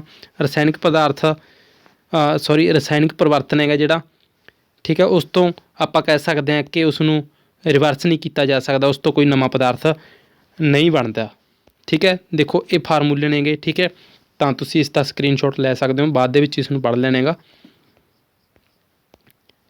ਉਸ ਤੋਂ ਬਾਅਦ ਦੇਖੋ ਆਪਾਂ ਗੱਲ ਕਰ ਲੈਂਦੇ ਹੈਗੇ, ਇਹ ਵੀ ਤੁਸੀਂ ਦੇਖੋ ਇੱਥੋਂ ਦੇਖ ਸਕਦੇ ਹੋ ਸਿਰਕਾ ਹੈਗਾ, ਸਿਰਕਾ ਅਤੇ ਮਿੱਠਾ ਸੋਡਾ ਜਦੋਂ ਆਪਸ ਦੇ ਵਿੱਚ ਇਹ ਜੋੜ ਦਿੱਤੇ ਜਾਂਦੇ ਨੇਗੇ, ਠੀਕ ਹੈ, ਤਾਂ ਕਾਰਬਨ ਡਾਈਆਕਸਾਈਡ ਪਲੱਸ ਸੋਡੀਅਮ ਇਹ ਚੀਜ਼ ਬਣ ਜਾਂਦੀ ਹੈਗੀ ਇੱਕ ਤਰ੍ਹਾਂ ਨਵਾਂ ਪਦਾਰਥ ਕੋਈ ਰੂਪ ਲੈ ਲੈਂਦਾ ਹੈਗਾ। ਕਾਰਬਨ ਡਾਈਆਕਸਾਈਡ ਅਤੇ ਚੂਨੇ ਦਾ ਪਾਣੀ ਮਿਲਾ ਕੇ ਉਸ ਤੋਂ ਬਾਅਦ ਕੈਲਸ਼ੀਅਮ ਕਾਰਬੋਨੇਟ ਅਤੇ ਪਾਣੀ ਬਣ ਜਾਂਦਾ ਹੈਗਾ। ਉਸ ਤੋਂ ਬਾਅਦ ਜਿਹੜਾ ਰਸਾਇਣਿਕ ਪਰਿਵਰਤਨ ਹੈਗਾ, ਰਸਾਇਣਿਕ ਪਰਿਵਰਤਨ ਦੇਖੋ ਇੱਥੋਂ, ਰਸਾਇਣਿਕ ਪਰਿਵਰਤਨ ਉਹ ਜਿਸ ਵਿੱਚ ਇੱਕ ਜਾਂ ਇੱਕ ਤੋਂ ਵੱਧ ਨਵੇਂ ਪਦਾਰਥ ਬਣਦੇ ਨੇਗੇ, ਠੀਕ ਹੈ। ਜਿਵੇਂ ਕਿ ਆਪਾਂ ਦੇਖਿਆ ਹੋਏਗਾ ਕਿ ਕੋਈ ਵੀ ਗੁਣ ਬਦਲਣਾ ਕਿਸੇ ਚੀਜ਼ ਦਾ, ਜਿਵੇਂ ਕਿ ਦੁੱਧ ਤੋਂ ਦਹੀਂ ਤਿਆਰ ਹੋਣਾ, ਠੀਕ ਹੈ। ਦੇਖੋ ਇਹ ਇੱਕ ਰਸਾਇਣਿਕ ਪਰਿਵਰਤਨ ਹੁੰਦਾ ਹੈਗਾ। ਸਾਰੇ ਨਵੇਂ ਪਦਾਰਥ ਰਸਾਇਣਿਕ ਪ੍ਰਕਿਰਿਆ ਦੇ, ਦੇਖੋ ਜਿਹੜਾ ਸਰੀਰਕ ਪਰਿਵਰਤਨ ਹੋ ਗਿਆ, ਫਿਜ਼ੀਕਲ ਚੇਂਜ ਹੋ ਗਿਆ ਕਿਸੇ ਚੀਜ਼ ਦਾ, ਭੌਤਿਕ ਹੋ ਗਿਆ, ਉਸ ਨੂੰ ਰਿਵਰਸ ਕੀਤਾ ਜਾ ਸਕਦਾ ਹੈਗਾ। ਅਤੇ ਜਿਹੜਾ ਰਸਾਇਣਿਕ ਪਰਿਵਰਤਨ ਹੋ ਗਿਆ ਇਸ ਨੂੰ ਰਿਵਰਸ ਨਹੀਂ ਕੀਤਾ ਜਾ ਸਕਦਾ। ਦੁੱਧ ਤੋਂ ਜੇਕਰ ਦਹੀਂ ਬਣ ਗਈ ਤਾਂ ਦਹੀਂ ਤੋਂ ਦੁੱਧ ਨਹੀਂ ਬਣਾਇਆ ਜਾ ਸਕਦਾ, ਠੀਕ ਹੈ। ਉਸ ਤੋਂ ਬਾਅਦ ਹਰੇਕ ਨਵੇਂ ਪਦਾਰਥ ਦੀ ਖੋਜ ਰਸਾਇਣਿਕ ਪਰਿਵਰਤਨਾਂ ਦਾ ਅਧਿਐਨ ਕਰਕੇ ਹੀ ਕੀਤੀ ਜਾਂਦੀ ਹੈ। ਰਸਾਇਣਿਕ ਪਰਿਵਰਤਨ ਵਿੱਚ ਹੇਠਲੀਆਂ ਘਟਨਾਵਾਂ ਵੀ ਹੋ ਸਕਦੀਆਂ ਹਨ: ਤਾਪ, ਪ੍ਰਕਾਸ਼ ਜਾਂ ਕਿਸੇ ਹੋਰ ਕਿਸਮ ਦੇ ਵਿਕਰਨਾਂ, ਉਦਾਹਰਨ ਵਜੋਂ ਪਰਾਬੈਂਗਣੀ ਦਾ ਮੁਕਤ ਹੋਣਾ ਜਾਂ ਉਹਨਾਂ ਦਾ ਸੋਖਣਾ, ਆਵਾਜ਼ ਦਾ ਪੈਦਾ ਹੋਣਾ। ਉਸ ਤੋਂ ਬਾਅਦ ਗੰਧ ਵਿੱਚ ਪਰਿਵਰਤਨ, ਰੰਗ ਵਿੱਚ ਪਰਿਵਰਤਨ, ਗੈਸਾਂ ਦਾ ਬਣਨਾ, ਕਿਸੇ ਵੀ ਪਦਾਰਥ ਦਾ ਜਲਣਾ ਇੱਕ ਰਸਾਇਣਿਕ ਪਰਿਵਰਤਨ ਹੈ। ਜਲਣ ਨਾਲ ਹਮੇਸ਼ਾ ਤਾਪ ਪੈਦਾ ਹੁੰਦਾ ਹੈ। ਜੰਗ ਲੱਗਣ ਦੀ ਪ੍ਰਕਿਰਿਆ ਵੀ ਇਹ ਸਮੀਕਰਨ ਦਿੱਤੀ ਹੋਈ ਹੈਗੀ। ਲੋਹਾ ਅਤੇ ਆਕਸੀਜਨ, ਲੋਹਾ ਪਲੱਸ ਆਕਸੀਜਨ ਪਲੱਸ ਪਾਣੀ, ਜੇਕਰ ਆਹ ਤਿੰਨੋਂ ਚੀਜ਼ਾਂ ਮਿਲ ਜਾਂਦੀਆਂ ਨੇਗੀਆਂ ਤਾਂ ਲੋਹੇ ਨੂੰ ਜੰਗ ਲੱਗ ਜਾਂਦੀ ਹੈ। ਦੇਖੋ ਲੋਹਾ ਤਾਂ ਹੋਏਗਾ ਹੀ ਕਿਉਂਕਿ ਲੋਹੇ 'ਤੇ ਜੰਗ ਲੱਗਣੀ ਹੈ, ਠੀਕ ਹੈ। ਲੋਹੇ ਦੇ ਨਾਲ ਜੇਕਰ ਇੱਕ ਆਕਸੀਜਨ ਮਿਲ ਜੇ, ਇੱਕ ਪਾਣੀ ਮਿਲ ਜੇ ਤਾਂ ਜੰਗ ਲੱਗ ਜਾਏਗੀ। ਜੰਗ ਲੱਗਣ ਨੂੰ ਕੀ ਕਹਿੰਦੇ ਨੇ? ਆਇਰਨ ਆਕਸਾਈਡ, ਠੀਕ ਹੈ। ਤਾਂ ਤੁਸੀਂ ਨੇ ਇਸ 'ਤੇ ਜਿਹੜੇ ਰਸਾਇਣਿਕ ਸੂਤਰ ਵੀ ਯਾਦ ਕਰ ਲੈਣੇ ਨੇਗੇ। 2Fe, ਠੀਕ ਹੈ, 2O2 2H2O। ਤਾਂ ਇਹ ਜਿਹੜਾ ਜੰਗ ਲੱਗਣ ਦਾ ਜਿਹੜਾ ਫਾਰਮੂਲਾ ਹੋਏਗਾ ਉਹ ਹੋਏਗਾ Fe2O3। ਉਸ ਤੋਂ ਬਾਅਦ ਜੰਗ ਲੱਗਣ ਲਈ ਆਕਸੀਜਨ ਅਤੇ ਪਾਣੀ ਹੋਣਾ ਜ਼ਰੂਰੀ ਹੈਗਾ। ਇਹ ਪਤਾ ਹੀ ਹੈ ਕਿ ਲੋਹਾ ਵੀ ਹੋਣਾ ਜ਼ਰੂਰੀ ਹੈ ਕਿਉਂਕਿ ਲੋਹੇ ਦੇ ਉੱਤੇ ਹੀ ਲੱਗੇਗੀ। ਲੋਹੇ ਉੱਤੇ ਕ੍ਰੋਮੀਅਮ ਜਾਂ ਜਿਸਤ ਵਰਗੀ ਕਿਸੇ ਜ਼ਿੰਕ ਦੀ ਜਿਹੜੀ ਪਰਤ ਹੈਗੀ ਉਹ ਚੜ੍ਹਾ ਕੇ, ਠੀਕ ਹੈ, ਜਾਂ ਗਰੀਸ ਮਲ ਕੇ ਜਾਂ ਪੇਂਟ ਕਰਕੇ ਇਸ ਨੂੰ ਜੰਗ ਲੱਗਣ ਤੋਂ ਬਚਾਇਆ ਜਾ ਸਕਦਾ ਹੈ। ਲੋਹੇ ਜ਼ਿੰਕ ਦੀ ਪਰਤ ਚੜਾਉਣ ਦੀ ਵਿਧੀ ਨੂੰ, ਠੀਕ ਹੈ, ਲੇਪਣ ਜਾਂ ਗੈਲਵੇਨੀਕਰਨ ਕਹਿੰਦੇ ਨੇਗੇ। ਲੂਣਯੁਕਤ ਪਾਣੀ ਜੰਗ ਲੱਗਣ ਦੀ ਕਿਰਿਆ ਦੀ ਦਰ ਦੇ ਵਿੱਚ ਵਾਧਾ ਕਰ ਦਿੰਦਾ ਹੈ। ਜੇਕਰ ਪਾਣੀ ਦੇ ਵਿੱਚ ਲੂਣ ਦੀ ਮਾਤਰਾ ਹੋਵੇ ਤਾਂ ਉਹ ਜ਼ਰ ਨੂੰ, ਜੰਗ ਲੱਗਣ ਨੂੰ ਵਧਾ ਦੇਗਾ। ਸਟੇਨਲੈਸ ਸਟੀਲ, ਲੋਹੇ ਵਿੱਚ ਕਾਰਬਨ, ਠੀਕ ਹੈ, ਸਟੇਨਲੈਸ ਸਟੀਲ ਲੋਹੇ ਦੇ ਵਿੱਚ ਕਾਰਬਨ, ਕ੍ਰੋਮੀਅਮ, ਨਿਕਲ ਅਤੇ ਮੈਗਨੀਜ਼ ਵਰਗੀਆਂ ਧਾਤਾਂ ਮਿਲਾ ਕੇ ਬਣਾਇਆ ਜਾਂਦਾ ਹੈ ਕਿ ਤਾਂ ਕਿ ਜੰਗ ਨਾ ਲੱਗੇ, ਠੀਕ ਹੈ। ਕਿਸੇ ਪਦਾਰਥ ਦੇ ਸ਼ੁੱਧ ਅਤੇ ਵੱਡੇ ਰਵੇ,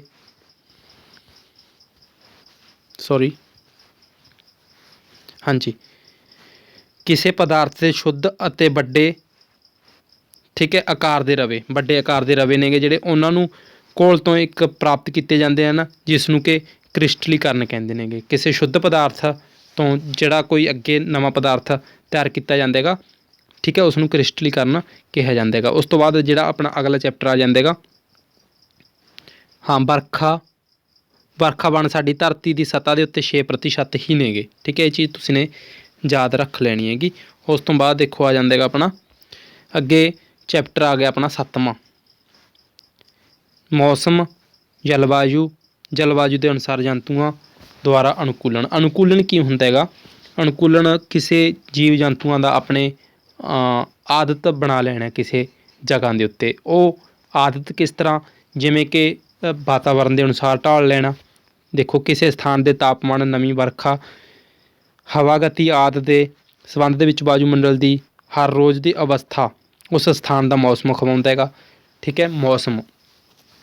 ਮੌਸਮ ਅਤੇ ਜਲਵਾਯੂ ਦੇ ਵਿੱਚ ਫਰਕ ਦੇਖੋ ਤੁਸੀਂ। ਸਭ ਤੋਂ ਪਹਿਲਾਂ ਮੌਸਮ ਹੁੰਦਾ ਹੈਗਾ ਕਿ ਇੱਕ ਦਿਨ ਦਾ ਜਾਂ ਹਫ਼ਤੇ ਦਾ ਆਪਣਾ ਜਿਹੜਾ ਵੀ ਕੋਈ ਆਪਾਂ ਨੇ ਇੱਕ ਤਰ੍ਹਾਂ ਨੋਟ ਕੀਤਾ ਹੈਗਾ। ਅਤੇ ਜਿਹੜਾ ਆਪਣਾ ਹੋਏਗਾ ਜਲਵਾਯੂ, ਉਹ ਲੰਬੇ ਸਮੇਂ ਦਾ ਇੱਕ ਤਰ੍ਹਾਂ ਜਿਸ ਤਰ੍ਹਾਂ ਦੀ ਆਪਣੀ ਸੈਟਿੰਗ ਹੋ ਰਹੀ ਹੈਗੀ, ਠੀਕ ਹੈ। ਪੰਜਾਬ ਦਾ ਜਲਵਾਯੂ ਕੀ ਹੈਗਾ? ਆਪਣਾ ਪੰਜਾਬ ਦਾ ਹੋ ਗਿਆ, ਠੀਕ ਹੈ, ਨਾ ਤਾਂ ਜ਼ਿਆਦਾ ਗਰਮ ਨਾ ਜ਼ਿਆਦਾ ਠੰਡਾ, ਠੀਕ ਹੈ। ਜਿਵੇਂ ਕਿ ਜੰਮੂ ਕਸ਼ਮੀਰ ਦਾ ਹੋ ਗਿਆ, ਉਹ ਠੰਡਾ ਹੈਗਾ ਇੱਕ ਜਲਵਾਯੂ। ਇਸ ਤਰ੍ਹਾਂ ਉਹ ਹੋ ਗਿਆ ਜਲਵਾਯੂ। ਮੌਸਮ ਹੋ ਗਿਆ ਇੱਕ ਦਿਨ ਦਾ, ਮੀਂਹ ਵੀ ਹੋ ਸਕਦਾ ਇੱਕ ਦਿਨ ਦੇ ਵਿੱਚ ਹਨੇਰੀ ਵੀ ਹੋ ਸਕਦੀ ਹੈ। ਉਸ ਤੋਂ ਬਾਅਦ ਤਾਪਮਾਨ, ਨਮੀ ਅਤੇ ਹੋਰ ਕਾਰਕ ਮੌਸਮ ਦੇ ਘਟਕ ਆਉਂਦੇ ਨੇ। ਮੌਸਮ ਦੇ ਘਟਕ ਕਿਹੜੇ ਨੇ ਜੀ? ਤਾਪਮਾਨ, ਨਮੀ ਤਾਪਮਾਨ ਅਤੇ ਨਮੀ। ਉਸ ਤੋਂ ਬਾਅਦ ਜਲਵਾਯੂ ਤੁਹਾਨੂੰ ਦੱਸਿਆ ਹੈਗਾ 25 ਸਾਲ ਜਾਂ ਕਿਸੇ ਵੀ ज़्यादा समय ਦੇ ਅੰਕੜੇ ਹੁੰਦੇ ਨੇਗੇ ਜਿਹੜੇ ਉਹ ਜਲਵਾਯੂ ਅਖਵਾਉਂਦੇ ਨੇ। ਧਰੂਵੀ ਖੇਤਰਾਂ ਦੇ ਵਿੱਚ ਅੱਤ ਦੀ ਗਰਮੀ ਜਾਂ ਅੱਤ ਦੀ ਸਰਦ ਰੁੱਤ ਆਪਾਂ ਨੂੰ ਉੱਥੇ ਦੇਖਣ ਨੂੰ ਮਿਲਦੀ ਹੈਗੀ, ਠੀਕ ਹੈ। ਧਰੂਵੀ ਖੇਤਰਾਂ ਦੇ ਵਿੱਚ ਅੱਤ ਦੀ ਸਰਦ ਜਲਵਾਯੂ ਠੀਕ ਹੈ ਦੇਖਣ ਨੂੰ ਮਿਲਦੀ ਹੈ। ਧਰੂਵਾਂ ਦੇ ਉੱਤੇ 6 ਮਹੀਨੇ ਸੂਰਜ ਨਹੀਂ ਚੜ੍ਹਦਾ ਅਤੇ 6 ਮਹੀਨੇ ਸੂਰਜ ਨਹੀਂ ਛਿਪਦਾ। ਸਰਦੀਆਂ ਦੇ ਵਿੱਚ ਤਾਪਮਾਨ ਹੈਗਾ ਜਿਹੜਾ -37 ਡਿਗਰੀ। ਧਰੂਵੀ ਭਾਲੂ ਦਾ ਸਰੀਰ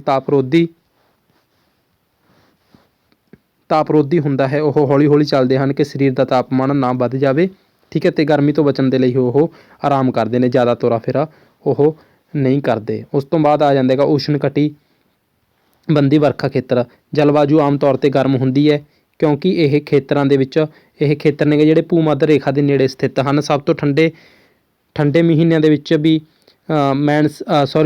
ਆਪਣਾ 15 ਡਿਗਰੀ ਤੋਂ ਵੱਧ ਰਹਿੰਦਾ ਹੈਗਾ ਠੰਡੇ ਦਿਨਾਂ ਦੇ ਵਿੱਚ ਵੀ, ਠੀਕ ਹੈ। ਹੁਣ ਅੱਜ ਦੇ ਟਾਈਮ ਦੇ ਵਿੱਚ ਦੇਖੋ ਆਪਣਾ ਕਿੰਨਾ ਟੈਂਪਰੇਚਰ ਘੱਟ ਜਾਂਦਾ ਹੈਗਾ, ਠੀਕ ਹੈ। ਅਤੇ ਇੱਥੇ ਹੈਗਾ ਜਿਹੜਾ ਠੰਡੇ ਤੋਂ ਠੰਡੇ ਟਾਈਮ ਦੇ ਵਿੱਚ ਵੀ 15 ਡਿਗਰੀ 'ਤੇ ਰਹਿੰਦਾ ਹੈਗਾ ਅਤੇ ਗਰਮੀਆਂ ਦੇ ਵਿੱਚ ਇਹ ਚਲਾ ਜਾਂਦਾ ਹੈਗਾ 40 ਡਿਗਰੀ ਤੋਂ ਵੱਧ ਤੱਕ, ਠੀਕ ਹੈ। ਸਾਲ ਭਰ ਦਿਨ ਅਤੇ ਰਾਤ ਦੀ ਲੰਬਾਈ ਹੈਗੀ ਜਿਹੜੀ ਬਰਾਬਰ ਰਹਿੰਦੀ ਹੈਗੀ। ਦੇਖੋ ਆਪਣੇ ਹੁਣ ਦਿਨਾਂ ਦਾ ਆਕਾਰ ਛੋਟਾ ਹੋ ਗਿਆ ਅਤੇ ਰਾਤਾਂ ਵੱਡੀਆਂ ਨੇਗੀਆਂ, ਠੀਕ ਹੈ। ਅੱਜ ਤੋਂ ਜਾਂ ਕੱਲ੍ਹ ਤੋਂ ਆਪਾਂ ਕਹਿ ਸਕਦੇ ਹਾਂ ਕਿ ਰਾਤਾਂ ਘਟਣ ਲੱਗ ਜਾਣਗੀਆਂ। ਦੇਖੋ ਇੱਥੇ ਆ ਜਾਂਦਾ ਹੈਗਾ ਕਿਹਾ ਕਰਦੇ ਨੇ ਕਿ 22 ਦਸੰਬਰ ਹੁੰਦੀ ਹੈਗੀ ਜਾਂ 9 ਪੋਹ ਆਪਾਂ ਕਹਿ ਸਕਦੇ ਹਾਂ ਦੂਜੇ ਮਹੀਨਿਆਂ ਦੇ ਵਿੱਚ, ਤਾਂ ਇਹ ਦਿਨ ਹੁੰਦਾ ਹੈਗਾ ਜਿਹੜਾ 9 ਇੱਥੇ, ਠੀਕ ਹੈ। ਇਸ ਤਰ੍ਹਾਂ ਇੱਥੋਂ ਆਪਣਾ ਦਿਨ ਆਪਣਾ ਘਟਦਾ ਆ, ਦਿਨ ਦਾ ਆਕਾਰ, ਠੀਕ ਹੈ। ਇਸ ਤਰ੍ਹਾਂ ਗਰਾਫ ਡਿੱਗਦਾ ਆ, ਇੱਥੋਂ ਗਰਾਫ ਦੁਬਾਰਾ ਇਸ ਤਰ੍ਹਾਂ ਹੋਣ ਲੱਗ ਜਾਏਗਾ। ਅੱਗੇ ਜਾ ਕੇ ਫਿਰ ਦਿਨਾਂ ਦਾ ਅੱਗੇ ਫਰਕ ਪਏਗਾ। ਹੁਣ ਜਿਹੜਾ ਕਿ ਮਤਲਬ ਕਿ ਅੱਜ ਸੀਗਾ ਜਿਹੜਾ ਦਿਨ, ਠੀਕ ਹੈ, ਅੱਜ ਅਤੇ ਕੱਲ੍ਹ 1-2 ਦਿਨ ਆਹ ਸਾਰਿਆਂ ਤੋਂ ਛੋਟੇ ਦਿਨ ਹੁੰਦੇ ਨੇਗੇ ਸਾਲ ਦੇ, ਠੀਕ ਹੈ।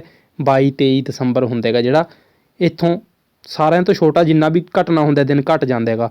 ਉਸ ਤੋਂ ਬਾਅਦ ਦਿਨ ਵਧਣ ਲੱਗ ਜਾਂਦਾ। 22 ਦਸੰਬਰ ਹੈਗਾ ਜਿਹੜਾ ਸਾਲ ਦਾ ਸਭ ਤੋਂ ਛੋਟਾ ਦਿਨ ਹੁੰਦਾ ਹੈਗਾ ਜਿਹੜਾ 21 ਅਤੇ 23 ਦੋਨੇ ਇੱਕੋ ਜਿਹੇ ਹੋਣਗੇ, ਠੀਕ ਹੈ। ਉਸ ਤੋਂ ਬਾਅਦ 24 ਅਤੇ 20 ਇਸ ਤਰ੍ਹਾਂ ਇੱਧਰਲਾ ਦਿਨ ਇੱਥੋਂ ਵਾਲਾ ਅਤੇ ਇੱਥੋਂ ਵਾਲਾ ਆਪਸ ਦੇ ਵਿੱਚ ਇੱਕੋ ਜਿਹੇ ਹੋਣਗੇ। ਜਿਹੜਾ ਛੋਟਾ ਹੋਣਾ ਸੀਗਾ ਉਹ ਹੋ ਚੁੱਕਿਆ ਹੈਗਾ। ਉਸ ਤੋਂ ਬਾਅਦ ਦੇਖੋ ਆਪਾਂ ਗੱਲ ਕਰ ਲੈਂਦੇ ਹੈਗੇ ਭਾਰਤ ਵਿੱਚ ਪੱਛਮੀ ਘਾਟਾਂ ਅਤੇ ਅਸਾਮ ਦੇ ਵਿੱਚ ਕੀ ਮਿਲਦੇ ਨੇ, ਉਸ਼ਣ ਕਟੀਬੰਧੀ ਵਰਖਾ ਵਣ। ਉਸ ਤੋਂ ਬਾਅਦ ਅਗਲਾ ਆਪਣਾ ਚੈਪਟਰ ਆ ਗਿਆ ਜੀ ਪੌਣ, ਤੂਫਾਨ ਅਤੇ ਚੱਕਰਵਾਤ। 8ਵਾਂ ਪਾਠ ਹੈਗਾ ਇਹ ਆਪਣਾ। ਹਵਾ ਦਬਾਅ ਪਾਉਂਦੀ ਹੈ। ਗਰਮ ਭਾਫ਼ ਨਾਲ ਪਲਾਸਟਿਕ ਦੀ ਬੋਤਲ ਨੂੰ ਭਰ ਕੇ ਬਾਹਰੋਂ ਜੇਕਰ ਢੱਕਣ ਲਾ ਦਿੱਤਾ ਜਾਵੇ ਅਤੇ ਪਾਣੀ ਉਸ ਦੇ ਉੱਤੇ ਪਾ ਦਿੱਤਾ ਜਾਵੇ ਤਾਂ ਬੋਤਲ ਨਪੀੜੀ ਜਾਂਦੀ ਹੈ। ਬੋਤਲ ਨੂੰ ਆਪਾਂ ਜੇਕਰ ਗਰਮ ਭਾਫ਼ ਦੇ ਨਾਲ ਭਰ ਲਈਏ ਅਤੇ ਉਸ ਦਾ ਉੱਤੇ ਢੱਕਣ ਲਗਾ ਕੇ ਅਤੇ ਉਸ ਨੂੰ ਜੇਕਰ ਆਪਾਂ ਪਾਣੀ ਪਾ ਦੇ ਦਈਏ ਉਸ ਦੇ ਉੱਤੇ ਤਾਂ ਉਹ ਬੋਤਲ ਨਪੀੜੀ ਜਾਏਗੀ, ਠੀਕ ਹੈ। ਪੌਣ ਦਾ ਵੇਗ ਵਧਣ ਨਾਲ ਵਾਯੂ ਦਬਾਅ ਘੱਟ ਜਾਂਦਾ ਹੈਗਾ, ਠੀਕ ਹੈ। ਪੁੱਛਿਆ ਜਾ ਸਕਦਾ ਹੈਗਾ ਇਸ ਤਰ੍ਹਾਂ ਤੁਹਾਡੇ ਤੋਂ। ਤਾਂ ਜੇਕਰ ਵੀਡੀਓ ਅਜੇ ਤੱਕ ਲਾਈਕ ਨਹੀਂ ਕੀਤੀ ਤਾਂ ਪਲੀਜ਼ ਲਾਈਕ ਕਰ ਦਿਓ ਅਤੇ ਆਪਣੇ ਦੋਸਤਾਂ ਦੇ ਨਾਲ ਜ਼ਰੂਰ ਸ਼ੇਅਰ ਕਰਨੀ ਹੈਗੀ ਤੁਸੀਂ ਨੇ। ਪੌਣ ਹਮੇਸ਼ਾ ਵਧੇਰੇ ਹਵਾ ਦਾਬ ਵਾਲੇ ਖੇਤਰ ਤੋਂ ਘੱਟ ਦਬਾਅ ਵਾਲੇ ਖੇਤਰ ਦੇ ਵੱਲ ਨੂੰ ਵਗਦੀ ਹੈ। ਵਾਯੂ ਦਬਾਵਾਂ ਵਿੱਚ ਜਿੰਨਾ ਜ਼ਿਆਦਾ ਅੰਤਰ ਹੋਵੇਗਾ ਪੌਣ ਦਾ ਵੇਗ ਉਨਾ ਹੀ ਜ਼ਿਆਦਾ ਹੋਵੇਗਾ। ਗਰਮ ਕਰਨ 'ਤੇ ਹਵਾ ਫੈਲਦੀ ਹੈਗੀ। ਪੌਣ ਧਰਾਵਾਂ ਧਰਤੀ ਦੇ ਵੱਖ-ਵੱਖ ਰੂਪ ਨਾਲ ਗਰਮ ਹੋਣ ਦੇ ਕਾਰਨ ਪੈਦਾ ਹੁੰਦੀਆਂ ਨੇਗੀਆਂ ਸਥਿਤੀਆਂ ਜਿਨ੍ਹਾਂ ਕਾਰਨ ਧਰਤੀ ਅਤੇ ਵਾਯੂਮੰਡਲ ਵਿੱਚ ਪੌਣ ਧਰਾਵਾਂ ਪੈਦਾ ਹੁੰਦੀਆਂ ਹਨ ਅੱਗੇ ਲਿਖੀਆਂ ਨੇਗੀਆਂ ਜਿਹੜੀਆਂ ਕਰਕੇ ਉਹ ਪੈਦਾ ਹੁੰਦੀਆਂ ਨੇਗੀਆਂ, ਠੀਕ ਹੈ। ਤਾਂ ਉਸ ਤੋਂ ਬਾਅਦ ਦੇਖੋ ਭੂ ਮੱਧ ਰੇਖਾ ਅਤੇ ਧਰੂਵੀ ਖੇਤਰਾਂ ਦਾ ਗਰਮ ਹੋਣਾ। ਭੂ ਮੱਧ ਰੇਖਾ ਅਤੇ ਧਰੂਵੀ ਖੇਤਰਾਂ ਦਾ ਵੱਖ-ਵੱਖ ਗਰਮ ਹੋਣਾ। ਭੂ ਮੱਧ ਰੇਖਾ ਦੇ ਨੇੜੇ ਦੇ ਭਾਗ ਗਰਮ ਹੁੰਦੇ ਹਨ ਅਤੇ ਇਹਨਾਂ ਇਲਾਕਿਆਂ ਦੇ ਵਿੱਚ ਧਰਤੀ ਦੀ ਸਤ੍ਹਾ ਦੇ ਨੇੜੇ ਦੀ ਹਵਾ ਗਰਮ ਹੋ ਜਾਂਦੀ ਹੈ, ਠੀਕ ਹੈ, ਅਤੇ ਉਹ ਉੱਪਰ ਉੱਠਦੀ ਰਹਿੰਦੀ ਹੈਗੀ। ਅਤੇ ਠੰਡੀ ਹਵਾ ਭੂ ਮੱਧ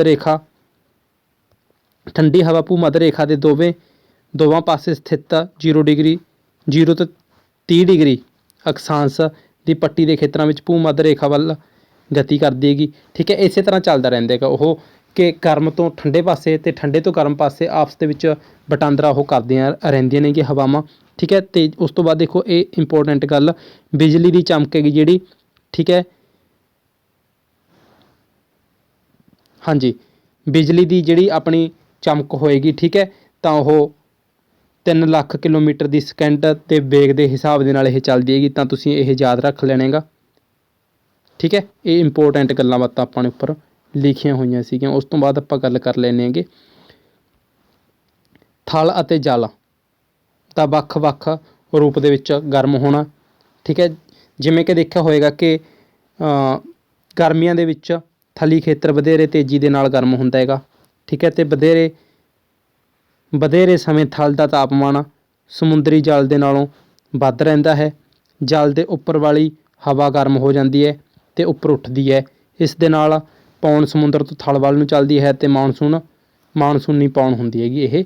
ਠੀਕ ਹੈ। ਉਸ ਤੋਂ ਬਾਅਦ ਮਾਨਸੂਨ ਸ਼ਬਦ ਦੀ ਉਤਪੱਤੀ ਅਰਬੀ ਸ਼ਬਦ ਮੌਸਮੀਆਂ ਤੋਂ ਹੈ, ਭਾਵ ਇਸਦਾ ਕੀ ਹੈਗਾ, ਰੁੱਤ। ਠੀਕ ਹੈ। ਸਰਦੀਆਂ ਦੇ ਵਿੱਚ ਪੌਣ ਚੱਲਣ ਦੀ ਦਿਸ਼ਾ ਉਲਟ ਹੋ ਜਾਂਦੀ ਹੈਗੀ, ਜਿਹੜੀ ਕਿ ਤੁਹਾਨੂੰ ਦੱਸਿਆ ਸੀਗਾ।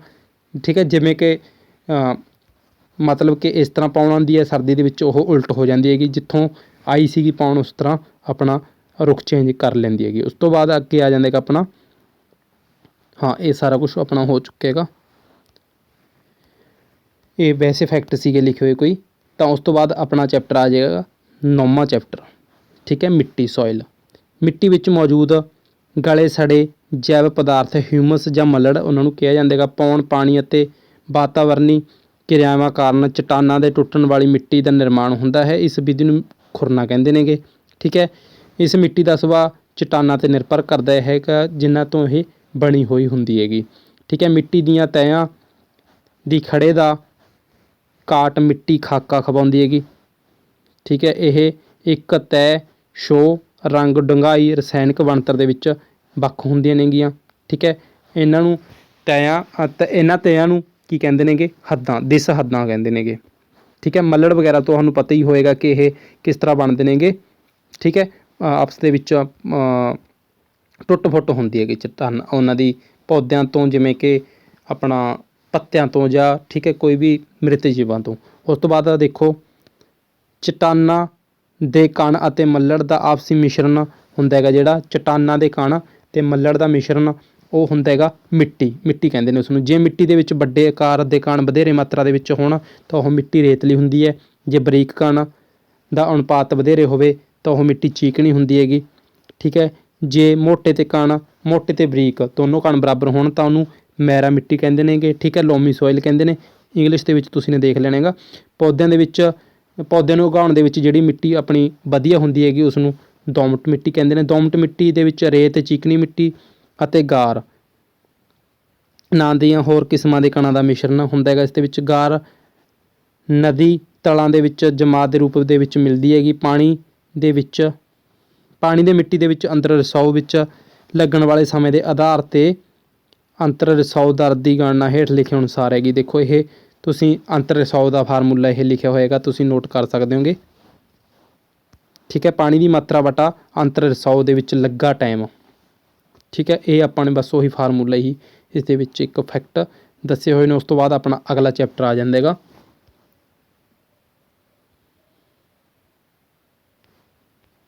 ਕਈ ਜੀਵ ਆਕਸੀਜਨ ਦੀ ਵਰਤੋਂ ਨਹੀਂ ਕਰਦੇ, ਉਹਨਾਂ ਲਈ ਆਕਸੀਜਨ ਹਾਨੀਕਾਰਕ ਹੁੰਦੀ ਹੈ। ਅਸਲ ਵਿੱਚ ਸਾਡੇ WBC ਇਸ ਦੀ ਵਰਤੋਂ ਹਮਲਾਵਰ ਜੀਵਾਣੂਆਂ ਨੂੰ ਮਾਰਨ ਦੇ ਲਈ ਕਰਦੇ ਨੇਗੇ। ਠੀਕ ਹੈ।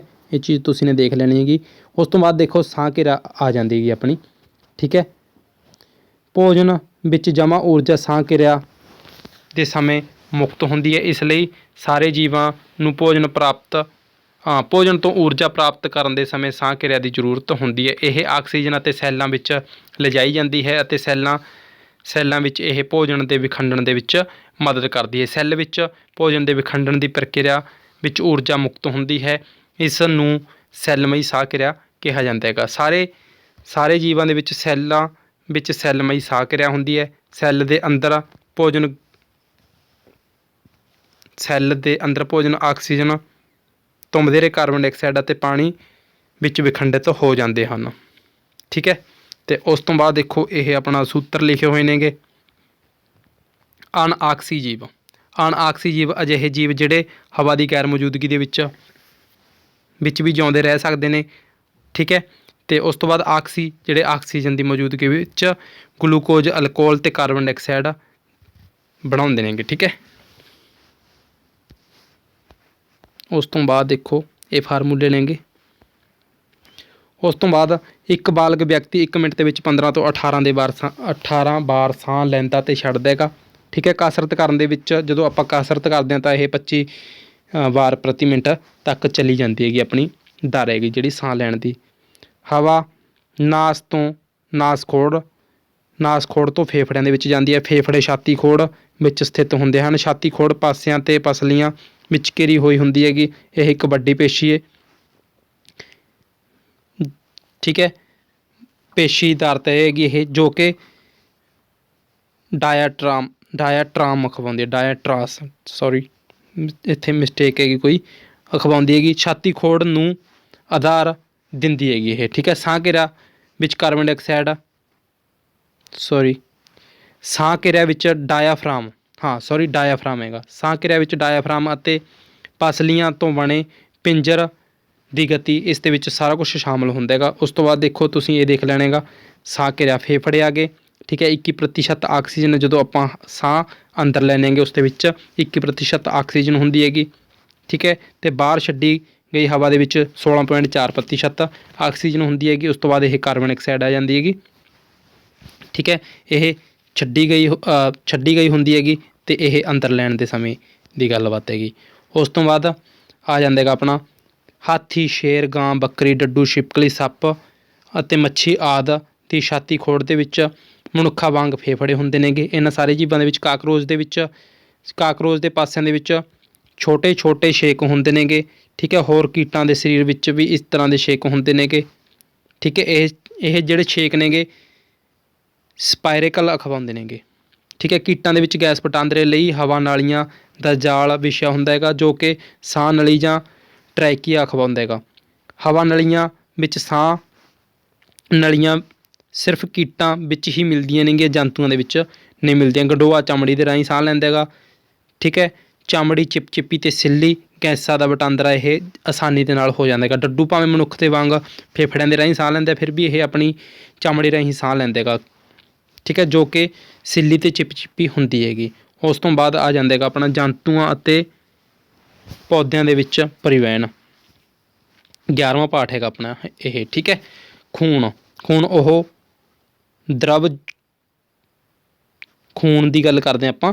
ਉਹ ਦਰਵ ਜੋ ਖੂਨ ਵਹਿਣੀਆਂ ਵਿੱਚੋਂ ਪ੍ਰਵਾਹਿਤ ਹੁੰਦਾ ਹੈ ਅਤੇ ਪਚੇ ਹੋਏ ਭੋਜਨ ਨੂੰ ਛੋਟੀ ਆਂਦਰ ਤੋਂ ਦੂਜੇ ਭਾਗਾਂ ਤੱਕ ਲੈ ਜਾਂਦਾ ਹੈਗਾ।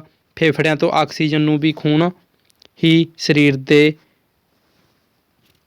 ਦੇ ਸਾਰੇ ਕੋਸ਼ਿਕਾਵਾਂ ਦੇ ਤੱਕ ਇਹ ਪਹੁੰਚਾਉਂਦਾ ਹੈਗਾ। ਖੂਨ ਸਰੀਰ ਵਿੱਚੋਂ ਮਲ ਪਦਾਰਥਾਂ ਨੂੰ ਬਾਹਰ ਕੱਢਣ ਦੇ ਲਈ ਉਹਨਾਂ ਦਾ ਪਰਿਵਹਿਣ ਗੁਰਦਿਆਂ ਦੇ ਤੱਕ ਕਰਦਾ ਹੈਗਾ। ਖੂਨ ਇੱਕ ਦਰਵ ਜਿਸ ਦੇ ਵਿੱਚ ਵੱਖ-ਵੱਖ ਕਿਸਮ ਦੀਆਂ ਕੋਸ਼ਿਕਾਵਾਂ ਮੌਜੂਦ ਹਨ। ਖੂਨ ਦਾ ਦਰਵ ਭਾਗ ਹੈ ਜਿਹੜਾ ਪਲਾਜ਼ਮਾ ਅਖਵਾਉਂਦਾ ਹੈਗਾ। ਜਿਹੜਾ ਦਰਵ ਭਾਗ ਹੁੰਦਾ ਖੂਨ ਦੇ ਵਿੱਚ ਉਸ ਨੂੰ ਕੀ ਕਿਹਾ ਜਾਂਦਾ ਹੈਗਾ?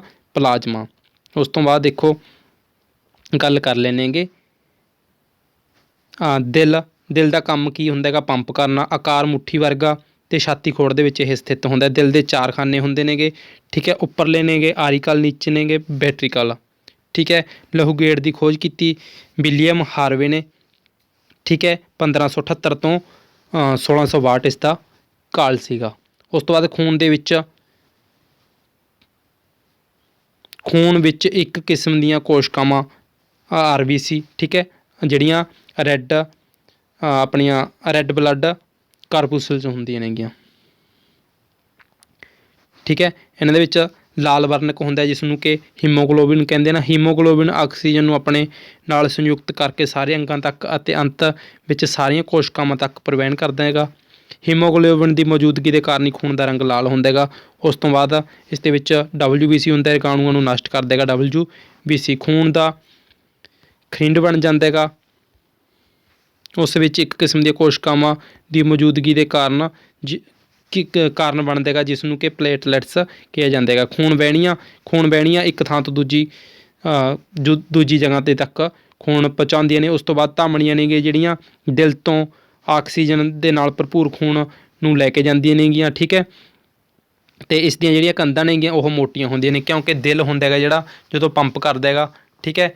ਤੁਹਾਨੂੰ ਪਤਾ ਹੀ ਹੋਏਗਾ ਜਦੋਂ ਪੰਪ ਕਰੇਗਾ ਤਾਂ ਉਸ ਦੀ ਸਪੀਡ ਜ਼ਿਆਦਾ ਹੋਏਗੀ, ਤਾਂ ਉਹ ਜਿਹੜੀਆਂ ਆਪਣੀਆਂ ਧਮਨੀਆਂ ਹੁੰਦੀਆਂ ਨੇ ਇਸ ਕਰਕੇ ਮੋਟੀ ਪਰਤ ਦੀਆਂ ਇੱਕ ਤਰ੍ਹਾਂ ਬਣੀਆਂ ਹੁੰਦੀਆਂ ਨੇਗੀਆਂ, ਠੀਕ ਹੈ, ਕਿਉਂਕਿ ਪੰਪ ਦੇ ਨਾਲ ਫਟਣ ਦਾ ਡਰ ਨਹੀਂ ਰਹਿੰਦਾ, ਠੀਕ ਹੈ। ਸ਼ੁੱਧ ਖੂਨ ਹੁੰਦਾ ਹੈਗਾ ਧਮਨੀਆਂ ਦੇ ਵਿੱਚ, ਠੀਕ ਹੈ। ਮੋਟੀਆਂ ਅਤੇ ਲਚਕਦਾਰ ਹੁੰਦੀਆਂ ਨੇ ਇਹ, ਅਤੇ ਨਬਜ ਧਮਨੀਆਂ ਵਿੱਚੋਂ ਵਹਿ ਰਹੇ ਖੂਨ ਕਰਕੇ ਹੀ ਧੜਕਦੀ ਹੈ। ਪ੍ਰਤੀ ਮਿੰਟ ਦੇ ਵਿੱਚ ਜਿਹੜੀ ਤੱਕ ਦੀ ਆਵਾਜ਼ ਹੁੰਦੀ ਹੈਗੀ ਇਹ ਨਬਜ਼ ਦੀ ਦਰ ਅਖਵਾਉਂਦੀ ਹੈ। ਬਾਲਗ ਵਿਅਕਤੀ ਦੇ ਵਿੱਚ 72 ਤੋਂ 80 ਦੇ ਵਾਰ ਹੁੰਦੀ ਹੈਗੀ। ਉਸ ਤੋਂ ਬਾਅਦ ਸ਼ਰਾਵਾਂ ਕਿਹੜੀਆਂ ਹੁੰਦੀਆਂ ਨੇਗੀਆਂ, ਜਿਹੜੀਆਂ ਅਸ਼ੁੱਧ ਖੂਨ ਲੈ ਕੇ ਆਉਂਦੀਆਂ ਨੇਗੀਆਂ, ਠੀਕ ਹੈ। ਇਹਨਾਂ ਦੀ ਪਰਤ ਇੰਨੀ ਮੋਟੀ ਨਹੀਂ ਹੁੰਦੀ ਕਿਉਂਕਿ ਇਹ ਕਿਹੜਾ ਪੰਪ ਕਰ ਰਿਹਾ ਹੁੰਦਾ ਹੈਗਾ ਦਿਲ ਉਸ ਟਾਈਮ, ਹੈ ਨਾ, ਪੰਪ ਨਹੀਂ ਕਰ ਰਿਹਾ ਹੁੰਦਾ, ਇਸ ਕਰਕੇ ਇੰਨਾ ਮੋਟੀ ਪਰਤ ਦੀ ਜ਼ਰੂਰਤ ਨਹੀਂ ਹੈਗੀ। ਉਸ ਤੋਂ ਬਾਅਦ ਧੜਕਣ ਦਿਲ ਦੀ, ਠੀਕ ਹੈ, ਪਿੱਤੀਆਂ ਦੇ ਫੈਲਣ ਅਤੇ ਸੁੰਗੜਨ ਦੇ ਕਾਰਨ ਹੁੰਦੀ ਹੈਗੀ, ਠੀਕ ਹੈ। ਇਸ ਨੂੰ ਮਾਪਣ ਦੇ ਲਈ ਸਟੈਥੋਸਕੋਪ ਵਰਤਿਆ ਜਾਂਦਾ ਹੈ। ਬਾਲਗ ਵਿਅਕਤੀ ਵਿੱਚ ਆਮ ਤੌਰ 'ਤੇ 24 ਘੰਟਿਆਂ ਵਿੱਚ 1 ਤੋਂ 1.8 ਲੀਟਰ ਮੂਤਰ ਬਣਦਾ ਹੈਗਾ, ਠੀਕ ਹੈ, ਜਿਸ ਵਿੱਚ 95% ਪਾਣੀ ਅਤੇ 2.5% ਯੂਰੀਆ ਅਤੇ 2.5% ਹੋਰ ਮਲ ਉਪਜਾਂ ਹੁੰਦੀਆਂ ਨੇ ਇਸ ਦੇ ਵਿੱਚ। ਨਕਲੀ ਗੁਰਦਿਆਂ ਦੇ ਦੁਆਰਾ ਖੂਨ ਛਾਨਣ ਦੀ ਜਿਹੜੀ ਵਿਧੀ ਹੈਗੀ ਉਸ ਨੂੰ ਡਾਇਲਿਸਿਸ ਕਹਿੰਦੇ ਨੇਗੇ। ਮੱਛੀ ਵਰਗੇ ਜਲੀ ਜੀਵ ਨੇਗੇ ਜਿਹੜੇ ਕੋਸ਼, ਠੀਕ ਹੈ, ਜਲੀ ਜੰਤੂ ਨੇਗੇ ਜਿਹੜੇ, ਠੀਕ ਹੈ, ਉਹਨਾਂ ਦਾ ਜਿਹੜਾ ਮਲ ਉਪਜਾਂ ਨੂੰ ਗੈਂਸੀ ਰੂਪ ਦੇ ਵਿੱਚ ਉਹ ਮਲ ਛੱਡਦੇ ਨੇਗੇ, ਗੈਂਸੀ ਰੂਪ ਦੇ ਵਿੱਚ, ਠੀਕ ਹੈ। ਪੁੱਛਿਆ ਜਾ ਸਕਦਾ ਹੈਗਾ ਤੁਹਾਨੂੰ ਜਿਹੜੇ ਜਲੀ ਜੀਵ ਹੁੰਦੇ ਨੇ ਉਹ ਕਿਸ ਤਰ੍ਹਾਂ ਮਲ ਮੂਤਰ ਕਰਦੇ ਨੇ, ਉਹ ਗੈਂਸੀ ਰੂਪ ਦੇ ਵਿੱਚ ਕਰਦੇ ਨੇਗੇ। ਜਿਹੜੇ ਪੰਛੀ ਹੋ ਗਏ ਜਾਂ ਛਿਪਕੀ ਵਗੈਰਾ ਹੋ ਗਏ ਉਹ ਅਰਧ ਠੋਸ ਅਵਸਥਾ ਦੇ ਵਿੱਚ ਆਪਣਾ ਮਲ ਕਰਦੇ ਨੇਗੇ। ਉਸ ਤੋਂ ਬਾਅਦ ਪਾਣੀ ਅਤੇ ਪੋਸ਼ਕ ਤੱਤਾਂ ਦੇ ਪ੍ਰਵਾਹਨ ਲਈ ਪੌਦਿਆਂ ਵਿੱਚ ਜਿਹੜਾ ਬੈਨੀ ਟਿਸ਼ੂ ਹੁੰਦਾ ਹੈਗਾ ਉਸ ਨੂੰ ਜਾਇਲਮ ਕਹਿੰਦੇ ਨੇਗੇ, ਠੀਕ ਹੈ। ਪੱਤੇ ਦਾ ਪ੍ਰਕਾਸ਼ ਸੰਸਲੇਸ਼ਨ, ਪੱਤੇ ਭੋਜਨ ਦਾ ਪ੍ਰਕਾਸ਼ ਸੰਸਲੇਸ਼ਨ ਕਰਦੇ ਹਨ ਅਤੇ ਭੋਜਨ ਨੂੰ ਪੌਦੇ ਦੇ ਸਾਰੇ ਭਾਗਾਂ ਦੇ ਤੱਕ ਲਿਜਾਇਆ ਜਾਂਦਾ ਹੈ। ਕਿਸ ਦੇ ਦੁਆਰਾ ਲਿਜਾਇਆ ਜਾਂਦਾ ਹੈਗਾ, ਉਹ ਲਿਜਾਇਆ ਜਾਂਦਾ ਹੈਗਾ ਫਲੋਇਮ ਦੇ ਦੁਆਰਾ, ਠੀਕ ਹੈ। ਜਾਇਲਮ ਅਤੇ ਫਲੋਇਮ ਪੌਦੇ ਦੇ ਵਿੱਚ ਇੱਕ ਤਰ੍ਹਾਂ ਆਵਾਜਾਈ ਦਾ ਕੰਮ ਕਰਦੇ ਨੇਗੇ ਜਿਹੜੇ ਪਦਾਰਥਾਂ ਦਾ। ਉਸ ਤੋਂ ਬਾਅਦ ਆ ਜਾਂਦਾ ਹੈਗਾ ਪੌਦਿਆਂ ਦੇ ਵਿੱਚ ਪ੍ਰਜਨਨ, ਠੀਕ ਹੈ। ਫੁੱਲ ਪੌਦੇ ਵਿੱਚ ਜਣਨ ਦਾ ਕੰਮ ਕਰਦੇ ਨੇਗੇ, ਠੀਕ ਹੈ। ਜਿਹੜੇ ਫੁੱਲ ਹੁੰਦੇ ਨੇਗੇ, ਜਿਹੜੇ ਜਣਨ ਅੰਗ ਹੁੰਦੇ ਨੇਗੇ ਪੌਦੇ ਦਾ, ਠੀਕ ਹੈ। ਅਸਲ ਵਿੱਚ ਫੁੱਲ ਪੌਦੇ ਦੇ ਜਣਨ ਅੰਗ ਹੁੰਦੇ ਹਨ। ਕਿਸੇ ਫੁੱਲ ਵਿੱਚ ਨਰ ਜਣਨ ਅੰਗਾਂ ਜਾਂ ਮਾਦਾ ਜਣਨ ਅੰਗ ਹੁੰਦੇ ਹਨ ਅਤੇ ਕਿਸੇ ਵਿੱਚ ਦੋਨੇ ਹੁੰਦੇ ਨੇਗੇ। ਪੌਦੇ ਕਈ ਵਿਧੀਆਂ ਦੇ ਦੁਆਰਾ ਸੰਤਾਨ ਪੈਦਾ ਕਰਦੇ ਹਨ। ਇਹਨਾਂ ਵਿੱਚ ਪ੍ਰਜਨਨ 2 ਕਿਸਮਾਂ ਦੇ ਨਾਲ ਹੁੰਦਾ, ਲਿੰਗੀ ਅਤੇ ਅਲਿੰਗੀ, ਠੀਕ ਹੈ, ਅਸੈਕਸ਼ੂਅਲ ਅਤੇ ਸੈਕਸ਼ੂਅਲ, ਠੀਕ ਹੈ। ਅਲਿੰਗੀ ਬੀਜਾਂ ਤੋਂ ਨਵਾਂ ਪੌਦਾ, ਲਿੰਗੀ ਦੇ ਵਿੱਚ ਪੌਦੇ ਬੀਜਾਂ ਤੋਂ ਪ੍ਰਾਪਤ, ਅਲਿੰਗੀ ਦੇ ਵਿੱਚ ਬਿਨਾਂ ਬੀਜਾਂ ਤੋਂ, ਠੀਕ ਹੈ, ਅਤੇ ਲਿੰਗੀ ਦੇ ਵਿੱਚ ਬੀਜਾਂ ਤੋਂ, ਠੀਕ ਹੈ। ਉਸ ਤੋਂ ਬਾਅਦ ਦੇਖੋ ਅੱਗੇ ਕਾਇਆ ਪ੍ਰਜਨਨ, ਲਿੰਗੀ ਹੋ ਗਿਆ ਇਹ, ਠੀਕ ਹੈ। ਅਲਿੰਗੀ ਪ੍ਰਜਨਨ ਹੁੰਦਾ ਹੈਗਾ ਜਿਹੜਾ, ਇਸ ਵਿੱਚ ਅਲਿੰਗੀ ਪ੍ਰਜਨਨ, ਠੀਕ ਹੈ, ਅਲਿੰਗੀ ਪ੍ਰਜਨਨ, ਇਸ ਦੇ ਵਿੱਚ ਅਲਿੰਗੀ ਦੇ ਵਿੱਚ ਬਿਨਾਂ ਪੌਦਿਆਂ ਤੋਂ ਹੋ ਗਿਆ, ਠੀਕ ਹੈ। ਤੁਹਾਨੂੰ ਇੱਥੇ ਹੀ ਦੱਸ ਦਿੰਦੇ ਆਪਾਂ, ਦੇਖੋ ਅਲਿੰਗੀ ਦੇ ਵਿੱਚ ਬਿਨਾਂ ਬੀਜਾਂ ਤੋਂ ਅਤੇ ਲਿੰਗੀ ਦੇ ਵਿੱਚ ਬੀਜਾਂ ਤੋਂ ਪ੍ਰਾਪਤ ਹੁੰਦੀ ਹੈਗੀ ਜਿਹੜੀ ਨਵੀਂ ਸੰਤਾਨ ਹੁੰਦੀ ਹੈਗੀ, ਠੀਕ ਹੈ। ਉਸ ਤੋਂ ਬਾਅਦ ਦੇਖੋ ਇਸ ਦੇ ਵਿੱਚ ਲਿੰਗੀ ਪ੍ਰਜਨਨ ਫੁੱਲ ਪੌਦੇ ਦੇ ਜਣਨ ਅੰਗ ਹਨ, ਠੀਕ ਹੈ। ਜਿਵੇਂ ਕਿ ਤੁਹਾਨੂੰ ਦੱਸਿਆ ਸੀ ਪੁੰਕੇਸਰ ਹੈਗਾ ਜਿਹੜਾ, ਪੁੰਕੇਸਰ ਮਤਲਬ ਕਿ ਪੁਰਸ਼, ਠੀਕ ਹੈ। ਜਿਹੜਾ ਇਸ ਦਾ ਪੁੰਕੇਸਰ ਨਰ ਜਣਨ ਅੰਗ ਹੈ ਅਤੇ ਜਿਹੜਾ ਇਸਤਰੀ ਕੇਸਰ ਹੈਗਾ ਉਹ ਮਾਦਾ ਜਣਨ ਅੰਗ ਹੈ। ਅਜਿਹੇ ਫੁੱਲ ਜਿਨ੍ਹਾਂ ਵਿੱਚ ਸਿਰਫ ਜਾਂ ਤਾਂ ਪੁੰਕੇਸਰ ਜਾਂ ਸਿਰਫ ਇਸਤਰੀ ਕੇਸਰ ਮੌਜੂਦ ਹਨ, ਇੱਕ ਲਿੰਗੀ ਹੁੰਦੇ ਨੇ, ਠੀਕ ਹੈ। ਯੂਨੀਸੈਕਸ਼ੂਅਲ ਹੁੰਦੇ ਨੇਗੇ, ਜਿਨ੍ਹਾਂ ਦੇ ਵਿੱਚ ਦੋਵੇਂ ਹੁੰਦੇ ਨੇ, 2 ਲਿੰਗੀ, ਬਾਇਸੈਕਸ਼ੂਅਲ ਕਹਿ ਸਕਦੇ ਹੈਗੇ ਇਸ ਨੂੰ। ਮੱਕੀ, ਪਪੀਤਾ, ਖੀਰੇ ਵਰਗੇ ਇੱਕ ਲਿੰਗੀ ਪੌਦੇ ਨੇਗੇ ਜਿਹੜੇ। ਉਸ ਤੋਂ ਬਾਅਦ ਸਰੋਂ, ਗੁਲਾਬ ਅਤੇ ਪਿਟੂਨੀਆ 2 ਲਿੰਗੀ ਨੇਗੇ, ਠੀਕ ਹੈ। ਪਰਾਗ ਕੋਸ਼ ਵਿੱਚ ਪਰਾਗ ਕਣ ਹੁੰਦੇ ਹਨ ਜੋ ਕਿ ਨਰ ਯੁਗਮਕ ਨੂੰ ਬਣਾਉਂਦੇ ਹਨ।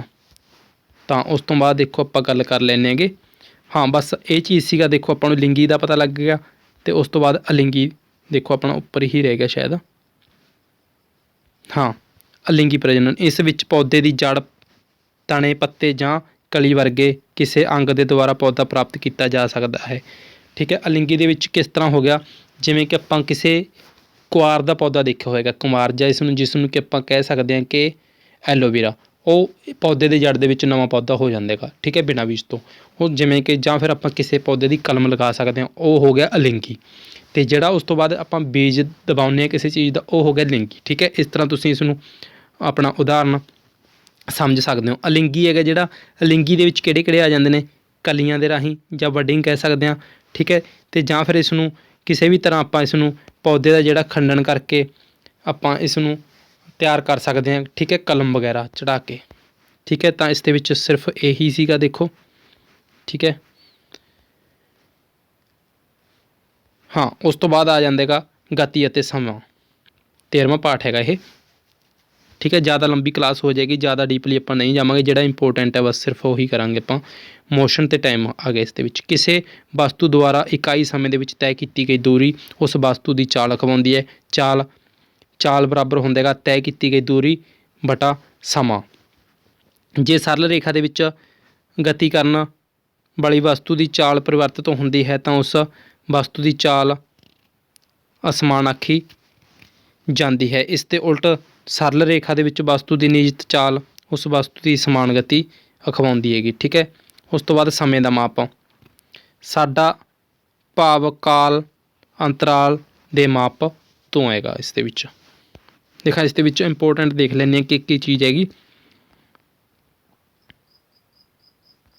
ਬਸ ਇਹੋ ਹੈਗਾ, ਇਸ ਦੇ ਵਿੱਚ ਤਾਂ ਸਿਰਫ ਫਾਰਮੂਲਾ ਹੀ ਹੈਗਾ, ਠੀਕ ਹੈ। ਲਿਆ ਗਿਆ ਸਮਾਂ ਬਰਾਬਰ ਦੂਰੀ ਬਟਾ ਚਾਲ ਜਾਂ ਕਹਿ ਸਕਦੇ ਹਾਂ, ਜਾਂ ਫਿਰ ਉੱਪਰਲਾ ਦੇਖ ਲਓ ਦੂਰੀ ਬਰਾਬਰ ਚਾਲ ਗੁਣਾ ਸਮਾਂ, ਠੀਕ ਹੈ। ਸਿਰਫ ਅਤੇ ਸਿਰਫ ਇਹੋ ਚੀਜ਼ ਇਸ ਦੇ ਵਿੱਚ ਇੰਪੋਰਟੈਂਟ ਹੈਗੀ।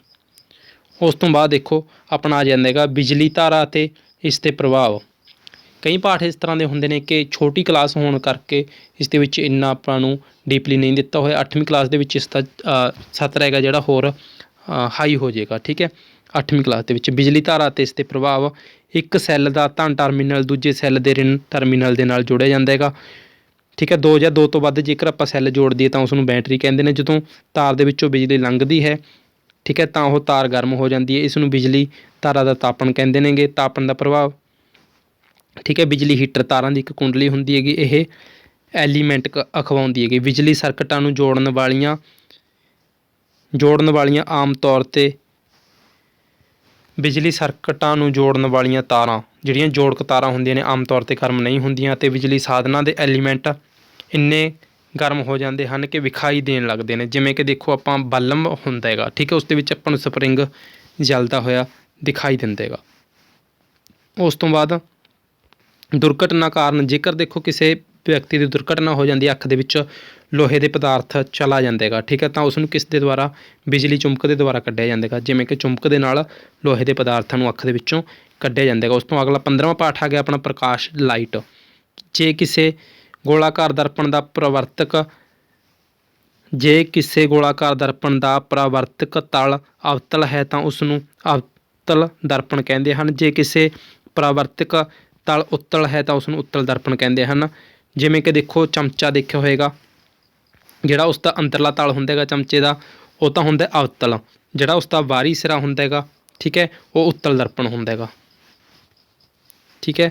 ਉਸ ਤੋਂ ਬਾਅਦ ਦੇਖੋ ਸਤਰੰਗੀ ਪੀਂਘ ਦੀ ਗੱਲ ਕਰ ਲੈਂਦੇ ਹੈਗੇ ਆਪਾਂ। ਸਤਰੰਗੀ ਪੀਂਘ ਦੇ ਰੰਗ ਨੇਗੇ ਜਿਹੜੇ ਲਾਲ, ਸੰਤਰੀ, ਪੀਲਾ, ਹਰਾ, ਨੀਲਾ, ਜਾਮਣੀ, ਵੈਂਗਣੀ ਹੁੰਦਾ ਹੈਗਾ। ਸਤਰੰਗੀ ਪੀਂਘ ਉਦੋਂ ਹੀ ਵੇਖ ਸਕਦੇ ਹਾਂ ਜਦੋਂ ਸੂਰਜ ਦੇ ਵੱਲ ਪਿੱਠ ਹੋਵੇ, ਠੀਕ ਹੈ। ਜਿਹੜਾ ਪ੍ਰਤੀਬਿੰਬ ਪਰਦੇ ਦੇ ਉੱਤੇ ਤਿਆਰ ਕੀਤਾ ਜਾ ਸਕੇ ਉਸ ਨੂੰ ਵਾਸਤਵਿਕ ਪ੍ਰਤੀਬਿੰਬ ਕਹਿੰਦੇ ਹਨ। ਜਿਸ ਨੂੰ ਤਿਆਰ ਕੀਤਾ ਜਾ ਸਕੇ, ਪ੍ਰਾਪਤ ਨਾ ਕੀਤਾ ਜਾ ਸਕੇ, ਉਸ ਨੂੰ ਆਵਾਸੀ ਪ੍ਰਤੀਬਿੰਬ ਕਿਹਾ ਜਾਂਦਾ ਹੈ। ਸਮਤਲ ਦਰਪਣ ਦੇ ਦੁਆਰਾ ਬਣਿਆ ਪ੍ਰਤੀਬਿੰਬ ਸਿੱਧਾ ਹੁੰਦਾ ਹੈ, ਇਹ ਆਵਾਸੀ ਹੁੰਦਾ ਹੈ ਅਤੇ ਵਸਤੂ ਦੇ ਆਕਾਰ ਦਾ ਹੀ ਹੁੰਦਾ ਹੈਗਾ, ਜਿਹੜੇ ਆਕਾਰ ਦੀ ਵਸਤੂ ਹੁੰਦੀ ਹੈ। ਪ੍ਰਤੀਬਿੰਬ ਦਰਪਣ ਦੇ ਪਿੱਛੇ ਓਨੀ ਹੀ ਦੂਰੀ 'ਤੇ ਬਣਦਾ ਹੈਗਾ ਜਿੰਨੀ ਕਿ ਦਰਪਣ ਦੇ ਸਾਹਮਣੇ ਪਈ ਹੋਈ ਵਸਤੂ ਹੋਵੇ। ਉਸ ਤੋਂ ਬਾਅਦ ਸਮਤਲ ਦਰਪਣ ਦੁਆਰਾ ਬਣੇ ਪ੍ਰਤੀਬਿੰਬ ਵਿੱਚ ਵਸਤੂ ਦਾ ਖੱਬਾ ਭਾਗ ਸੱਜਾ ਭਾਗ ਅਤੇ ਖੱਬਾ ਭਾਗ ਸੱਜਾ ਭਾਗ ਦਿਖਾਈ ਦਿੰਦਾ ਹੈਗਾ, ਠੀਕ ਹੈ। ਜਿਵੇਂ ਕਿ ਤੁਸੀਂ ਦੇਖਿਆ ਹੋਏਗਾ ਕਿ ਆਪਾਂ ਸ਼ੀਸ਼ੇ ਦੇ ਵਿੱਚ ਫੋਟੋ ਦੇਖਦੇ ਹਾਂ ਤਾਂ ਆਪਣਾ ਖੱਬਾ ਪਾਸਾ ਸੱਜੇ ਪਾਸੇ ਦਿਖਾਈ ਦਿੰਦਾ ਹੈਗਾ।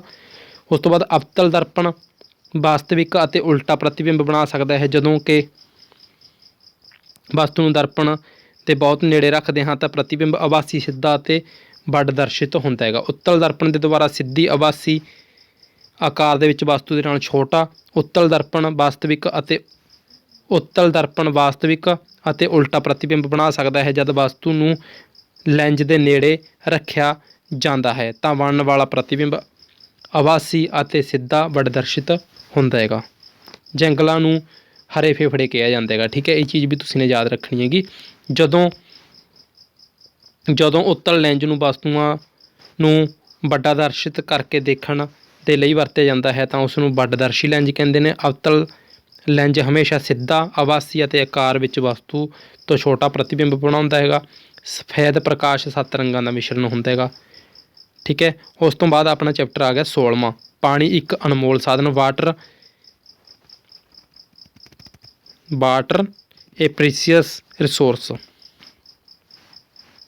ठीक है, अपना 16वां पाठ आ गया। ठीक है, तुहानू ये जिहड़ा अपना चैप्टर है देखो पानी वाला, ठीक है, तुहानू वातावरण दे विच भी काम देगा। जिहड़ा सबजैक्ट हुंदा है वातावरण, पहले पेपर दे विच 22 मार्च नूं विश्व जल दिवस मनाया जाता है। साल 2003 नूं अंतरराष्ट्रीय ताज़ा पानी बरा मनाया गया सीगा, जिस नाल लोकां नूं कुदरती साधन की घट रही निरंतरता के कारण जागरूक किया जा सके। ठीक है, धरती की सतह ते पानी केवल लगभग 71% हैगा। ठीक है, तो जिहड़ा अपना ताज़ा पानी है 0.006% हैगा। भूमि जल सीमा की पानी की परत का उपरला पद्धर। अगला पाठ 18वां हैगा। ठीक है, 17वां पाठ कोई इस दे विच कुछ है नहीं सीगा इन्ना इंपोर्टेंट। तो 18वां पाठ व्यर्थ पानी की कहानी, ये भी पानी के नाल रिलेटेड हैगा, अपना लास्ट चैप्टर हैगा ये। वरतों किया होया पानी फजूल पानी अखवाउंदा है, जिसकी वरतों दोबारा की जा सकती है। ठीक है, इस तो बिना देखो घरां, उद्योगां, खेती साधना ਜਾਂ होर मनुखी क्रियावां ਹੁੰਦੀਆਂ ਨੇ ਜਿਹੜੀਆਂ ਉਹਨਾਂ ਦੇ ਵਿੱਚ ਵਰਤਿਆ ਜਾਣਾ ਵਾਲਾ ਪਾਣੀ ਫਜ਼ੂਲ ਪਾਣੀ ਨੂੰ ਉਤਪੰਨ ਕਰਦਾ ਹੈ। ਇਸ ਨੂੰ ਮਲ ਪ੍ਰਵਾਹ ਕਹਿੰਦੇ ਨੇ। ਠੀਕ ਹੈ, ਜਿਹੜਾ ਵਰਤੋਂ ਕੀਤਾ ਹੋਵੇ ਉਹ ਫਜ਼ੂਲ ਤੇ ਜਿਹੜਾ ਆਪਣਾ ਘਰਾਂ ਉਦਯੋਗਾਂ ਦੇ ਵਿੱਚ ਵਰਤਿਆ ਜਾਵੇ, ਠੀਕ ਹੈ, ਉਹ ਮਲ ਪ੍ਰਵਾਹ ਹੁੰਦਾ ਹੈਗਾ। ਫਜ਼ੂਲ ਪਾਣੀ ਨੂੰ ਮਲ ਪ੍ਰਵਾਹ ਉਪਚਾਰ ਪਲਾਂਟ ਦੇ ਵਿੱਚ ਸੋਧਿਆ ਜਾਂਦਾ ਹੈਗਾ। ਭਾਰਤ ਦੇ ਕੁੱਲ ਖੇਤਰਫਲ ਦਾ ਲਗਭਗ 21% ਵਣ ਖੇਤਰ ਹੈਗਾ। ਸੁਤੰਤਰਤਾ ਪ੍ਰਾਪਤੀ ਤੋਂ ਬਾਅਦ ਇਹ ਲਗਾਤਾਰ ਘਟਦਾ ਆ ਰਿਹਾ। ਠੀਕ ਹੈ, ਤਾਂ ਇਹ ਸੀ ਆਪਣਾ 7ਵੀਂ ਕਲਾਸ ਦਾ ਜਿਹੜਾ ਇੰਪੋਰਟੈਂਟ ਨੋਟਸ ਸੀਗੇ। ਠੀਕ ਹੈ, ਤਾਂ ਵੈਸੇ ਆਪਾਂ ਇੱਕ ਤਰ੍ਹਾਂ ਕਾਹਲੀ ਦੇ ਵਿੱਚ ਹੀ ਤੁਹਾਨੂੰ ਇਹ ਕਰਵਾਏਗਾ। ਠੀਕ ਹੈ, ਪਰ ਤੁਹਾਨੂੰ ਫਿਰ ਵੀ ਬਹੁਤ ਚੀਜ਼ਾਂ ਇਸ ਦੇ ਵਿੱਚੋਂ ਦੇਖਣ ਨੂੰ ਮਿਲੀਆਂ ਹੋਣਗੀਆਂ ਇਸ ਕਲਾਸ ਦੇ ਵਿੱਚੋਂ। ਜੇਕਰ ਕਲਾਸ ਵਧੀਆ ਲੱਗੀ ਤਾਂ ਲਾਈਕ ਜ਼ਰੂਰ ਕਰ ਦਿਓ। ਠੀਕ ਹੈ, ਵੈਸੇ ਆਪਾਂ ਨੂੰ ਇੰਨਾ ਟਾਈਮ ਨਹੀਂ ਮਿਲਿਆ ਕਿ ਆਪਾਂ ਇਸ 'ਤੇ ਨੋਟਸ ਬਣਾ ਸਕੀਏ, ਪ੍ਰੋਪਰ ਇਸ ਨੂੰ ਟਾਈਪ ਕਰਕੇ ਤੁਹਾਨੂੰ ਕਲਾਸ ਦੇ ਸਕੀਏ, ਪਰ ਫਿਰ ਵੀ ਤੁਹਾਡਾ ਪੇਪਰ ਹੋਣ ਕਰਕੇ ਜ਼ਰੂਰੀ ਰਿਹਾ ਕਿ ਆਪਾਂ ਇਹ ਕਲਾਸ ਤੁਹਾਨੂੰ ਕਿਸੇ ਨਾ ਕਿਸੇ ਤਰ੍ਹਾਂ, ਠੀਕ ਹੈ, ਚਾਹੇ ਉਹ ਕਾਹਲੀ ਦੇ ਵਿੱਚ ਹੋਵੇ, ਚਾਹੇ ਭੁੱਲ ਚੁੱਕ ਦੇ ਵਿੱਚ, ਕਿਸੇ ਤਰ੍ਹਾਂ ਵੀ ਆਪਣੀ ਬਣਾਈ ਜਾ ਸਕੇ ਕਿ ਕੇਰਾਂ ਤੁਹਾਨੂੰ ਕਲਾਸ ਦੇਣੀ ਹੀ ਦੇਣੀ ਸੀਗੀ। ਇਸ ਕਰਕੇ ਹੀ ਆਪਾਂ ਨੇ ਇਹ ਦੇਖੋ ਲਿਖਾਈ ਵੀ ਕਾਹਲੀ ਦੇ ਵਿੱਚ ਜਿਸ ਤਰ੍ਹਾਂ ਦੀ ਵੀ ਹੋਈ ਆਪਾਂ ਨੇ ਕੀਤੀ। ਠੀਕ ਹੈ, ਪਰ 8ਵੀਂ ਕਲਾਸ ਵੀ ਜੇਕਰ ਹੋ ਸਕਿਆ ਤਾਂ ਬਣਾਵਾਂਗੇ, ਨਹੀਂ ਸ਼ਾਇਦ ਨਾ ਹੀ ਬਣੇ 8ਵੀਂ, ਪਰ ਤੁਸੀਂ ਨੇ ਇੰਪੋਰਟੈਂਟ ਚੀਜ਼ਾਂ ਉਸ ਦੇ ਵਿੱਚੋਂ ਜਿਹੜੀਆਂ ਯਾਦ ਰੱਖਣ ਜੋ ਗੱਲਾਂ ਹੁੰਦੀਆਂ ਨੇ ਉਹ ਜ਼ਰੂਰ ਪੜ੍ਹ ਲੈਣੀਆਂ ਨੇਗੀਆਂ ਅਤੇ ਆਪਣੇ ਦੋਸਤਾਂ ਦੇ ਨਾਲ ਵੀਡੀਓ ਨੂੰ ਜ਼ਰੂਰ ਸ਼ੇਅਰ ਕਰਨਾ ਹੈ। ਹੁਣ ਤੱਕ ਵੀਡੀਓ ਦੇ ਨਾਲ ਜੁੜਨ ਲਈ ਤੁਹਾਡਾ ਬਹੁਤ ਬਹੁਤ ਧੰਨਵਾਦ। ਕਲਾਸ ਕਿਸ ਤਰ੍ਹਾਂ ਦੀ ਲੱਗੀ ਕਮੈਂਟ ਕਰਕੇ ਜ਼ਰੂਰ ਦੱਸਿਓ।